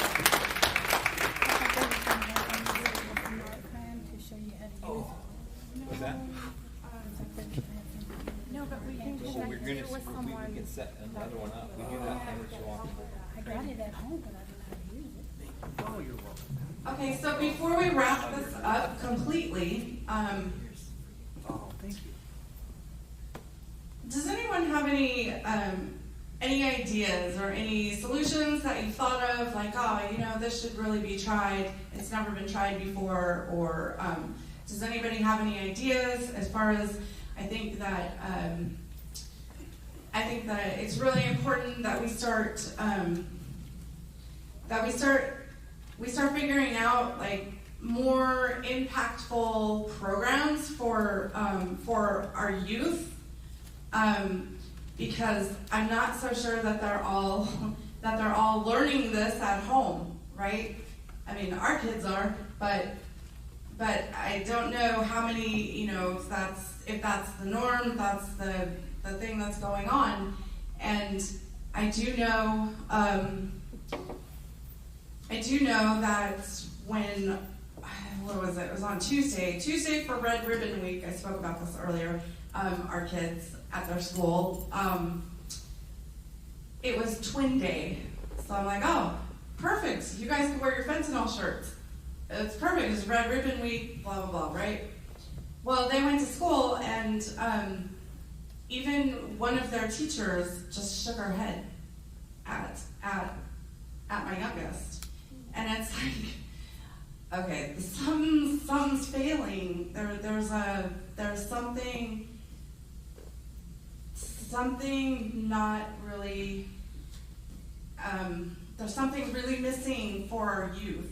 And not only the youth, every part of our society, the yes. churches and everything. People don't want to talk about it. Well, yeah, the churches, I mean, come on, shame on the churches, I'm sorry, but yeah, because when you're talking, I mean, it's like that across the board. Pornography, trafficking, all of it, churches don't want to talk about it. But it's important because our children are exposed to all of it. But yeah, so social media. So does anybody have any ideas that they want to bring up before we totally completely close this out? Tanner had an idea. Tanner. Well, I mean, I didn't have an idea for necessarily the youth until just now, but I don't know who we would have to go in front of, whether it's, the city board of supervisors or the county board of supervisors or, the state, but, possibly getting more awareness into the schools, I think that would be useful for the youth. Something that I know for people that are trying to get clean that I just found out about is there is a rehab center that's in San Pedro, if I'm correct. It's right on the beach. And if I would have known about it, I would have went there myself. But they take Medi-Cal completely. Medi-Cal pays for everything. And you're right there on the beach. They set you up for, success, for jobs after you get out, everything. And also my doctor that I'm currently seeing for my Suboxone, there's ways that you can microdose your Suboxone so you can still use for the first 4 or 5 days, however long it takes for you to get to that level of, okay, I'm feeling, good enough that I don't need to use that the Suboxone is, doing the job for me. I'm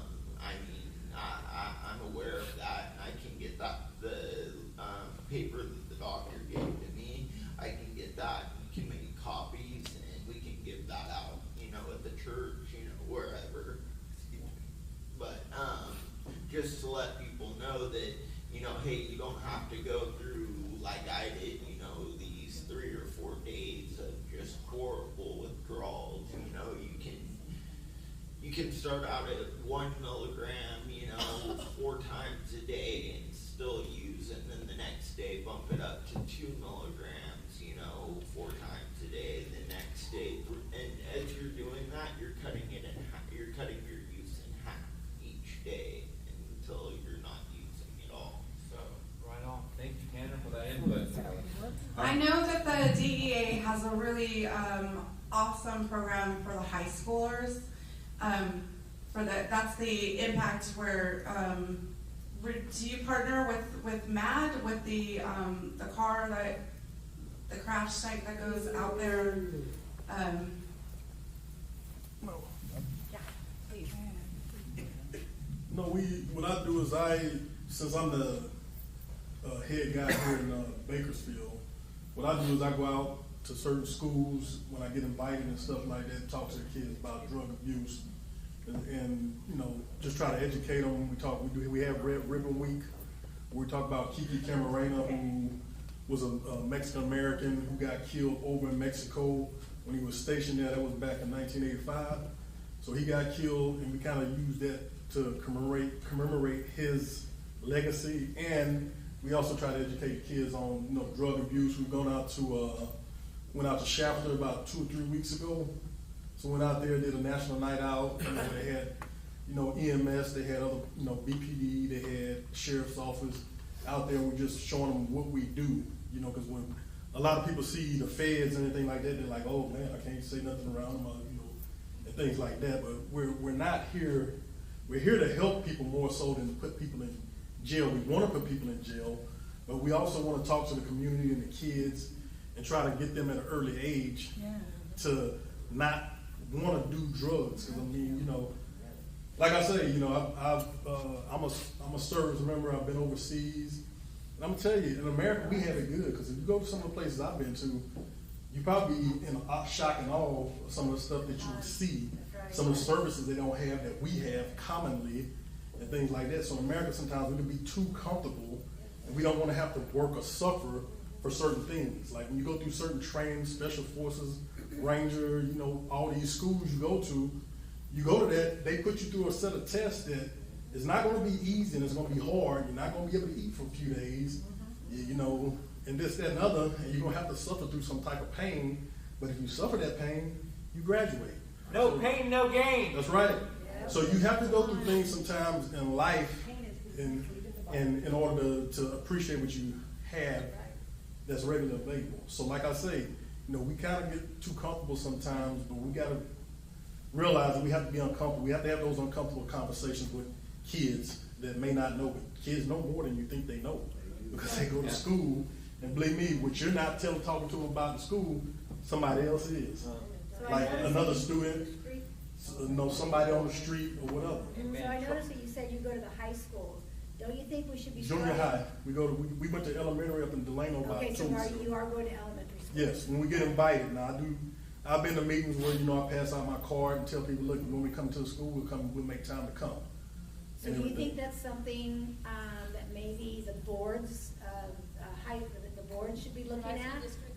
Boards, school districts, boards of school districts should be looking at that maybe during Red Ribbon Week that they should make it amp it up? I mean, that's when you guys got to hold your political electees accountable for what they do. Hold on 1 second. January, I wanted to speak up, kind of in line with what you're talking about. You know, I hold off topic. I'm biased. I'm Army, but my son is a Marine, so good.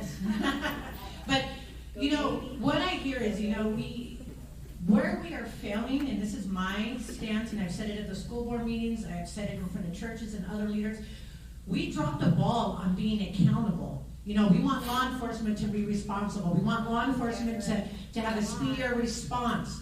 You know, we want our schools to teach this. We want our schools to teach that. That's heartbreaking that you said we cannot treat a minor, but yeah, we can send them to school and transition them and they can go get a free abortion without their parents knowing. But we're dropping the fundamentals. You know how many houses we don't have fathers in? If you're a man and you know the little neighbor boy next door doesn't have a father, are you stepping up? Are you inviting that child other? Mothers, are we sticking together to work as a unit? Because I know as a single mom, my support system is small. If it wasn't for my church and the fellow believers to keep me encouraged. You know, so before we point over, we need to look back in our homes. When I went to school, this is going to show my age, we had DARE in the elementary schools. DARE. Okay, where are these programs? And you know what? Here's a hard-hitting truth. When you're too busy living your social media life, you want to take a selfie and you have your little kid in the background and you're half naked, what are you teaching these children? I come from a mom who was a heroin addict. She started at the age of 14, gave birth to me at the age of 15. Because I would see my mother shoot up, have needles hanging out of her arms. I didn't want to do it. But you know what my sister did? She followed in her footsteps because she loved mom, and that was the coolest thing ever. So I want to reiterate, we need to bring this back to our families. Quit turning the cheek. Quit trying to not offend someone's feelings. Tell it how it is. Host a barbecue in your neighborhood. Get to know your kids, because you know what? We have all these latchkey kids. When I was a latchkey kid, I had a chore list. Dishes, vacuum. I was basically Cinderella. We are leaving social media to raise our children, and then we wonder why we're failing. So we need to research our hearts. And I say it all the time, you churches who just want to fill the pews and fill your offering basket, are you really doing God's calling? Are you really doing it? I encourage everyone today to adopt a child and to be a leader in their life. Bring them to church. Because I know if it wasn't the little old lady down who took me to Awana's every Wednesday night, I probably would have followed in the same footsteps of my heroin addict mother. And she died in a methadone clinic. Okay? So before we start pointing fingers, you got to remember there's 3 pointing right back at you. If we can't vote these great elected officials, then we need to start within and take that calling. Amen. Jesus! Jesus! Come on, January. Okay, you're okay. I'm not going to stand up. My name is Kier. I'm just a mother of a child that died 3 years ago with my friend Sherry here also. But we've kind of been, in the last 3 years, I'm not going to lie to you, quite a few things like this. Let's for making more awareness of this so that we know what's going on a little bit. I know I work full time and I'm 80 and I try to think about what you've been through. We've been through quite a few things and been very encouraged and left thinking we're going to make a difference as moms. We call ourselves GG mamas because grief group mamas. Sadly, there's 13, 16 of us in this small group of in Bakersfield over the last few years. But we want to help. Everybody here wants to help. It's sad to me that it's such a small group, honestly, in our community. And I know people want to help, but we need to keep the ball rolling in communicating. Share your things. I want to share my things on Facebook. I share a lot of it. We've tried to do the school thing, honestly. We've been asked 3-4 times with BPD, with Kern High School District, and things just don't follow through. When you start really talking about fentanyl and the hard stuff and death, it's scary to people. It's the stigma of it. It's they don't want to really come out and say it's affecting everyone in our community in some way. I hear it all the time. People reach out to me privately. I lost a cousin, I lost a husband, I lost a grandpa. We need to go forward in our community. I can say that. The church does lag. I've been in the church, a big church in this community. They're afraid to open their doors to a room being used for recovery rooms.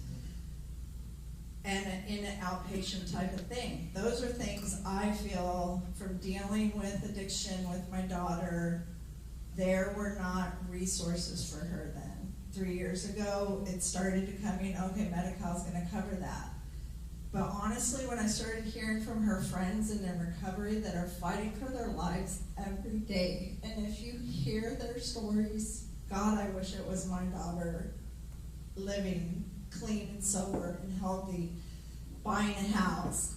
But hearing that the church, the office building, won't rent a room to an NA meeting or an AA meeting, why is this public building not being used for them to use? Why do they have to go beg and plead to use a room somewhere to meet, to stay sober? To me, that is just, I cannot believe that. When I heard my church, because it didn't follow their God, because it's, in recovery, it's their God. Whatever you want to be your God. Who cares? As long as we're loving and helping them, they need help to stay clean and sober if they can't be in a recovery room. Why can't they have a building to meet with other trying sober people? That is where I see the need is huge. Help them help themselves. Gotcha. Thank you so much for sharing that. Not die. And not die, right?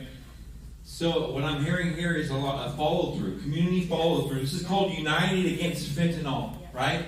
We can have this, I've heard Flint say it, this is phase 1.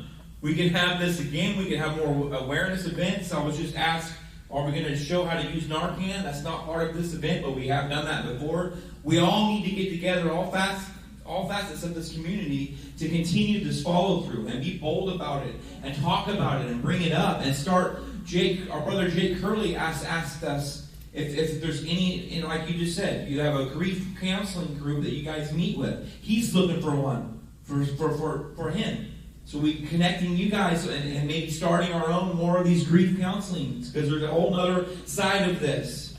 It's not just about the addicts, it's about the family that it's affecting, right?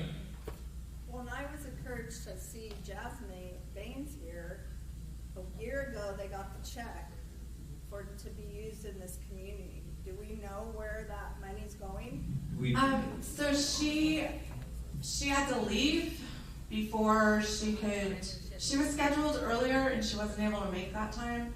And so when she did come, I thought that I thought our law enforcement panel, like, they were all had to leave right away. So I wanted to make sure to get them up before bringing So then she had to leave this lane off for that. So maybe one of you guys can share about, do you guys know exactly where? Does anybody here know where those funds are going that she had? Any insight on that? Do you, would you know where Dr. Baines, the grants that she awarded? That she got? No. Look, all you have to do is go, seriously, if you want to find out, all you have to do is go online. You look up their 990 form online. Okay, it's public information. If it's a nonprofit, it's public information. Okay. Plain and simple. And you can look exactly what goes towards programming, what goes to salaries, what goes all the way down. I had a nonprofit, trust me. You just see it all right there. You don't even have to ask. Right. She's a assembly woman. Okay. We'll get more information on that. Yeah, there is. We'll get it, and we'll make sure that she's a part of the next one, and it's on timing, God willing. But there are articles out there, but I do have you on our Facebook, so I will make sure to direct that to you. Okay, it's getting time. I want to commend all of you. There's a lot of you that have been here since 9 o'clock in the morning, since 8:30 in the morning, and that's awesome to see. And it's just a beautiful thing. Everyone that's here and willing to be a part of this, and we're going to set more of these up, and we will let you know as that happens. Anything else, babe? No, just a tremendous, huge thank you to everyone who came out, our panel guests, Flint for traveling, coming out from Fresno. It was such a pleasure to have each one of you. Yeah, let's give everyone a hand again. Thank you. Woo! Jesus! Okay, our brother Kerry's going to pray us out, throwing him in the deep end again. Father, we just thank you for today, Lord. Lord, I just pray that you give us all wisdom, Father. Father, I ask that you continue to open up doors, Father, so we can fight this fentanyl addiction. Not only fentanyl, Father, but all the drugs that are out there, Lord. Lord, so right now I just ask that you just keep using everybody that's here, Father. Let us all become an army for you and do your will, Father. All glory to you. I just ask you to keep everybody safe, Father, and give you all the glory. In Jesus' name, amen. Amen.